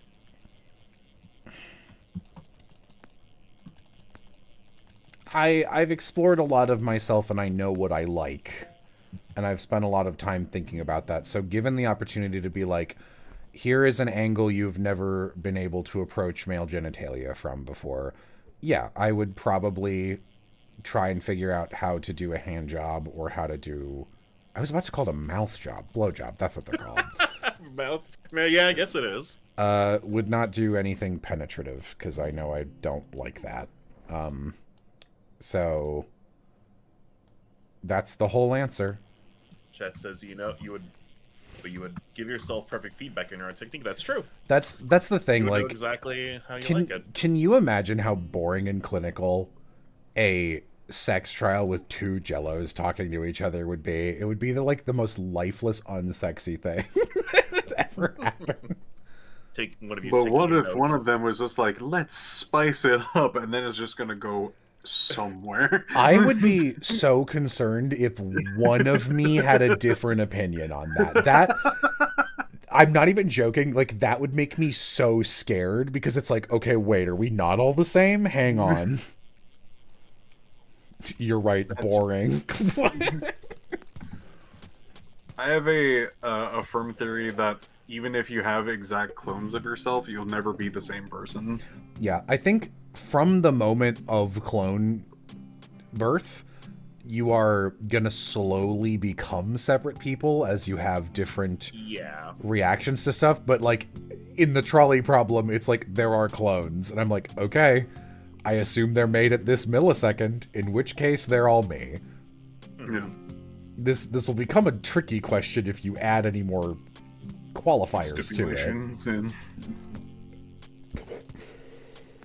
Qualifiers is a good word.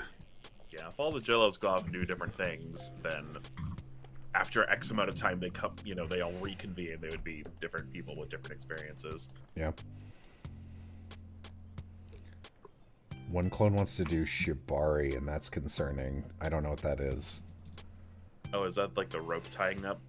Like super tied up rope thing? Oh, just rope stuff? No, I don't want to do that. Is that the girl who's hard to get? That's a me joke. You stole that. I'm the shapoopy guy around here. That's okay. I'll loan it to you. What about solve my trolley problem? What about a gender swapped clone? Legitimately, then I wouldn't even bother. I've had sex with women. I know what to do there. Gasp. I'm good.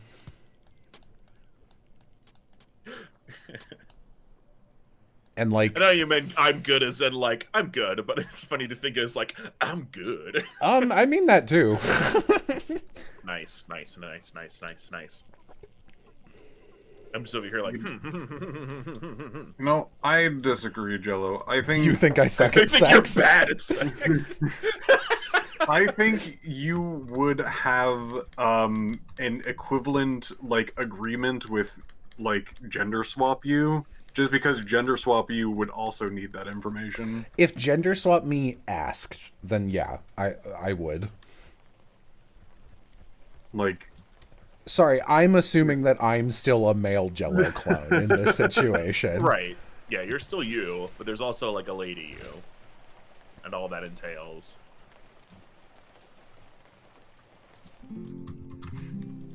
Yeah, or what if you have 5 clones, but one is a woman? Will that change the trolley problem?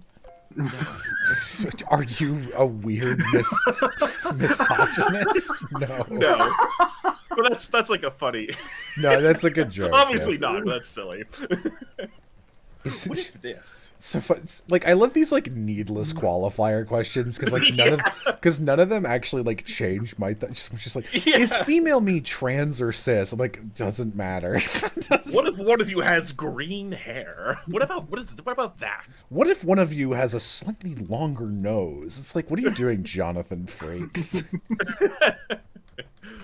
You say green hair? No, I'm living. Fuck that guy. Green hair, ugh, ugly. I think it looks nice. Get out of here. What if one of them is Banned wearing from a the clone funny society. hat? Oh. What if they were a perfect clone but really tiny? Just a little guy, you can fit in your hand. No. Yeah, what about that, huh? If your clone was wearing a sombrero, would you do it? I'm the Jello just likes sombreros. That's it. That's what I'm all about. They're good hats. That's what I'm all about. I'm gonna have to vibe check that Jello a bit more. What's wrong with sombreros?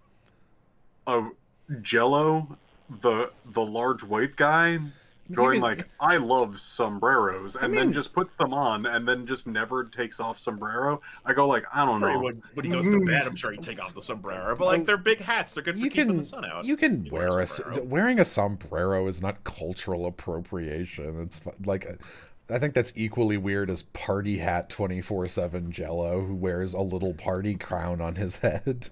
I feel like a sombrero would be more normal than like a party hat. Because like, oh, what's the occasion for the party hat? Oh, there isn't one. Oh, that's weird. But like a sombrero is just a useful hat all the time. That's so funny to me. What's the occasion for the party hat? Nothing. I'm just a weird guy. I just like it's comfortable. Huh. No. All right. There's just something about it, and like the same way where if somebody's like wearing a baseball cap all the time, I'm like, I'm gonna have to vibe check you. All right. There are people who are like cool with that. No.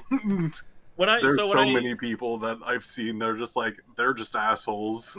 All right, you have a different life experience than mine. I guess sombrero Jello is not gonna. He's gonna have to work hard to re-befriend Piff. It's like, come on, it's me, but you have a sombrero. But it's still me. When all my clones each buy a microphone and enter call at the same time, like a parade of clowns, and we each agreed. And it's like, Piff, I feel like you've been really distant towards me.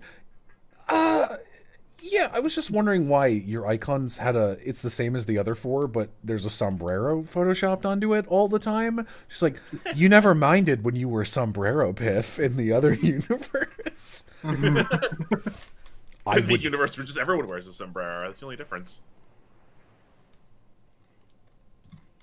You're nothing like that, Piff. You never will be. I have Sombrero Piff was pure and innocent, and he had a good sombrero. I have exquisite taste in hats. I don't mind base. Oh, sorry. Go ahead. Before I start on my thing. There's a nice like felt hat that actually stood up on its own. Like you can like collapse it, but like it will be stable enough to like stand on its own. It's a nice like felt like top hat, but it's multicolored like a jester and has like 4 like triangle things that end with like little bells at the top. It's good. Is Sombrero Jello winning in a fight, though, versus me or Piff? Piff's been... You've been doing, like, exercises as a reminder thing on your chat, right? Like push-ups or something? Yeah, just some Curls? weightlifting. Yeah, so right now, Piff. Yeah, Piff wins. Unless Sombrero Jello catches Piff's fist in that hat hole, and it's like, haha, I got you. And then Piff, I guess, wins anyway. But, like, that's something that Sombrero Jello could do. That is true. Watch out for that hat. Could be, like, spikes that come out of it. You could throw it like a frisbee. Is the Australia joke in Prison of Plastic a reference to that one ARC mode? No, I don't know what that is. I have like the most boring neutrals, but you guys keep like doing extra jokes. Like, what if this? I'm just like, it would be the same. It would be the same. World's worst Comic Con panel. Still the same. Next. I mean, Jello is large enough. He could probably just win a fight by leaning on his opponent. Okay. Size is most. Guy. That could work. Size is most of what I've got, but like a lot of people in our friend group are pretty large.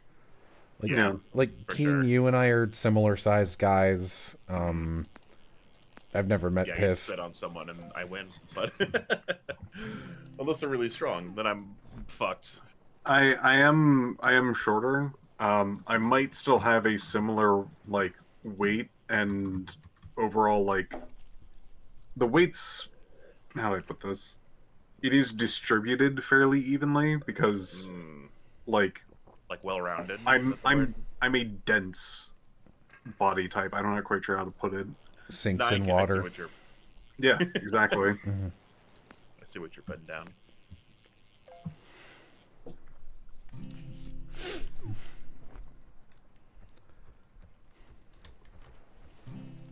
I was told the next time I go like swimming that trying to float, I might need to just hold in a whole bunch of air and see what happens. I don't think it's gonna happen. I disbelieve. Yeah, I mean, you would be more buoyant. Like, at the very least, you'd sink slower, but, like...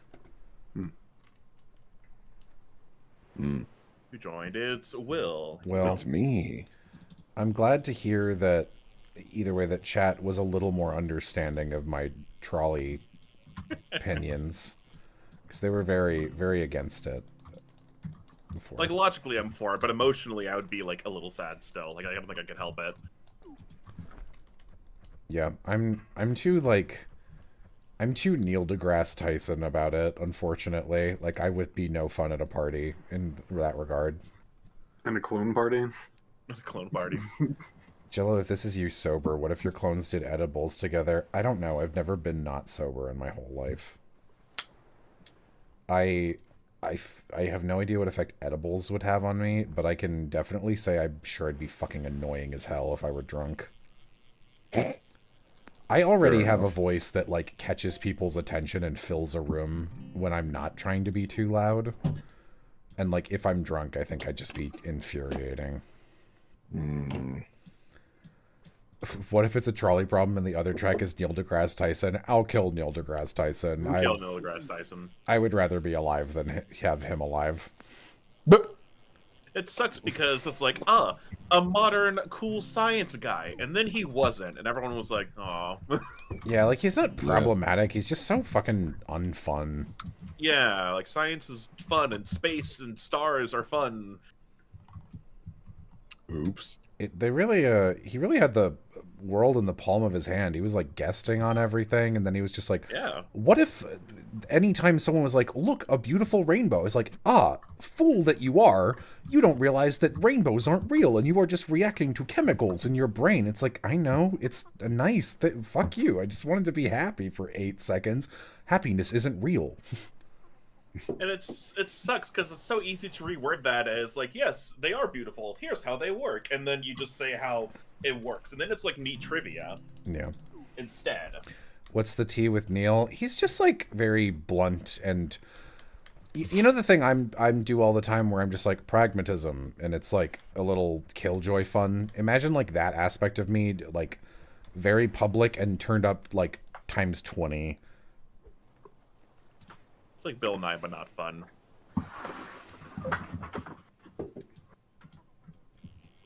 Just no good. Bill Nye without empathy. Yeah. Neil the Ass Tyson. He's just kind of a buzzkill, but he goes out of his way to do it. Yeah, it feels very like, this is like, he can't control himself. And it's like, stop having fun. And it's like, okay. I guess we'll all just hate science then, and no one will want to do it. Hooray! Right? No. Yeah. Oh, no. Oh. Yeah, he's yeah.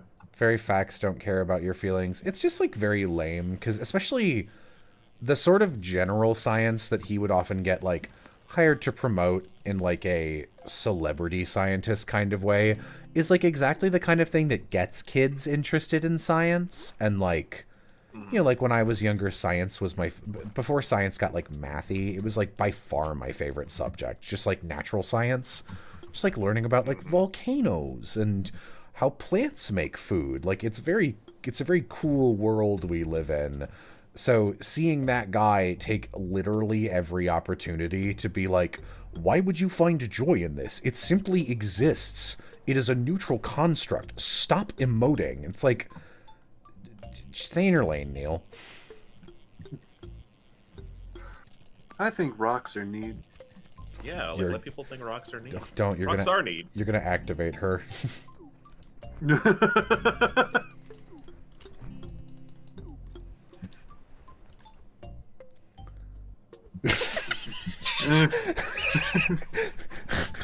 Flair. What if one track was "Hello, rocks"?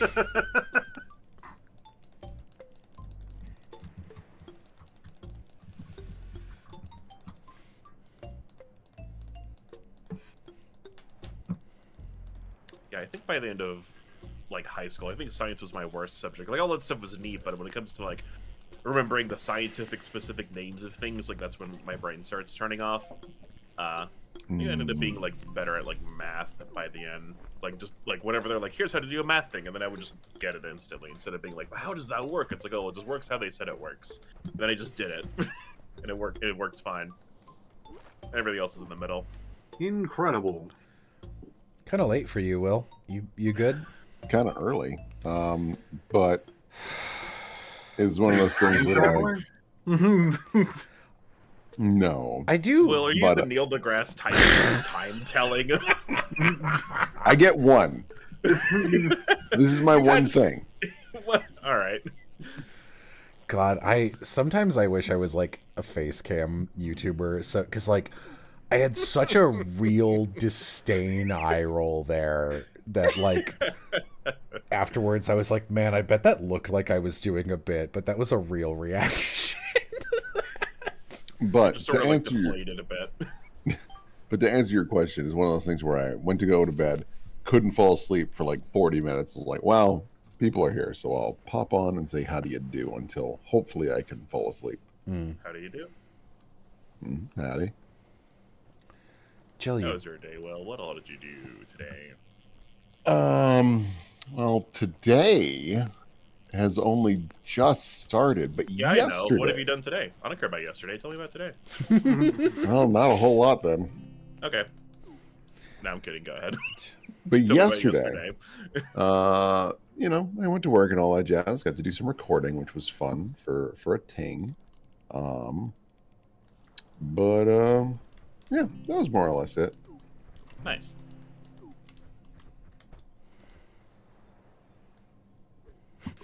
I think it would Right be on. neato to see Jello's face more often. I bet he frowns a lot.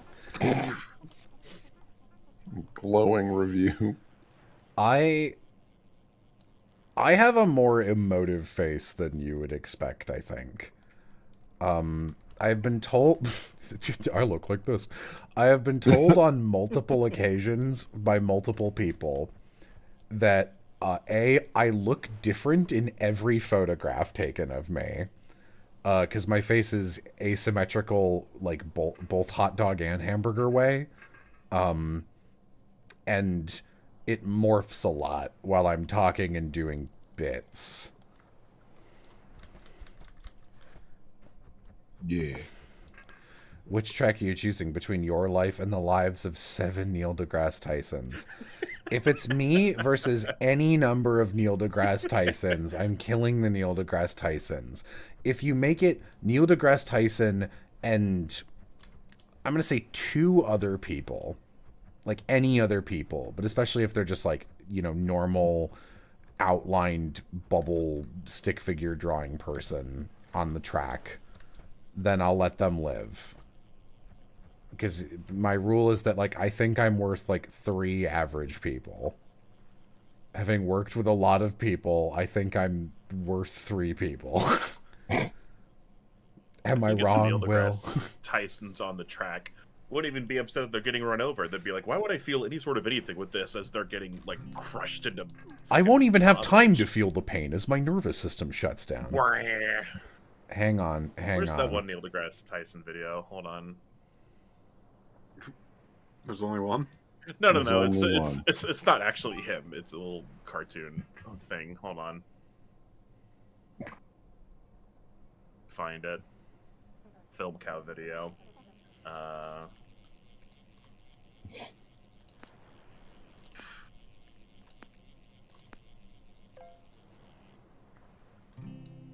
That's not even Flair asking that question. Or I'll put it in casual game stream chat. Sure, why not? Why would you even create a hypothetical? It's not real and is thus useless. Gets hit by a train.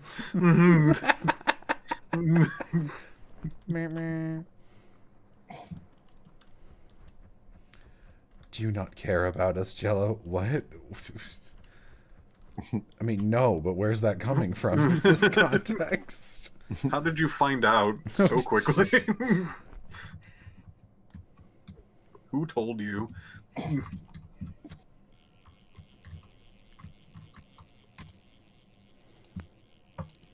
He doesn't care about us. Papaya. Papaya.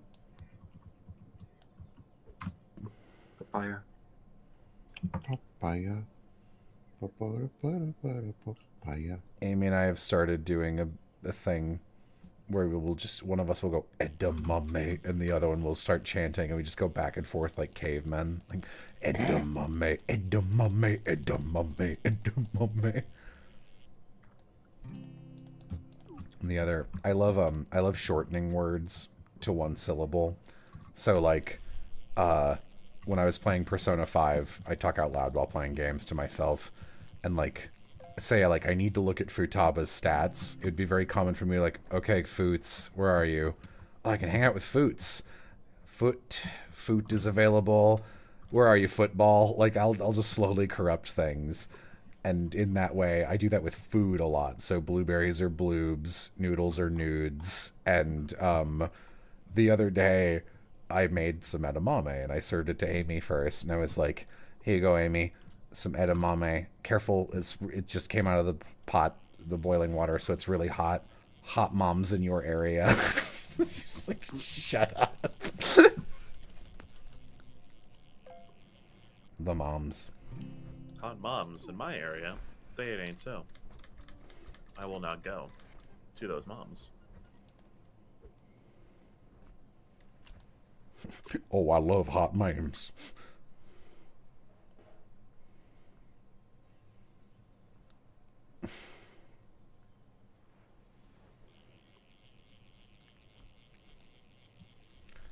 I have I three. like macaroni and cheese. I have 3 blade fragments I don't need if anyone wants those. I mean, I don't have any of those, but I don't know how you... Can you give people items in this game? Yeah, you can do it through the mail. Oh, okay. I'll just fish.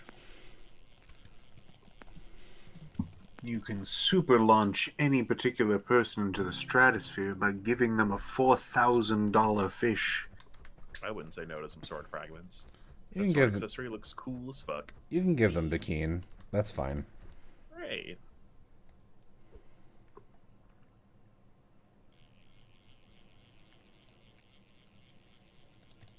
I haven't done the metal detecting thing very much because I find that noise it makes annoying. Uh-oh. Check my mail. I don't know how to do that. Press tab and it's the inbox, the letter button. There you go. Oh, God. Okay. The gamer. Sure. View. Okay. People keep buying me drinks. A shrimp? I'll take it. Okay. Okay. Okay. Oh, there were words in those I probably should have read. Oops. Thanks for the gifts. Throws your shit in the garbage. God, do you guys want to hear one of the most, like, antisocial things I've ever done? Sure. So both of my parents come from massive Catholic Irish families, which means that their parents never use birth control, so they have, like, so many fucking children. And my mom has 6 siblings and my dad has 8, not including my mom and dad. So my dad's family was also not well off. They were very much a family where it'd be like, kids, we're letting you outside, come back in 6 hours, and whatever scraps we have is your dinner kind of family. So gifts were not in strong supply, so they had a lot of value, both of them, on cards. Like Christmas cards, birthday cards, cards for all occasions. And they'd be like, you gotta make cards. And my sister and I, like, we fucking hate doing this because we don't like doing it. So whatever we're writing is a lie. It's just like, oh. And, like, we were also artists, which means you can't just buy a card. You have to be like, make something. Make a card for, like, some aunt you never see. And be like, oh my God. So for my graduation from high school, it's a graduation, so a bunch of relatives show up and they each give you like $20 or whatever. And it's like, here, use this for college, which is nice. So I remember I got like $500, which is a good chunk of change, but you know, it all just went right towards college fund. And my sister was like, I was sitting there and it was like, you have to write like 50 something cards, and I was like, I'd rather die. And my mom was like, I'm making you do it. And I was like, can I pay Erin to do this for me, my sister? And she was like, are you really gonna do that? I was like, I will use 100 of the dollars I was given to not write the cards. So I paid my sister to make the cards for me. And she was like, is this a secret? And I went, no. Tell everyone in the cards that you are writing them and thank you for the indirect money, and people will think it's a joke. And they did. Get him. Nice. Your first commission. Look, most of the ADHD I have is the flavor of, like, I'm going to spend 12 hours, like yesterday, where I just sat through the One Piece wiki and made an image of like 1,500 characters Like, that's just something I can do because it's for work. But, like, if I don't have any juice, I cannot be made to do something I don't want to do. Especially if it's something that I find pointless. Mm-hmm.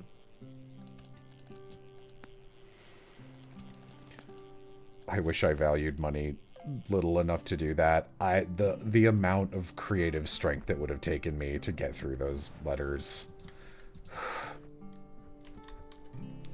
That's an ADHD thing? Uh-oh. Everything's an ADHD thing. We're all the same. We're all clones. We're all clones. Yep, that's right. Thanks, Flair.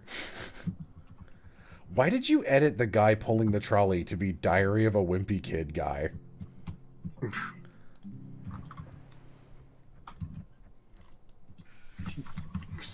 Funny. It's based off a dream I had. Okay. No, you know.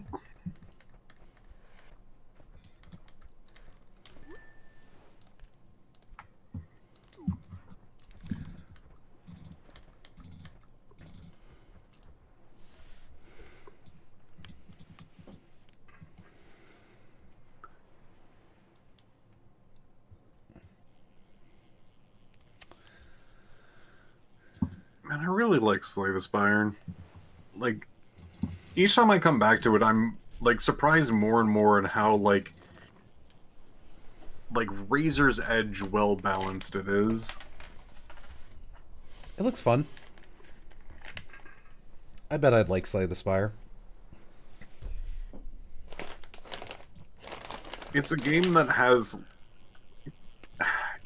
weird, infinite, like, micro depth, but those, like, little bits to, like, get you better at the game actually matters for, like, winning or losing.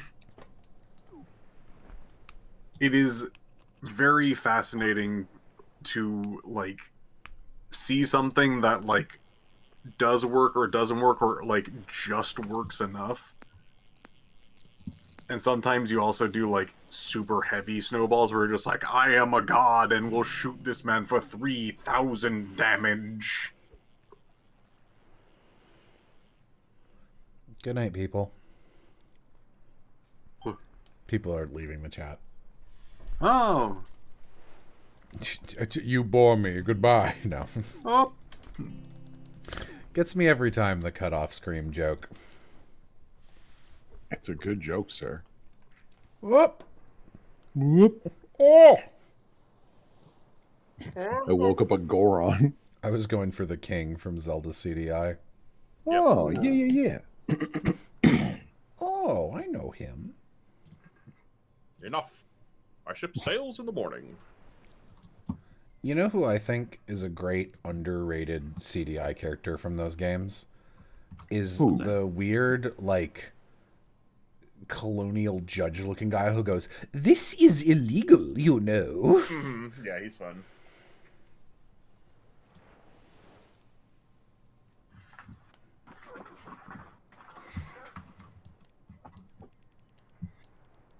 I'm going through and trying to get all of the characters to Ascension 20 in Slay the Spire because I've been trying to complete this webfishing game, but I got really sad once I hit one that I couldn't pull that was 5 stars and in the rain. And I'm like, that was probably the guy I need. Looks like I'm going to have to do another 200 hours to see that again. No. You can't be doing that.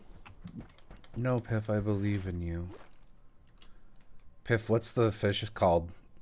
What is it? Lee something? Oh, Lee something. Is it freshwater, saltwater, miscellaneous? Miscellaneous, rain, lid, sitch, this? Lead, sitch, Uh-oh, I don't even think I've caught one of those of any skill level. Let me see. It is the 4th one in the list. Yep, don't have that guy. I've only got the first 2. Helicoprian and the Animal. As a tip for people who want to go for completion in this game, whenever there is rain, go to it immediately, drink a can, make sure you have the top bait on it for the 5-star thing, and also, because the clicks are way too fucking much, make sure you actually have the quick jig in there, because if that thing comes around and you don't have an auto clicker, you're fucked. I see. As a person that can click very fast, yeah.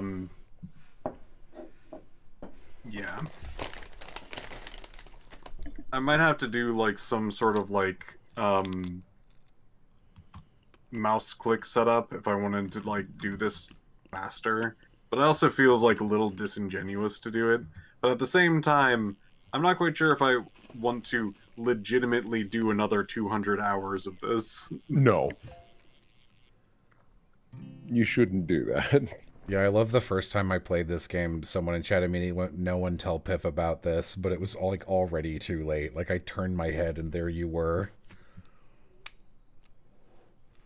Like a dog with an onion in its mouth. No.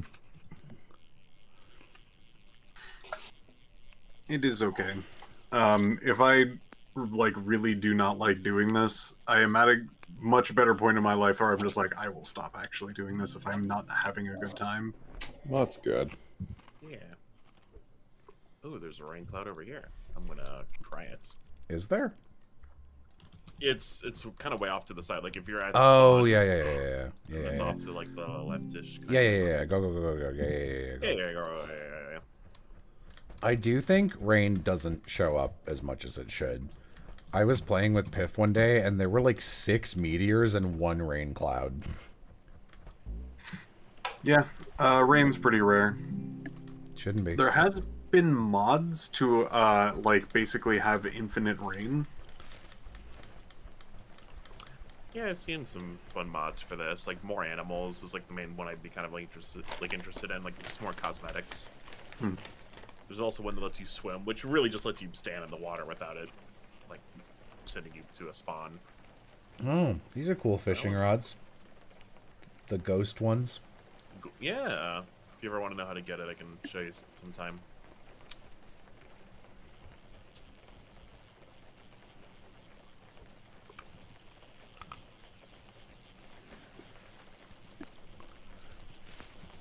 What if I just got the fish that Piff was looking for right now? You could? Good. Come on, fish. Come on, fish. Killing me here. Oh, that would be useful, Piff says. What the fuck? Whoa. Oh, there we go.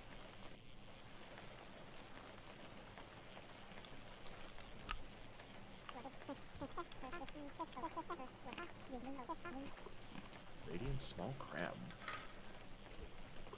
You mail it to him? I don't think that does anything. Other than relinquish a very rare fish to somebody else. I'll keep it in my pocket, I guess. It doesn't count towards their, like, completion rate if you catch a fish and trade it to someone. It doesn't show up in their little fish decks.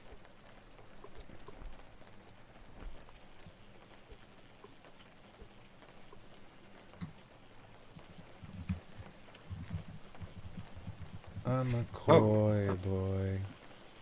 Another thing I found out about this game, you can only favorite up to 100 fish. That's a lot of fish, but there is a cap.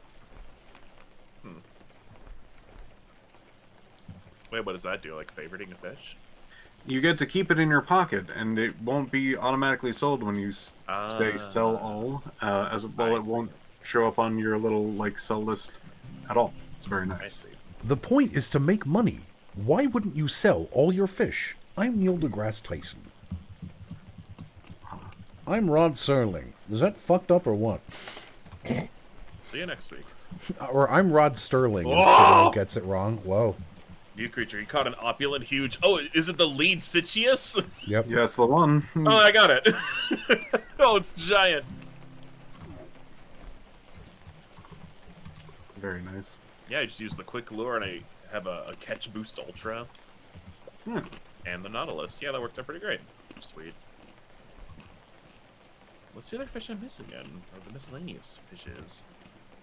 I It's the can third tell one. you. Oh, that's another rainfish. Aren't all Surprisingly, the miscellaneous fish like rainfish, or like easier to catch in the rain? no. There is 4 okay. rainfish. There is 8 trash. There is the UFO and creature. Oh, okay. Oh, this is a 5-star. Nice. Oops. Should probably try.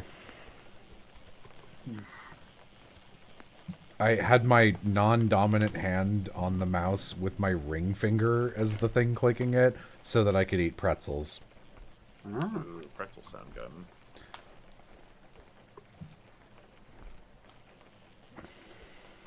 I feel pain in Piff's place. That's cool. Piffshire of Dorian Gray.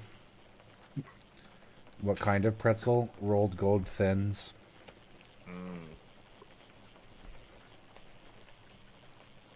Extra salt? No salt? I prefer most snacks with no salt actually, but with pretzels that's not really an option. Bull shark. Nice. Come on, fish. Come on, fish. Here, fish, fishy fish. I wish this game had twice as many fish and half as many stars. That's fair. Functionally, that would be the same. Have I ever had honey wheat pretzels? Maybe. I don't think so. Hopefully bad. I'm sure they'll add more fish, but yeah, like more fish would be great. There's a... Snyder's has these, like, pretzel bits that are coated in various flavoring agents, and they're, like, so good, but I think I'm, like, hardcore allergic to something in them. No. They have these, like buffalo... buffalo... EpiPen, sort of? No, like, I'm not really allergic to any food. But, with these, if I eat them universally, like, my mouth will sting for, like, 24 hours, so...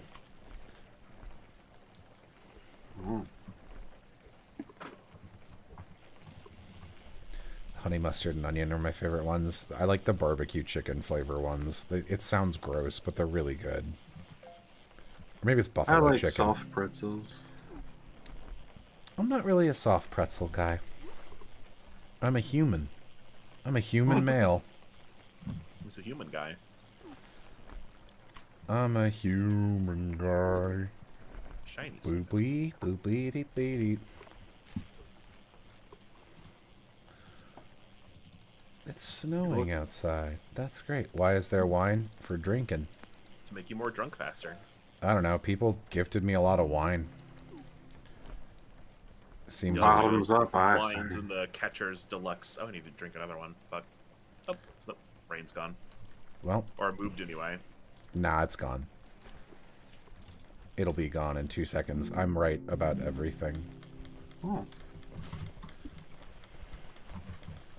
Get back here, Rain. Rain, rain, come.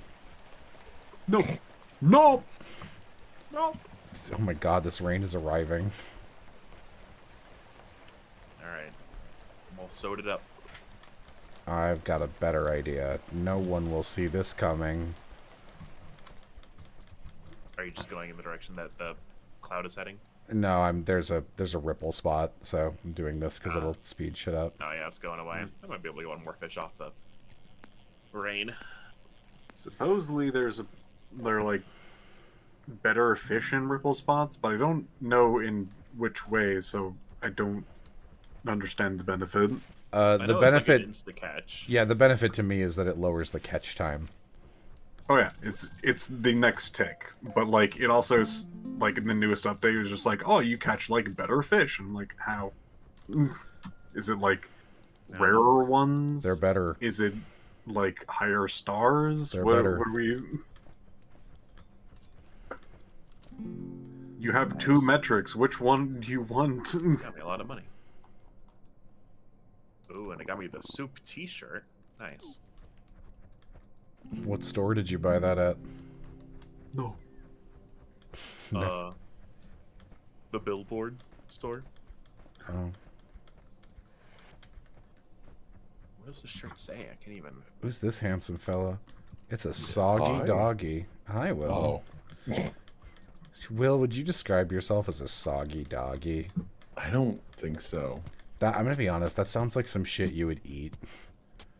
Me? By the Yeah, primordial soup, you'd and be all I got like- was a blouse and t-shirt. No, you. You'd be like, "Oh yeah, you guys don't have soggy doggies." It's when you know, you can marinate like a brat in beer. It's just like that, but they put the bun in there too. That's what they sell at Dulce's, don't you know? Like, it would be some Minnesota thing, but it would be one of those things where you're like, oh yeah, it's like very common. They're disgusting. I don't eat them.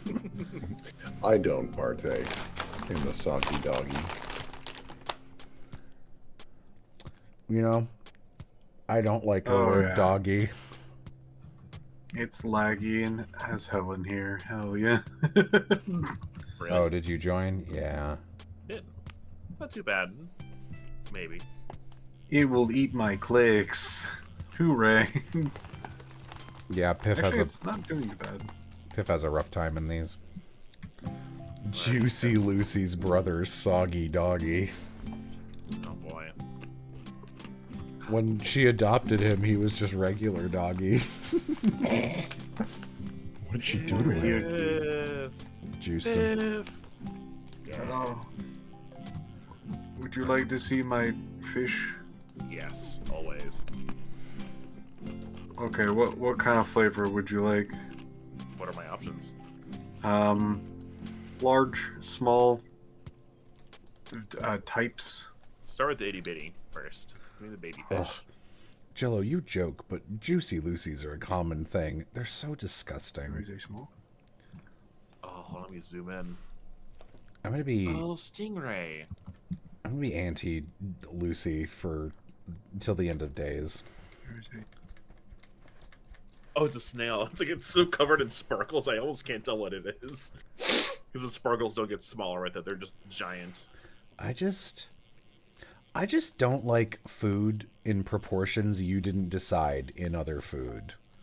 Like, it's okay if it's like a bao or an empanada where it's just like some carbs holding some meat and shit, because it's just like the carbs here are functionally just the container. They're like the plate. Not tell what this is. But when it's like, put some shit in this burger, you don't know what's in it. I don't know, something about I it. just see the white sparkles. What's this? So small. Is that an eel? Yeah. Oh my god! It's like a worm. That's bait. And then this is my smallest one. Oh my god! What is it? I can't see. There's nothing there. Piff, Can you hold, see at least a speck there? Piff See a holding speck, out I could not tell what it is. Piff holding out an empty hand, going, check out this fish that's definitely there. This is a clownfish. That's so small. That's so funny how small they can get. What the fuck? Notable Yeah. prude Jello Apocalypse dislikes something with loose in the name. I'm sorry, notable prude? Prude? It's not like Mormon or like Amish or something. What are you talking about prude? you don't need to be those things to be a prude, but Yeah, like, but that's like the most prudish thing I can think of on the spot. This is my small kite.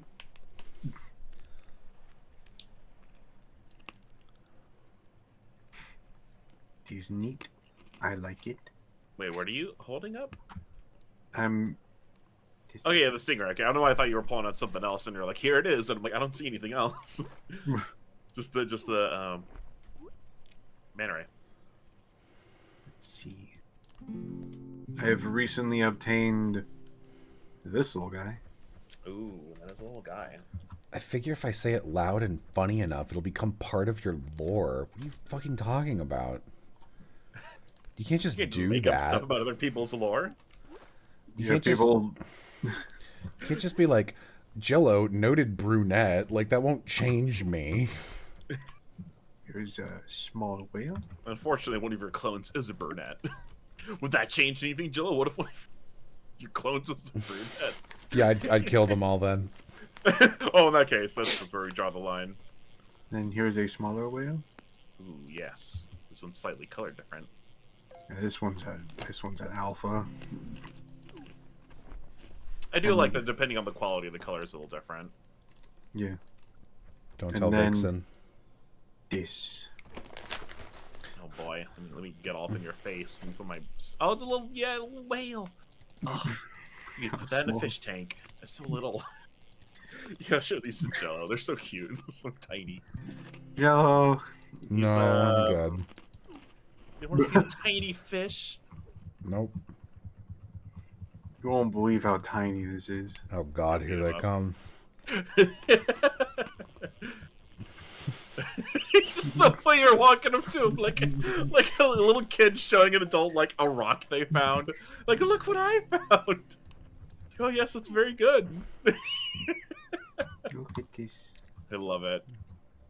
He's so way. I don't know if whales are ever that small in nature. What do you mean? Look, it's a tiny whale. I don't- It's the littlest whale. I think a whale's sperm cell is probably bigger than that thing. It's very funny I found this because this one's microscopic according to the game. I can't even see it. I don't know what you're talking about. It's so small. It's right in your head. Can't see it. Can't see it. My guy's just So like, small. this might as well happen. Look, we're just found excited to this show thing. you fish. Don't touch me with that. You can touch me with that. Piff, you've It's already so big. you've already shown me that thing. Piff. No, this is a new one. It's my biggest one yet. Oh, it's a new one. Sorry. Yeah. Here's a tiny one. Just so you know, Funny how I'm small they can get. my UI is open so that I can put a cigarette in my mouth. This is my hardest that I've gotten catch. Ooh. Oh, bull shark. It is an alpha Alpha. massive bull shark. It looks so unabused. Ugh, the vibe is totally different and worse with a cigarette, honestly. Fair. Ooh. Nice. Now Oh, I yeah, smell. Oh, I should have kept my fucking Lepidopolis fish. Oh well. I could have shown you that. This is my microscopic Lepidopholis. Whatever the This heck. is my newly caught massive. Oh! It reaches from both sides of this stream from waterfall to All waterfall. the way to the end. That's What so funny. fish What the even fuck? is this? This, I don't know. this is the Lolomolo. Oh, It's fucking yeah. My The favorite Pokemon. the lead Sitius, the one that I caught a second ago, but wasn't as big as this. I love when I'm in the thinking mode because I feel like this is the end of like Evangelion. We just look off in the distance and see a giant fish. If only Evangelion was about fishing instead. I know. Get in the boat, Shinji. We gotta I- catch the big one. I know your fish of clown, living in anemone. Well, I just I'll caught. put $5 towards that idea. Does anybody want weed? Oh, do you have the Yes. Richmond's? You have the Richmond's fishing pole? No. Oh, This never is mind. just the 4-star one. Nice. Genuinely wonder if Jello prefers Bebop or Ava. Bebop. Two of Will's favorite shows that I've watched with him. Yep. You want weed? I heard you said yes, No. bro. Give me some of that weed. How many? I mean, however much you're willing to. I don't want to take all your weed. It'd be rude, but I'll take a weed. I don't want Start to off with one, see bogart how I your feel. Wogart. I got premium weed. I got this beer can.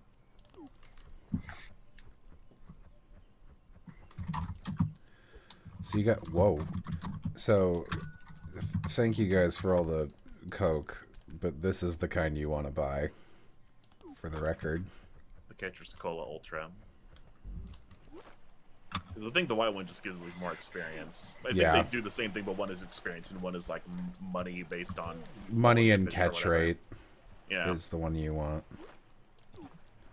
Does anybody else want weed? No. Fucking weed. Chris, is that a weed? That chatter was right about you, Jello. You are a prude. A prude. Not smoking a blunt with the boys. Riff raff, street rat. I'll bust it down for you, Piff. Check me out. Still, I think he's rather tasty. Really, removing the mustard from that line there. Still, I think he's rather tasty. Like a Gregorian monks. Piff, can you really quick? Can you call me a prude again for an effect I'm about to do? Oh, Jello, you are such a prude.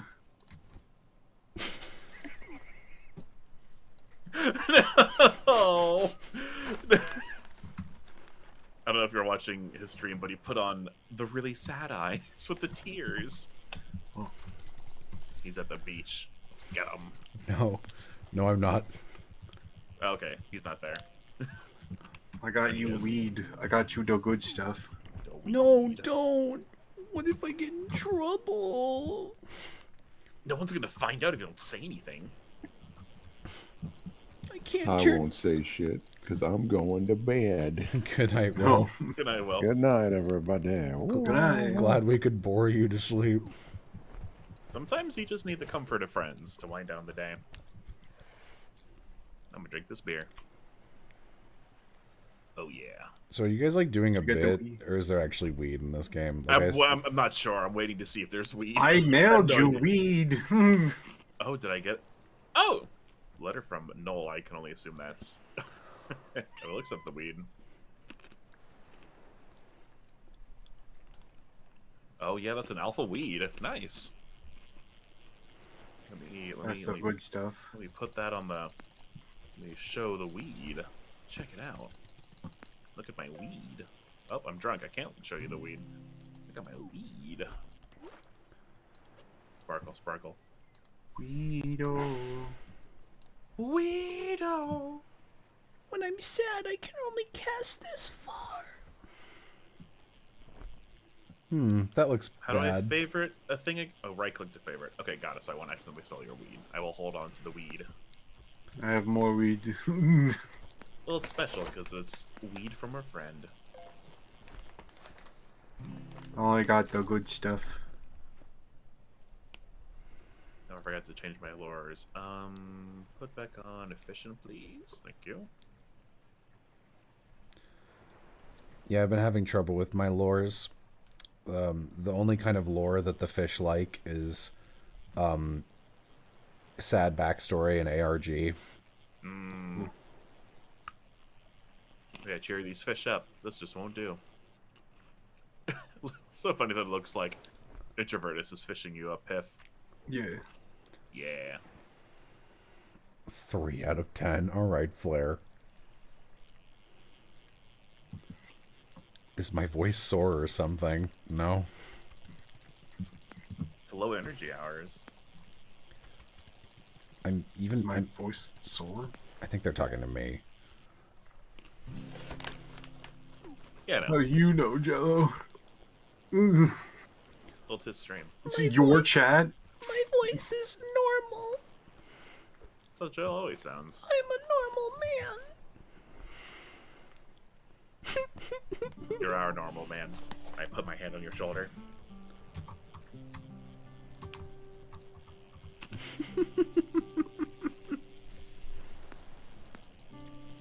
I sweat it wasn't on purpose.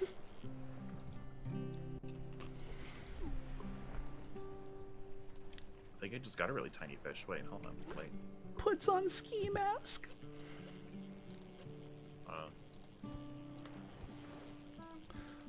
Oh, one of them has tears. Okay. Ugh. Look. Oh. Radiance. I guess it's not as small as it could be. I assume microscopic is the smallest. Is there a smaller one than microscopic? Yes. Yes, there is. Oh boy. There are multiple sizes, and one of the sizes is so small it loses its tag completely and will just be a normal name again. Oh, interesting. Weirdly enough, I do not think that there is a large variant to that. Hmm. The largest I know of is gigantic, though. I see. I see.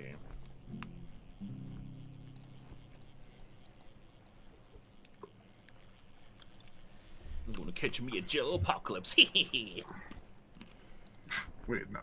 Go to present him at the counter fair. I don't think that's a good thing.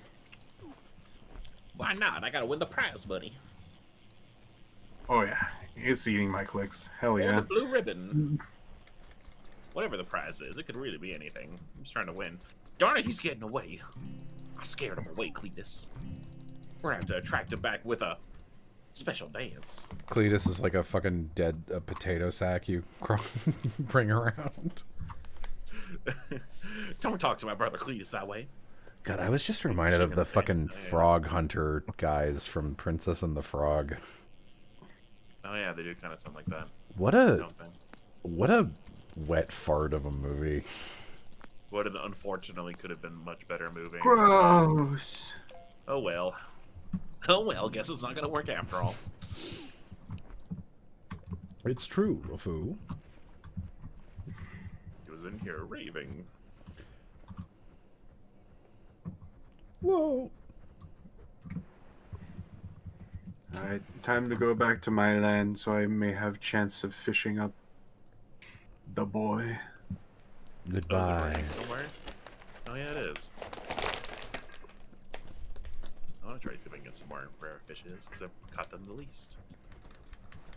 Oh, never mind. It's going the fuck away. Damn. Okay. Well. Shoot. Piff vomit. Blech. It's spelled Naven, actually. Nothing, I'm just fucking around at something Flair said. Oh!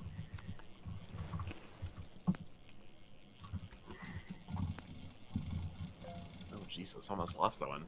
Gave me like 1,000 clicks and 900 clicks right at the beginning. For a radiant large squid. I think the worst one that I've seen was, like, the highest it could possibly be at 3,200. Oh my gosh. Like, yeah, it's impossible.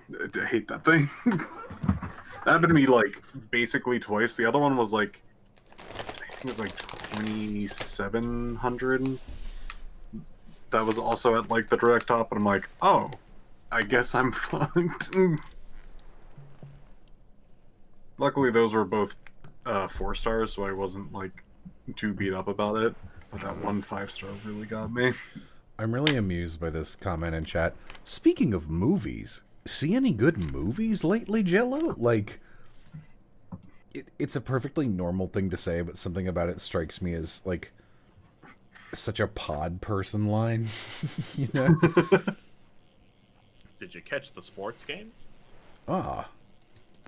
Ooh, a seahorse. Speaking about sports, like any sport? Hey, sport. Like any basketballs lately? Sorry, I'm bad at conversation. No, I'm just being rude. Don't worry. Too normal for this chat. Have any of us seen any good movies? Why would we talk about I movies when we could instead talk about which of these vertical pillars holding up this pier we would most like to kiss? That's a more normal thing. I think clearly third from the left. Duh. I think the most modern movie that I've enjoyed the most has been Bullet Train. Oh yeah, that's a good one. I really like Bullet Train. That was a lot of fun. It's a fun movie. It's a very fun movie. I've been watching a lot of TV shows lately, like catching up on my backlog of. I should really watch these shows eventually, and just some new ones I've discovered. I think the last movie I saw that was noteworthy was probably... Oh my god, was this over a year ago? Oh no. Yeah, Everything Everywhere All at Once. Hmm. I still need to see that. I know it's like a crime I haven't seen the movie yet, because I'm sure it's very good. I just have not felt like it. Oh, Jesus. Fuck. Okay.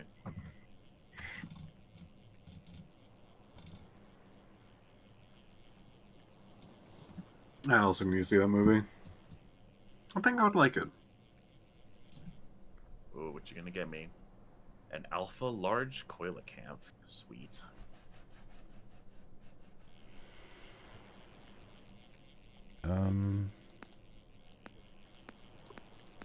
Yeah, I mostly just watch bad animated movies and then talk about them on Patreon. It's been a little while since I've done that, so. I've once again seen all the Scooby-Doo movies. Yeah, I was about to say, unsurprisingly, none of them are good. That's not true. Trick or Treat Scooby-Doo was, like, weirdly very good. Yay. Oh yeah, I did see Transformers 1. I didn't see it in theaters. I saw it through other means. The movie got shafted so hard. It deserves so much better. That's such a good movie. Flair, we're not saying coelacanth. I'm saying coelacanth. Like a rock. You like those. Coelacanth. Wait, how do you pronounce it? C-O-E-L. Like, coelacanth? Is it really coelacanth? I've been wrong this whole time. Maybe. Coal is not a rock. Okay. As a side note, as a completionist, all games need to stop adding achievements. Stop it. Oh, like after the fact? Yeah, I remember you talked about this yesterday. Yeah, that's weird. Unless they're adding like substantially new content to go through, and I guess get achievements through that. Like they really shouldn't. There's been like it. I don't like it. There's been like 2 games that were just like, oh yeah, this was released in like 2012, that have recently got an update of just like, we added 1 achievement. I'm like, why? One of them is an achievement for maybe an upcoming thing. It just got added with like no unlock to it. It was just to make you mad. It's succeeded. You specifically. Yeah. Scooby-Doo should have crossed over with 13 Ghosts. What do you mean? The Like 13 Ghosts of Scooby-Doo? It was Or a is there another show. 13 Ghosts? Scooby-Doo is 13 Ghosts of Scooby-Doo. Explain yourself. Explain.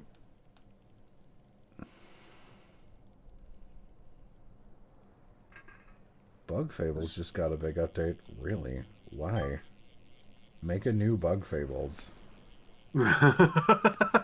What, hasn't it been like 7 years? Make a new game. I don't know. Let's find out. 5 years. Okay. 5th anniversary? Who the fuck celebrates their 5th anniversary? Bug Fables. People who Yes. love each other. I don't understand. Well, see, you celebrate the first one, like first year, pretty substantial. Second one, pretty good. The third, the fourth, the sixth, the seventh. The minor Keeps going chord, from the there. major lift. Minor fourth. The big and little dip. Mm-hmm. Step 1, steal underpants. Step 2, step 3, profit.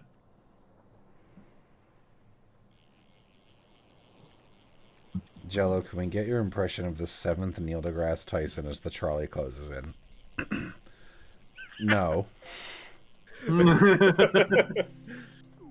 what Neil deGrasse Tyson says before he's hit by the train. Just says no. But with no emotion behind it. Man, it's like I'm there. Sunset Overdrive has my favorite gag achievement. They make you replay an escort mission, which unlocks a 200G achievement called Gotcha.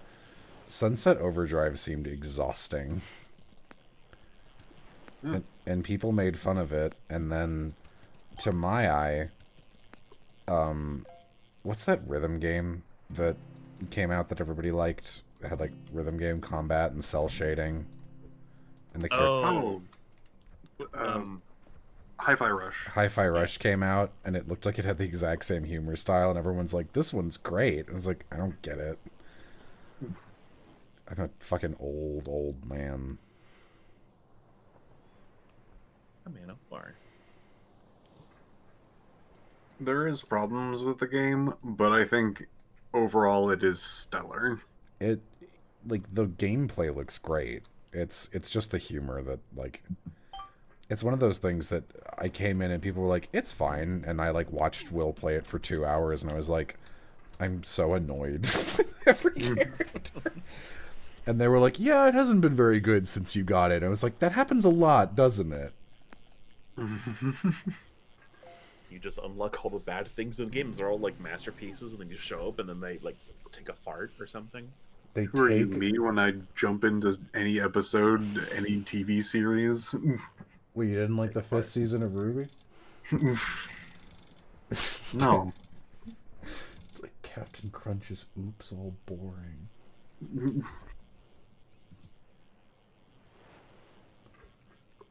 Hi-Fi Rush had the male and female lead not be a couple. Guys, your bar needs to be so much higher than that. You gotta expect more. Is there a good season of Ruby? I would say the 3rd season's good, honestly.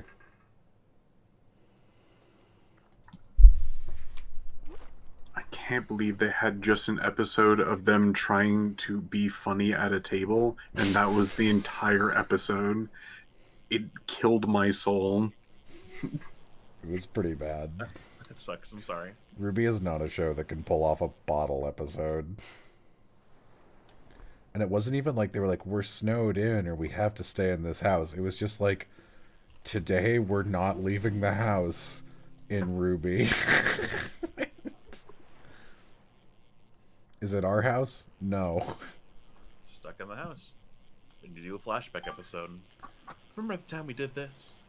You know what film had a male and female lead which doesn't have them become a couple? My goat flushed away. Points you. You keep talking. You know, like, Megamind has kind of had like a reevaluation recently as like a modern, heavy quotes, DreamWorks classic where it's like a really good movie. And I agree, Megamind is quite good. I'm waiting for Flushed Away to hit that. Because, like, Flushed Away is really good. It's one of the best DreamWorks movies. It is the best Aardman animation movie.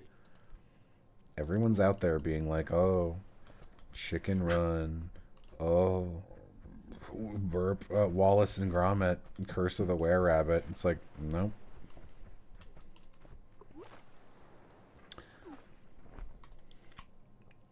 My goat, gay little shit. You get it, holy crap, base. It's good.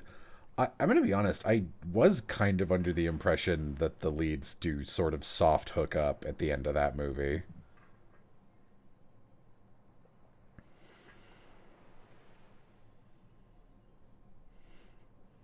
Shut up, Flair. Are you seriously saying that Chicken Run is outclassed by Flushed Away? Absolutely. I actually think Chicken Run is like a straight up boring film. Yeah, I think it's fine. It's not one I would ever like go back and rewatch on purpose. Like if it just happened to be on, I'd be like, oh, okay. Do I have the game of that? Chicken. No, it's Chicken Little. Never mind.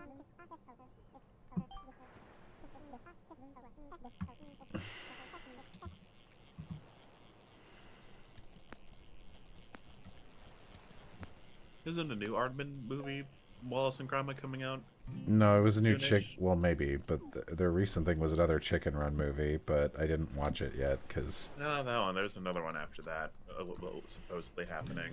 You know what Aardman movie is really boring? Is the fucking pirate one. Oh, yeah, I never saw the one. I remember liking what I saw in the trailers, I think, but I never got around to watching that one. It is really mid. That's unfortunate. It's like, it has the exact same quality as, you know, Leica, the Coraline guys? Yeah. They made this movie called Missing Link. That is a real 5 out of 10 movie. Yeah, I could tell by the trailer I wouldn't be into that, so I just didn't bother. Yeah. Which is a shame, because I want to give them, like, money, because, like, what they do is really cool in general. But, like, you know, I'm not really interested in your Bigfoot movie. Already seen 4 Bigfoot movies, at least. That's enough for me. Why does everyone care about Bigfoot? I compare to my foot bigger. Just imagine Piff walking around in like the Pacific Northwest, like, hey, this will get him. That's in the Aardman Caveman movie. I've never heard of that. But you know what? It's bad. Because it's a caveman story. And hey, I got a little secret. No one's ever made a good caveman piece of media. The best one is that one episode of SpongeBob. I'm not even fucking joking. Like, can you think of an actually No, good... I can't. I'm thinking. I haven't seen that many caveman movies, but like the only things I can think of are like old-timey 50s movies where it's like, oh, a caveman, and then like they steal a lady and then they go get the caveman. Like either that kind of movie or like, yeah, no, I mean it's not really touched upon ever. The Croods? You're gonna look me in the eye and say The Croods is a good movie? There's a good caveman show called Primal by Gendy Tartakovsky. I like that one. That's not a movie, so it doesn't qualify for the list. Does it ever have two people stare at each other, awkwardly laugh, and then a hard cut to a Dean Martin song as they make out? Afraid not. Well, It then- does have something maybe better though, because I was watching it with. Do you care if I spoil the ending to the newest season of Primal? I'm not gonna care. Let's wait to see if anyone in chat cares. You're right, our bad. Croods too. It is with a heavy heart I do it to say that I almost like the Croods too. Mostly because it's like a bisexual movie. But, you know. Firebringer is fun, but it's not a movie. I am also counting Firebringer. I think Firebringer sucks. Anyway, go ahead. Someone says not to spoil. I will type to you what happens. Let's do. Let's do. Oh, okay. Fuck, where are you? Oh, there's a fish. God damn it! Hold on. Forgot I'm fishing in this fishing game. Don't spoil it. Primal is pretty good. It does have like. it's an interesting thing happens at the end. Like everything else, like thematically makes sense. Like overall, it's good. But there's just like one weird thing that happens at the end where it's like, hey, that could have just like not happened that way. Everybody loves somebody sometime. Calling a movie bisexual hurt me. In fairness, like Starbringer, Firebringer by Starkid is also like really bisexual. That's probably the best point in its favor. It's not a good musical though. Like it has 2 or 3 good songs that I really like, but also it like doesn't have a single good character, and the plot is bad. Because the plot is a bunch of cave people going like, we don't know what anything is. We're discovering life, but like you as a human know about life, so it's like not fun to watch. I have an irrationally high dislike of Home by DreamWorks. Home is fucking awful. Rourke, you're 2 for 2 on good opinions. What else do you think? Alright, I told you what happens at the end of Primal Season 2. Just very weird and out of nowhere, but overall the show is good.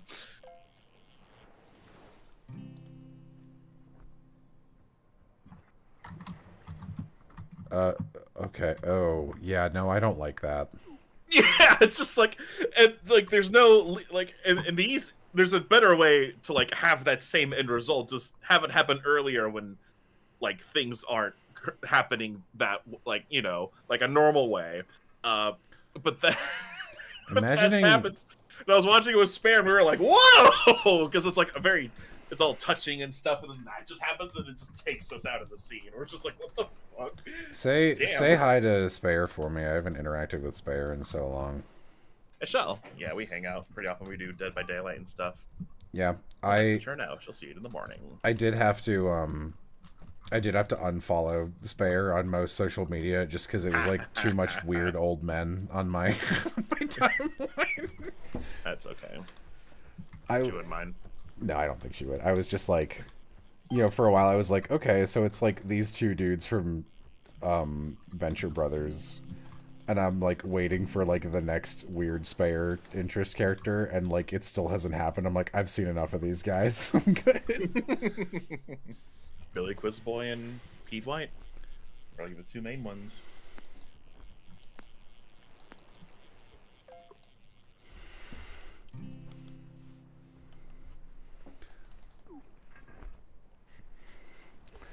I think Home might have killed Ben Parsons' movie career. What are you talking about? He got to cameo as the man who was either a man or a Muppet in the Muppets movie. How do you not know if he's a man or a puppet? That's the song. I don't know. Am I a man or am I a Muppet? I'm a very manly Muppet. I'm a Muppet of a man. It's a good song, actually. Kicks rock. Puts on felt mask. If I were a Muppet, what would I look like?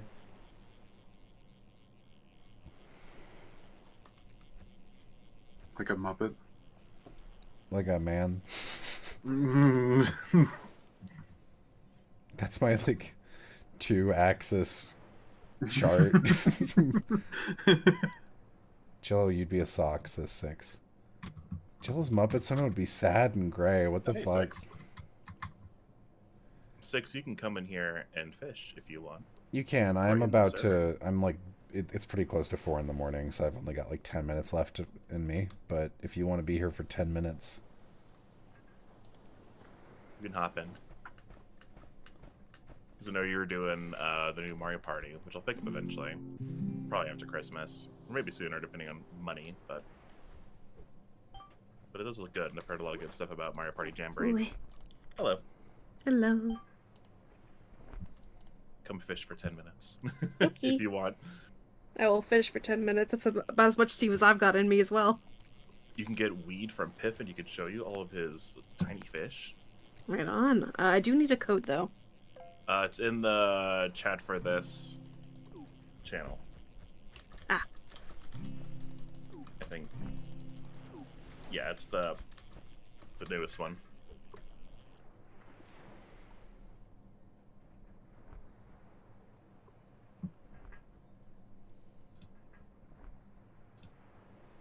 I'm sad. I asked that person with good opinions for more good opinions, and they haven't said anything. I guess those are their only 2 opinions. There are no other good opinions. It's just those 2.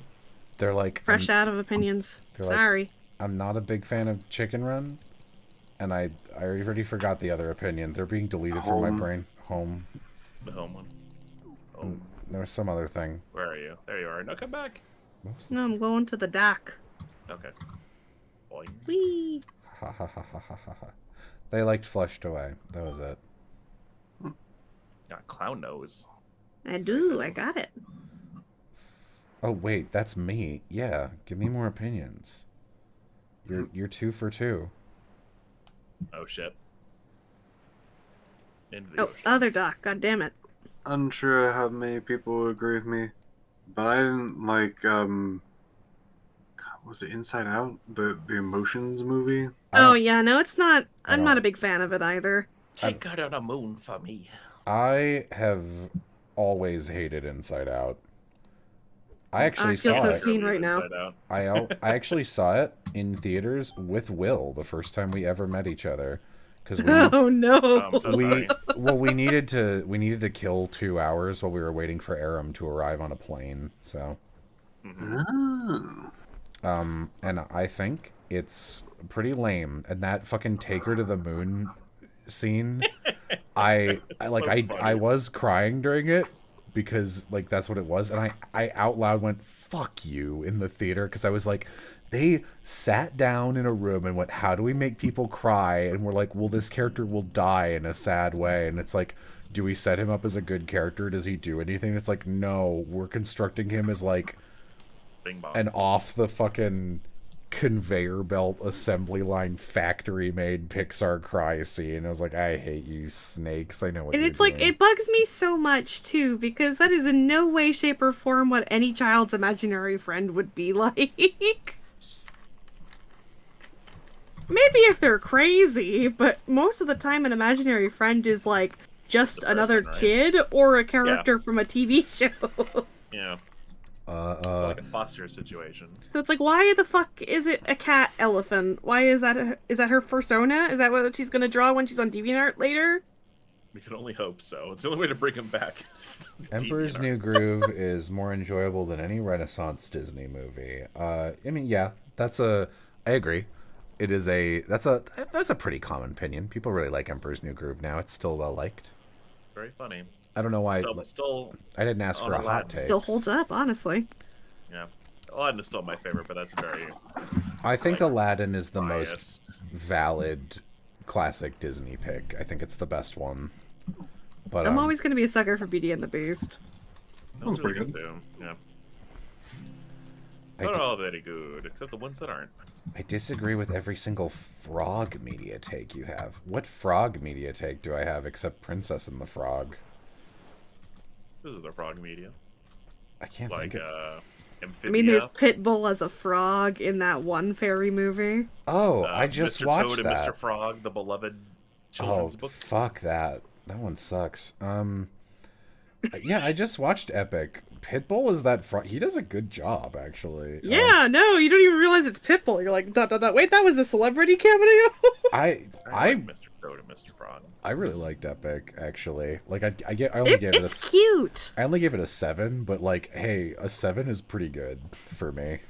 I like the Listen, George for Lucas fairy one, media, for fairy movies, a 7 is pretty high up there. We've had That's- some real stinkers. That's true. Looking at you, Strange Magic.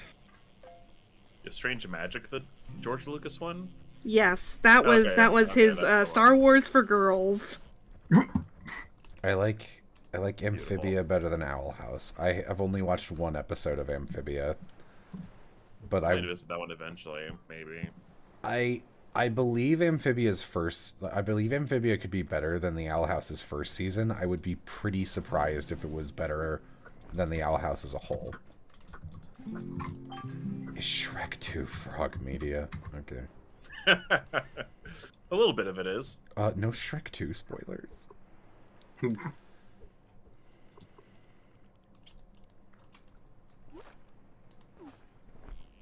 Do I like Ants or A Bug Life more? Ants is a better movie, I guess. Mm-hmm. But like, it's mostly just because A Bug's Life is like actively bad, and Ants is like fine. Not the video games for 'em. I never played the Ants video game. The Bug's think I Life one played was both. hard. Yeah, that Bugs Life is hard. Opinion on Epic Mickey? I didn't like it. I like that it brought back Oswald, but I think I played a Game Boy Color Bugs Life. I don't think I ever played any bug game. The caterpillar from A Bug's Life is my favorite media character. What are you, a bot on Twitter typing like that? my favorite media character. So cute. So cute. Then another bot replies and says, "Put that on a OMG. t-shirt," and then another bot shows up where you can buy that t-shirt. OMG, I want this on a shirt. Oh look, here is a shirt where you can buy it. Here's where you can buy it. My only experience... What? Sorry. I'm confused. What's my favorite Getting Shrunk Down movie? Oh, like Honey, I Shrunk the Kids. There's not that many. Epiphanes Prison Epic. of Plastic. Yeah, Epic one? I guess it's Epic. Yeah, the main girl who I kind of wish wasn't in the movie. She gets shrunk down. But they do a thing I actually really love in that movie where the crazy dad who's like obsessed with finding the fairies is like, the reason we can't hear or see them is because they like move too fast, like a hummingbird's Yeah. wing. So that, and they actually keep that consistent. So when she becomes one, she's actually like, she's functioning at a higher speed.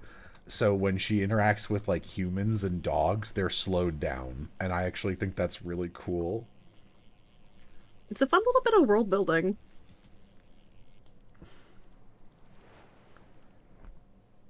Six, wouldn't your favorite shrunk down thing be the Nutcracker? Because doesn't the lady? You're get right, shrunk down? actually. I changed The my answer. Nutcracker The and answer, rat size, the correct depending on the answer is adaptation? Barbie and the Nutcracker. I can't I was gonna say, believe... doesn't you get shrunk down in that play slash movie slash whatever? Starring Tim Curry. Tim Curry rat. It's like Tim Curry rat. one of Six's rare appearances on this channel, and you immediately bring us back to Nutcrackers in the darkest hour. Sorry. How could- I'll be quiet. No, don't bring that back. Just whenever Vixen's around, you guys can talk about the Nutcracker. So I believe Vixen is also a Nutcracker fan. It's just a good ballet. It is, yeah.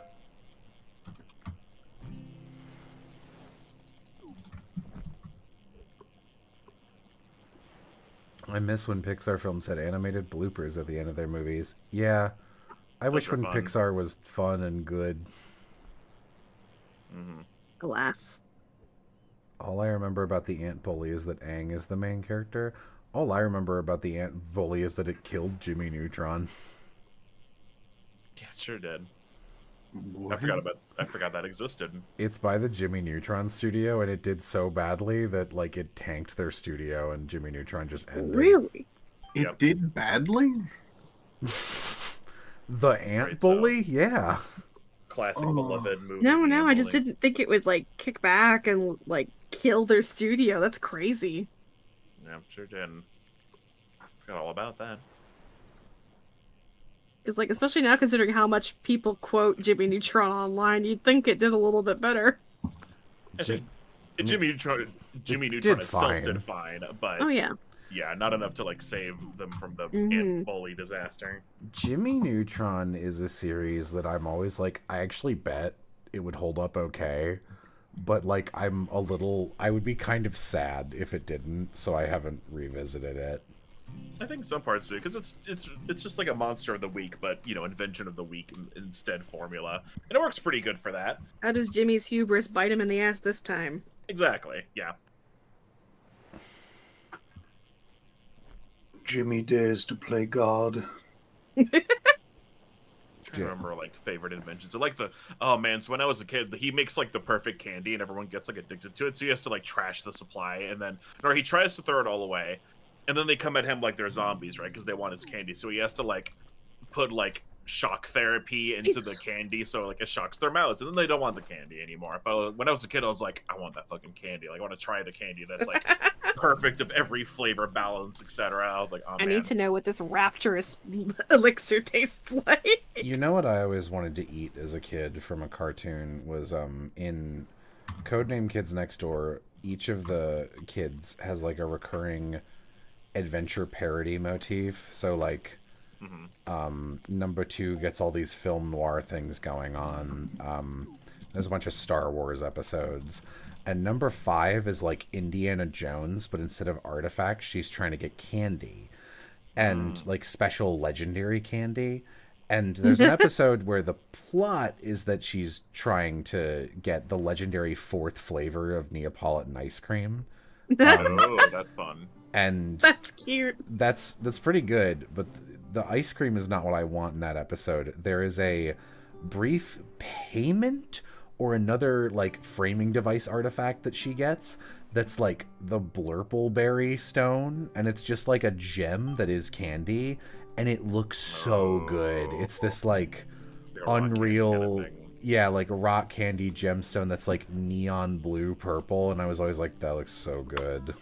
Boy, do I got a ring flavored candies for you. Oh, I don't want to get drool all over my fingers if you're talking about ring pops. Those are so good though. I'll just Especially remove the ring pot. Delicious candy. The fictional food I was always like, oh man, I gotta get in that, would probably be the soup that you make in Twilight Princess with the Yetis. Okay. I do I think always just saw the big pumpkin soup and I was like, oh fuck me, I gotta get in that. fictional soup does look like really delicious, and I say that as a soup hater. It does look really good. I know this is like the most common one, but the pizza from Goofy movie, I'll still think to this day, like cheese that stretches that much. It's like, oh, give me the cheese. Man, that You fucking get that guy, shit at the bowling alley. So good. the fucking Goofy movie guy who's always eating Cheese Whiz is so disgusting to me. Yeah, that's gross. But the pizza they have later in the movie looks delicious. Cheese that just stretches like crazy.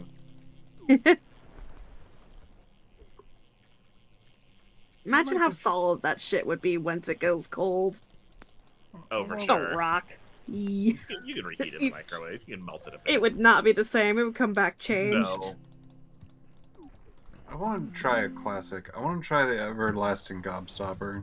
Oh, It looks like it would yeah. have an interesting mouthfeel. I mean, it doesn't. You can buy everlasting gobstoppers, but they don't look anything like the movie ones. Yeah, Which is a shame. and of They course they're fucking not should. infinite. You know. Which, what the fuck? Don't you want basically a jawbreaker? The candy where you have to stop and then try to store it?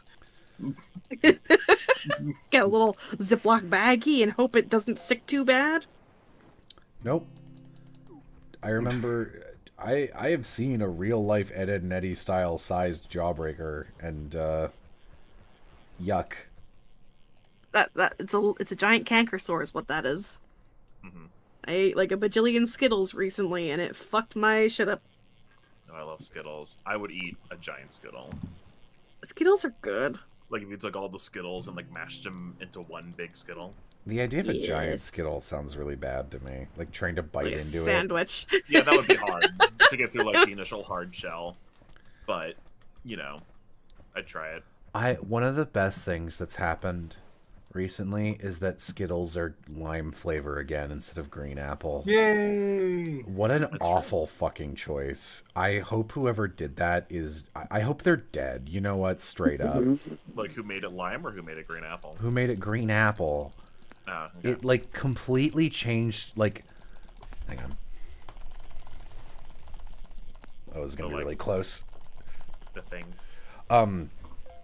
Whoever ended up, like... It completely changes the feel of, like, pouring out, like, 7 or 8 Skittles into your hand and eating them. Because the green apple flavor, like, didn't gel with any of the others. Pretty overpowering too. Yeah. Yeah, that's artificial green apple. And when you've already got orange and lemon, you've already got 2 citrus flavors. That's very So true. having lime in there would probably just complement them better. Also, lime is a much better flavor than green apple. I generally agree. As an apple lover, I generally agree. I think green apple is good for like sour stuff, like sour green apple.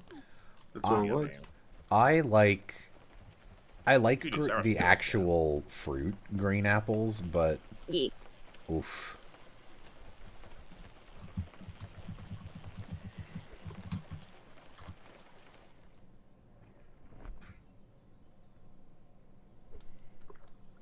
Trying to think of what other. Oh, you know what? This one to a lesser effect, but it was from Codename Kids Next Door. There's so like Nigel #1 doesn't get brain freeze, like he just canonically doesn't. And there's an episode where like I don't remember his name, but he's like the big round mad scientist guy. Like kidnaps him because he wants Yeah. to make like the perfect like smoothie or like slushy flavor. Snow cone, I think. Snow cones, yeah. And then he makes the perfect one, but then of course the rest of the game comes in and blows everything up and ruins it basically. I always wanted to know what that tasted like. Because Nigel was like, that's perfect! And it's gone forever! Yeah.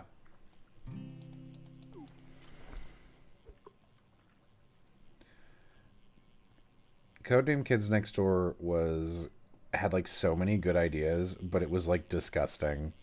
Mhm. It's such a gross show, Yeah. and I was like, if only there was a show with this high level of like child world cool parody adventures, but it wasn't gross. And then Craig of the Creek exists, and I was like, oh, Yep, that's pretty close.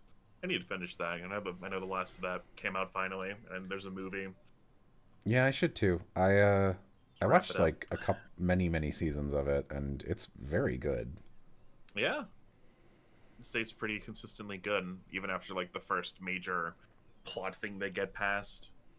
Like first overarching story. Like once you get past that, it's still good. Which is good. I don't know how far behind I'm. I have to go back and check, see where I left off.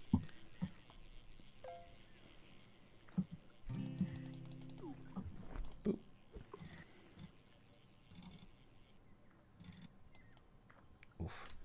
All right, it's very late. I think I should wrap things up. Okay. Yeah. I will pull in my fish. All right, let me know when you are all bobbers up. Yep. All right. Good night, everybody. Good night.